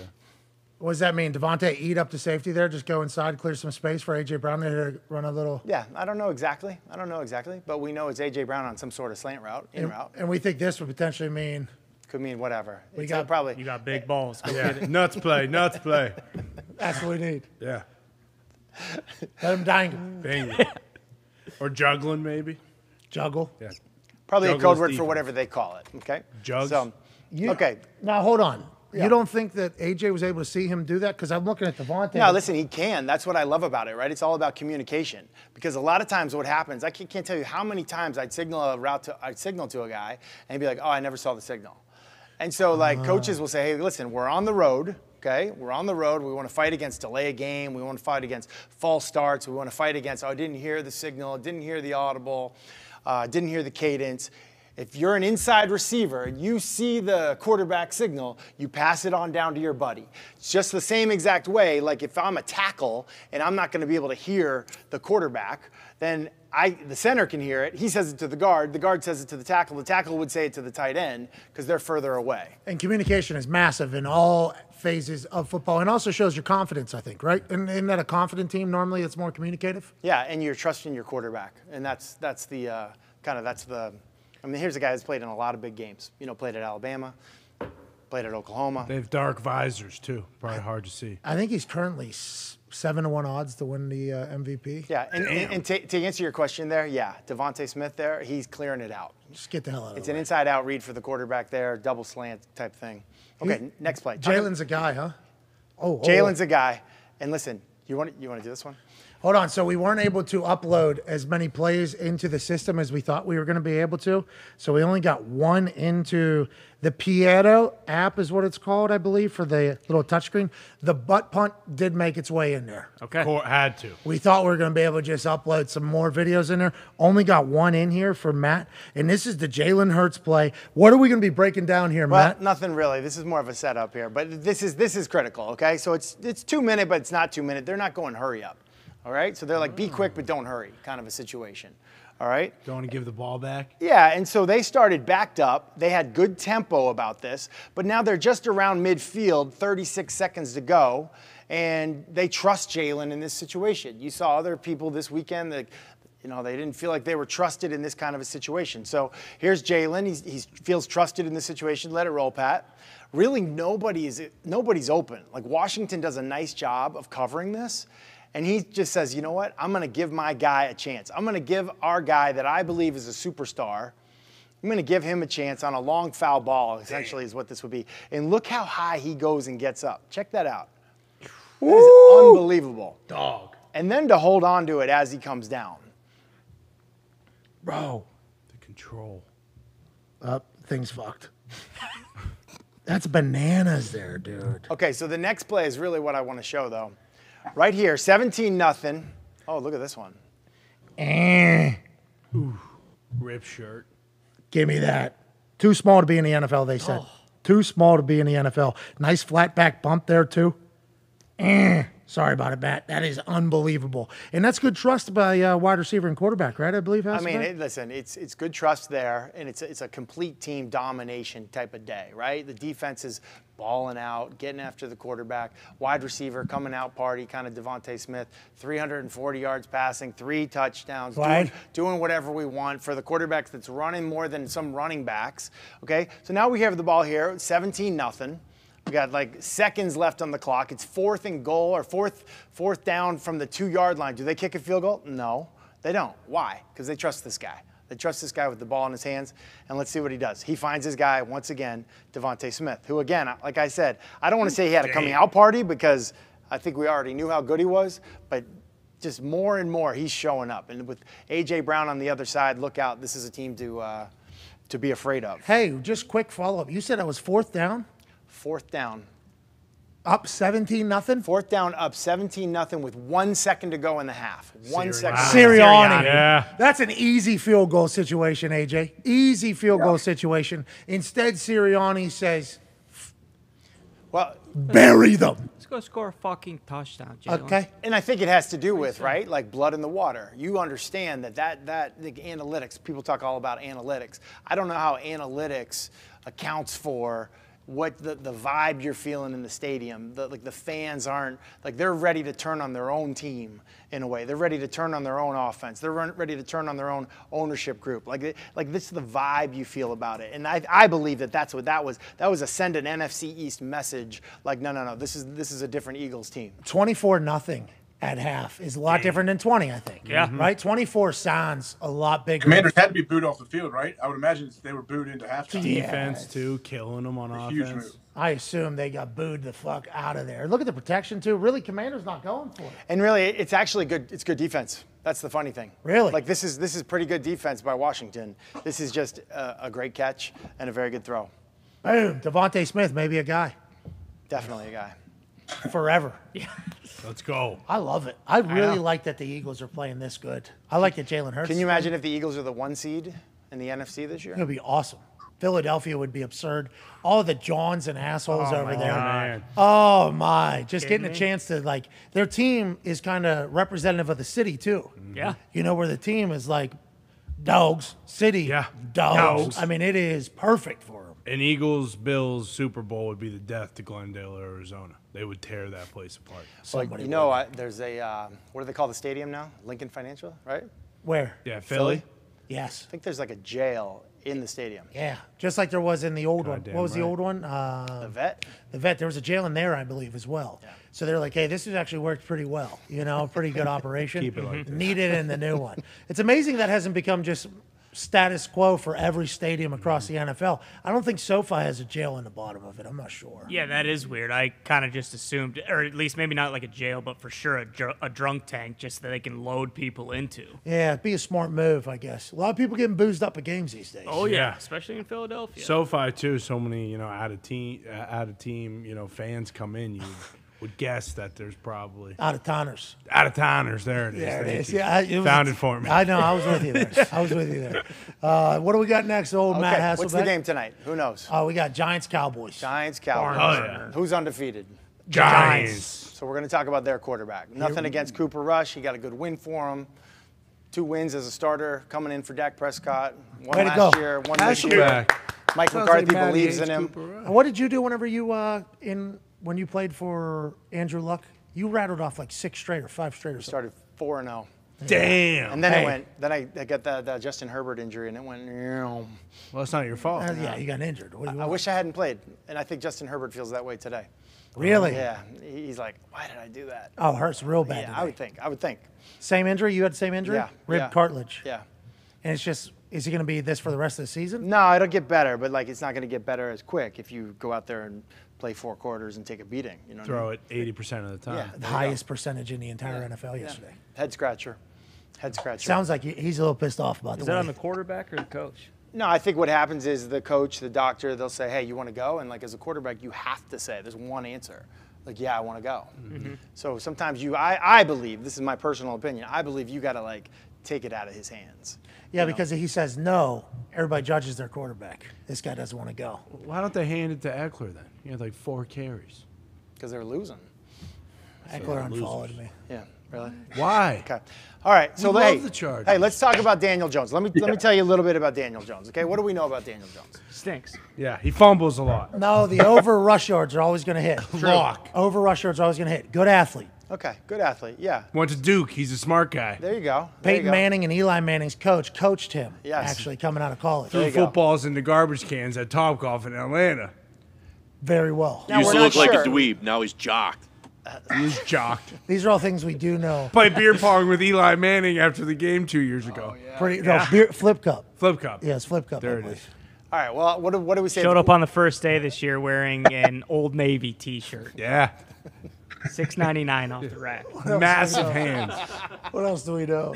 We know a lot. I feel Okay, like we know okay. too much. Well, But he's good at basketball. too. Brian Cornhole, too. Daboll was hired to fix. And he's a pro He's cornhole he's player. in the pro cornhole league. That's what. Sorry, Matt. He got a 3-year contract. That's a question we can maybe keep out of running house.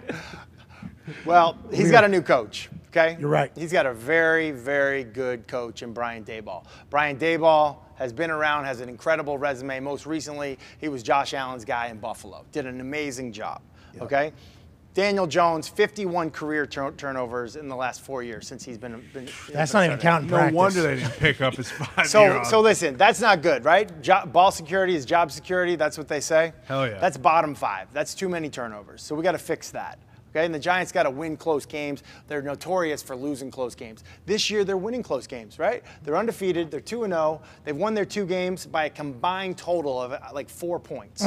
So they're on the other side of that fine line between winning and losing, which is good. You got to keep it up. Now, how do I believe you got to keep doing it? I think it's stuff like this, Brian Daboll type stuff, using Saquon Barkley, who's hot, who's running angry right now. Start out in a bunch, get the defense thinking. Remember what I said? Make it simple for the offense. Make it simple for a young quarterback who you want to protect the ball. Okay, but make it confusing for the defense. Look, now the defense has to communicate. All right, let it roll, Foxy. We're sending a guy in motion. Okay, brand new defense. Now we got new things to think about. All right, set HUD. Pause it right here. We got run action with a slice. See this tight end that was in the bunch on the right-hand side? When he runs behind the line of scrimmage, it's hard on a defense. We call that a slice. We got 2 guys flying out here, and it looks, again, like a run action. Okay, you can let it run. This is just a play action, naked bootleg, 1-yard throw, touchdown pass. It's like a 16-yard touchdown pass on a 1-yard throw. This is the kind of stuff that you got to get Daniel Jones going on with a Micah Parsons team coming in tonight, Monday Night Football. Unguardable right there. You gotta pick your poison, right? You gotta say, okay, how much are we gonna care about Saquon, and how much are we gonna care about the naked bootlegs on a play like this? And you gotta get these guys to communicate well, and it's just eye distraction, eye candy, get some thinking. That's what we like. I mean, he's wide the fuck open right there. And that's play design, right? That's play design. That's play design. And Daniel Jones is a good athlete. You got to worry about him running, all that stuff. That's fine, okay? But what's the knock on Daniel Jones right now this year? He's not throwing the ball downfield. Right? Yeah, he's there's got only like 2 shots. He's got like 2 passes that are like 20 yards or more. So basically, what do people do? They're going to squat on him. It's kind of what I think Baltimore was thinking when they went to play Tua.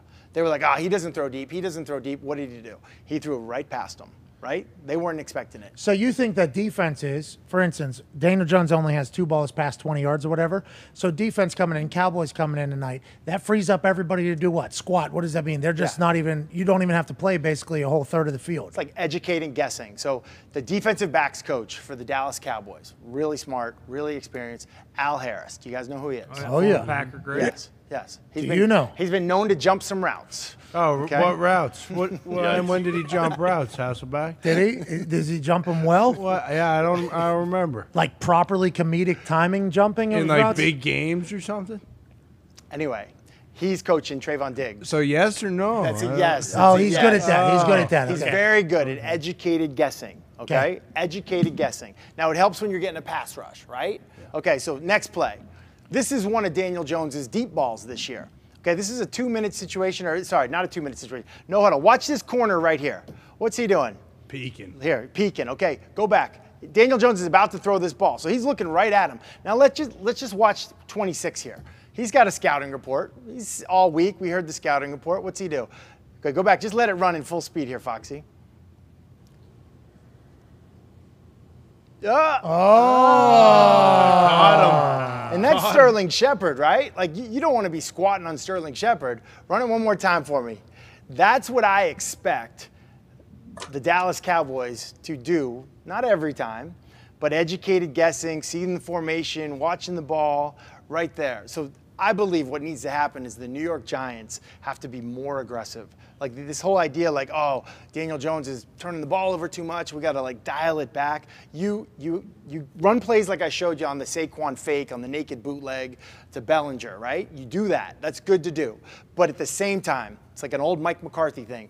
You should take at least 1 deep shot a quarter if you can. How come? Why is to that? keep them honest, to keep them guessing, to keep corners like this or guys like Al Harris or Trayvon Diggs or whoever, you get them, they can't do this to you. Because if they can do this to you, that's a real problem for any offense, for any quarterback. Because you just have no space now, because they all know that everything's happening in front of them and they can just eat all eyes forward. Well, you're basing all of your plays on the fact that they're going to honor that you would throw it deep. You have to have that first. If they don't respect that, then they don't respect you, and you got a real problem. Oh, can't have it, AJ. Can't have a no respect issue with your quarterback. So look for that. I would say Daniel Jones. AJ, you can pop in here definitely. Daniel Jones tonight. Opportunity for feast or famine. They're going to be squatting on routes. When they see you in a certain formation and a certain down and distance, they might call it sticks routes. 3rd and 6, we're going to squat at 6. 3rd and 10, we're going to squat at 10. 3rd and 3, we're going to squat at 3. And that's an opportunity maybe to take a shot. Oh. So Will if they you're do a it? betting man, would you like Daniel Jones to throw a pick tonight? Or would you like Daniel Jones's over for pass yards? Yeah. Well, there's a reason the Dallas Cowboys and Dan Quinn were so good at creating turnovers last year. They're opportunistic, but they also, it's almost like they've been given the green light. Kind of like those baseball guys. It's like, hey, a 3-0 pitch, you're allowed to swing. You're allowed to swing. You're allowed to swing. The Dallas Cowboys, those DBs, you're allowed to go score. You're allowed to go score. Okay. You're allowed to go score. So and I feel like that's the vibe in that defensive meeting room. Daniel Jones, 197.5 yards over under on FanDuel right now. What are the odds on a Cowboys defensive touchdown, perhaps? I don't know. I'm going over for Daniel Jones, though. Feels like I just hammered that. Done. Thank you. Thank you for that. I mean, that's going to cost me money. I've been on quite a losing streak. The only bet I won is Colts plus 5.5. Yeah, tonight, though. Well, going back to Al Harris, I'm not very good at predictions, so you might want to, It's factor gone. that in. I already sent it. It's gone. Sorry. It's already out there. This is the game tonight, obviously. Cooper Kush versus Daniel Jones and the Giants. It's all going to hinge upon whether or not they let Daniel Jones go, you think. Great helmet game. No matter what happens, great helmet game. These are great helmets. And Zeke's helmet, that little spaceship that a lot of guys have around. Yeah, Pollard, too. That's the future. Yeah. Sweet. AJ, I wish you had to wear one of those with your big dome on that thing. AJ, you got a perspective on the jumping routes thing? Yeah, I wondered, so when they do, when guys squat on routes, is it normally because they don't, a lot of times they would squat because they don't respect the guys down the field speed, like, hey, this guy can't beat me deep anyway, or like those guys, are they squatting because they're like, hey, until you prove to me that you can beat me over the top, I'm not going to honor it? Yeah, I think that you're not going to throw it. You're not going to go deep. Yeah. You've thrown 2 deep balls all season. You're not going to do it. You're Dan Jones. Is this like in pickup when somebody says you won't shoot the 3? Because I will. Yeah. And it's a great point. And then once you make it, okay, fine, I'll honor it. Now they have to. Go ahead and make one first. And then you can give them, and then right up and around. In your boots. Yeah. Well, in these boots, absolutely. Matt, we can't thank you enough. Run it, Hassel, back. We appreciate the hell out of you, buddy, for making a trip out here. I feel like I got smarter. Do you think you could throw this into that hoop right there so 10 people can win $500 that retweet this video and put their cash probably tag? Probably not. I turned 47 yesterday. Happy birthday! Oh! It looked like it was going. Oh, my God. All right, hashtag PMS, happy birthday, Matt. Go ahead and just screenshot right now.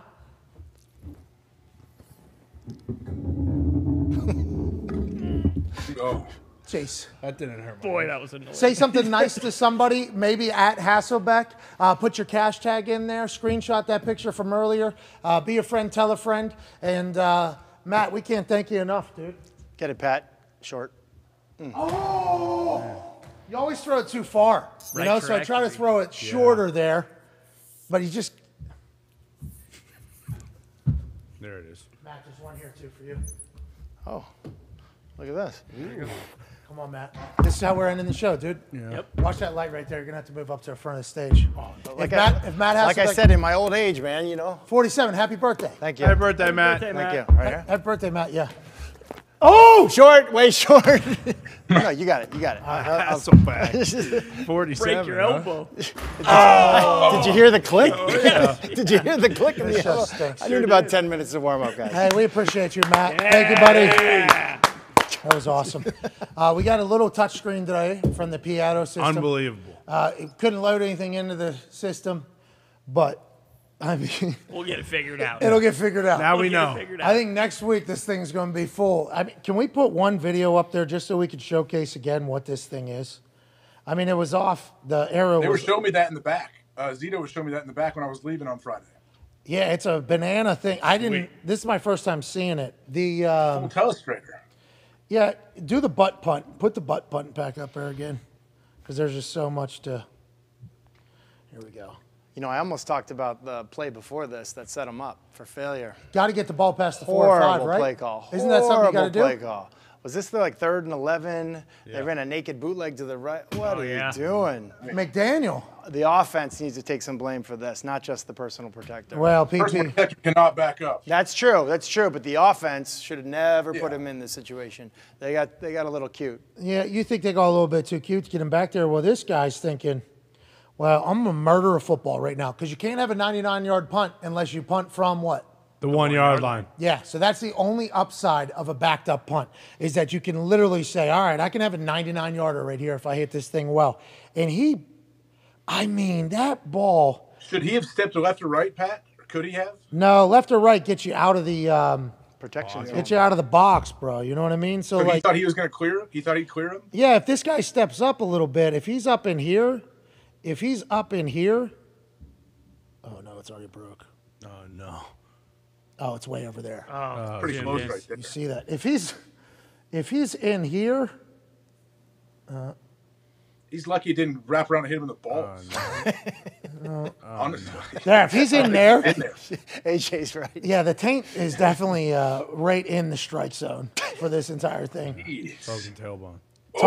And then they zoom in on Morstead. That's 2 feet away, 3 feet away from being 6. So he runs off. Yeah, he just starts running off the field. And I'm like, I don't know what my reaction would be either after seeing this happen, but I know old buddy's ass in taint is going to be in trouble today.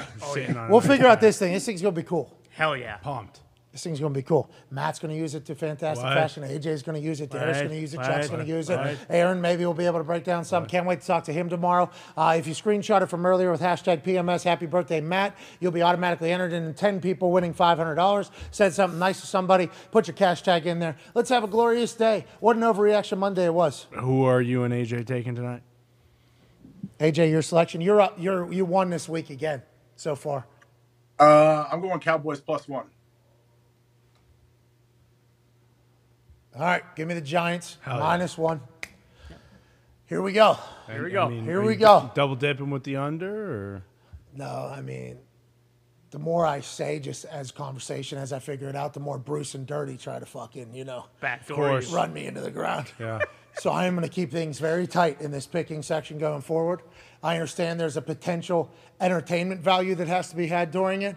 Can't do it. Nope. Can't do it. Straight laced. 7-10, 10-6. You're fucking hot right now, AJ. So anybody that's listening to this, we should maybe boost Cowboys +1 tonight. Should have won the Texans. Should have won Dahn's more.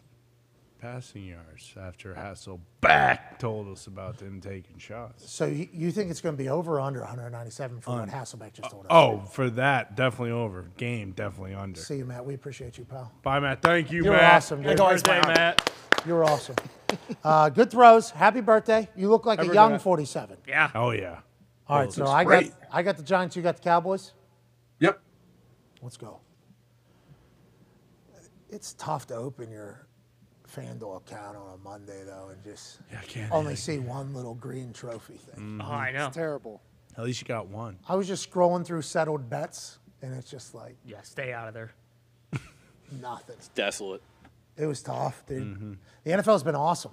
I think it's been tough to predict. AJ's been able to do it. He can't bet on it until January, though, because Ohio just passed the rules. He should have been able to build a whole new house, which he probably is in the middle of doing already from his picks, and we will continue to ride with you. I'm going against you strictly because I got to gain some ground, and I like Danny Dimes with what I just heard from Matt Hasselbeck. Let's assume Dayball's hearing the same exact thing. Yeah. Saquon on Monday Night Football. Cooper Kush has done well. Maybe tonight's night he doesn't. You know, he is Cooper Kush. Maybe.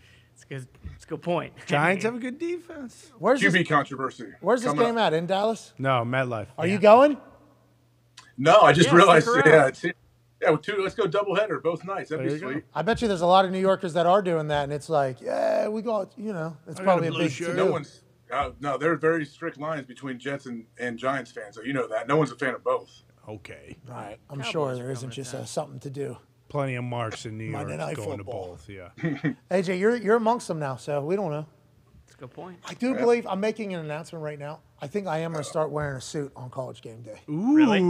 I think so. You know, why? You know, I'm on morning network television. You know, kind of. Yeah. 100%. You know, so out of respect for the situation. Now, there's a lot of these whites that are pissed off about the way I dress. You wear a jacket, though. It looks nice. Like, it looks like you're dressed up. Thank you. I appreciate that. But these yups just can't, you know what I mean? It's a tough thing. So we don't have as many shows, right? We only have a certain amount of shows. And also, have you seen the way Kirk and Dez and Reese and them look? Yeah. They got good suit games. Clean. Call Michael Irvin's guy. Have Michael Irvin's guy make you some suits. He looks awesome all the time. So I'm feeling like, should I just remove that potential conversation piece from these old whites so we can move quicker and also respect the set? You know, like it feels like they are all very, I mean, this is like 10th year, 20th year for a lot of these guys. They didn't bring you in to be Corpo guy, though. Yeah, you got to be No. you. Am I disrespecting the set, though? That's the only thing I'm starting to think No, about. you put a sport coat on. You could have anything on underneath. You put a sport coat on, you're instantly not disrespected. That's what I think. I think I dressed it up. You know what I mean? 100%. I think I'm dressing up out there. Yeah. These old flabby whites, though, do not enjoy my fashion. Can't give in to You them. could also just do it this It's week. not giving into. It's not giving into. It's like literally just like I'm trying to read the situation. Trying to be respectful. Yeah, I'm trying to be as respectful as possible. You could do it this week, and then if it's just like, you know, that was uncomfortable. I didn't feel good. I don't feel like I had, you know, I didn't feel like me up there. What then if I- fuck it, you don't do it again. What if I do just go? I mean, look at these suits, by the way, all super. Everyone looks good there. Yeah.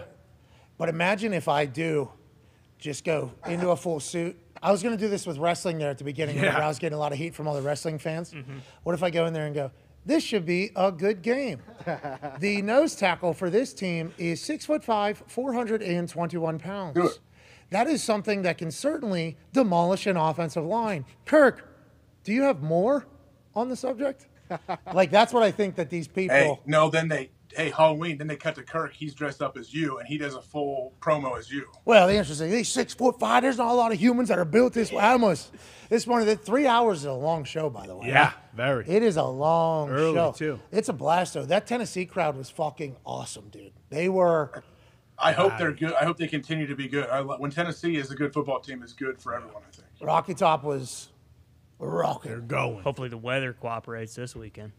Yeah, dude. Oh, yeah. I just heard about this. So we're going to Clemson. I guess there's a hurricane coming through.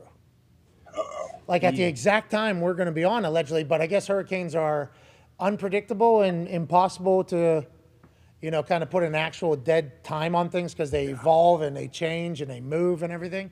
But the way the hurricane that is currently moving at, I guess all eyes are on game day, us being there right in the middle of it, I guess. It's like a lot of games in the path of it. It's one thing if there's no other good games, but there are so many other good games on Saturday. There's a lot of games. I'm excited to get down to Clemson, NC State, but if we're going to be in the middle of a hurricane, I'm also like okay with not being in a hurricane. Yeah. But I'll go, hey, listen, I've never been inside of one. Yeah. So that'll be fun. I've never been inside a hurricane, so maybe this week's the proper time to do it. Yeah. Why not?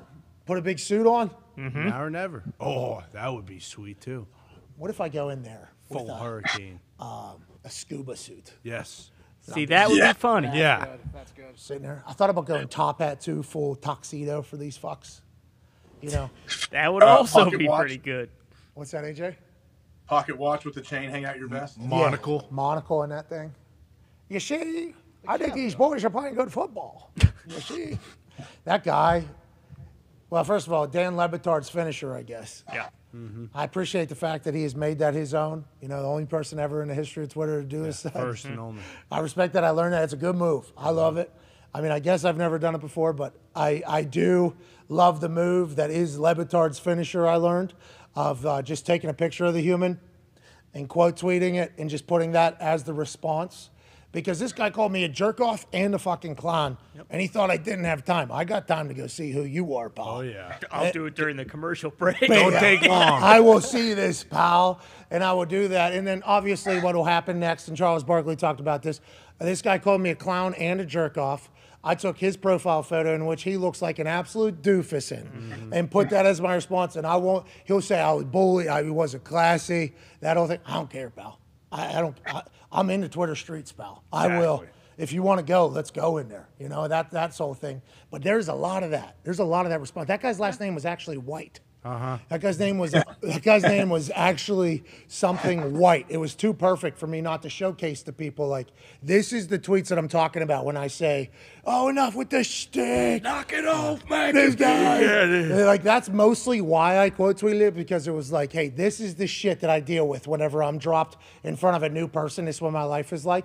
But that guy was just too perfect not to kind of put on blast there for a second. He ended up deleting the tweet, put himself on a private thing and everything like that. And welcome to the show. You know, William White, welcome to the show. You asked for it. Fair warning. That is what I deal with, though, on a regular basis on my Twitter account. And I just got to keep going. Head down. But it is morning network television, too. Like, that is something to think about. It's a household staple. Oh, yeah. I will be on the Manning cast tonight. Oh, nice. Oh, here we go. Here we go. Jimmy Johnson, then me, then Tracy Morgan. Ooh, yes. What a crew. I can't wait for Tracy Morgan. Now, Jimmy Johnson always going to be electrifying. The fact that I'm on the same show as Tracy Morgan makes me very, very pumped. Might make that as my Twitter bio. They're Giants, obviously, home to the Cowboys tonight, and I'll be chit-chatting with a Giants member that just won in the Hall of Fame, Eli Manning. Pretty sweet. How about that? My eyes are piss poor. Is that NASCAR Jimmy Johnson, or is that former head coach Jimmy Johnson? Good question. I thought it was Jimmy Johnson. Cowboys head coach. NASCAR That would Jimmy make Johnson sense. just retired. So could Is that IE? Is he J-I-M-M-I-E? I believe so, but I cannot see it. So Jimmy with a Y is who? I think that's head coach head Jimmy coach. Johnson. Okay, good. That's who I had in my head. You're That right. would make more sense. Great NASCAR lineup. Jimmy, I.E. Right. Okay, good. Good lineup. We got our first thing this weekend. Saturday night. Oh, yes. Let's do it. AJ, can't wait to see you Saturday night here live in the Thunderdome. Hell yeah. As we go live. What? Nothing. I there's rumors that was this Saturday. Yeah, well, I found out just a couple days ago as well. This Saturday, we Hell got yeah. a big-time watch-along. We'll be on ESPN2. Obviously, we are prepared and ready to go. Absolutely. We have it all figured out. It is a massive honor. We are pumped about it. Ain't that right, AJ? Absolutely. You're right. We are prepared. We are very excited for it. We get a chance to watch an incredible slate. I do believe it is going to be focused around one of the games, but if said game either gets delayed or moved, there's a chance it could bounce around. We'll be live here from the Thunderdome. go. We're going to have a lot of giveaways, a lot of charitable donations, hopefully some electricity, and I believe we're all riding on one side except for one person in the office. Hell yeah. So it should be an electrifying event. I think that me, Peyton, and Eli are going to chat about that a little bit tonight. I think I'm going on second quarter. Okay. Good time to go on. I think second quarter, right before halftime. How you doing? Keep it moving. Did you guys see the commercial that they had? Eli, Peyton, Joe Buck, and Troy Aikman? They're friends over there. Yeah. As long as you're watching. And, you know, one of them does it from their basement. The other one has to travel every week and do the game. And stand the whole time. Yeah. Yeah. Yikes. Huh? No cough button on game day 2 weeks in a row. It's a bold move. No, they had to order a whole thing. You know, they're not used to that many people on the set. It's become a thing. True. Like, they are all very, very nice to me, but it's become a thing there. So it's like brand new, something first time for that long and forever. So they got to order new equipment. It's been a couple allergy weekends, though. You know, we're in Boone, and then we're in Knoxville. A little bit different allergies.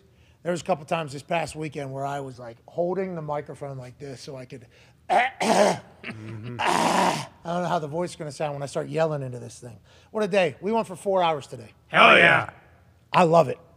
Lucky to be here. Thankful to be here. Did a giveaway earlier. We'll be back tomorrow with Aaron Rodgers Tuesday. What do you mean when he's talking about the Jumbotron operator? We'll find out. Thank you, guys. Thank you, everybody in the back. Thank you, AJ. Have an incredible trip back to Ohio if you're traveling today. If not, enjoy the rest of the day. You all are the best. Goodbye. Take like 20 hours or so. See you.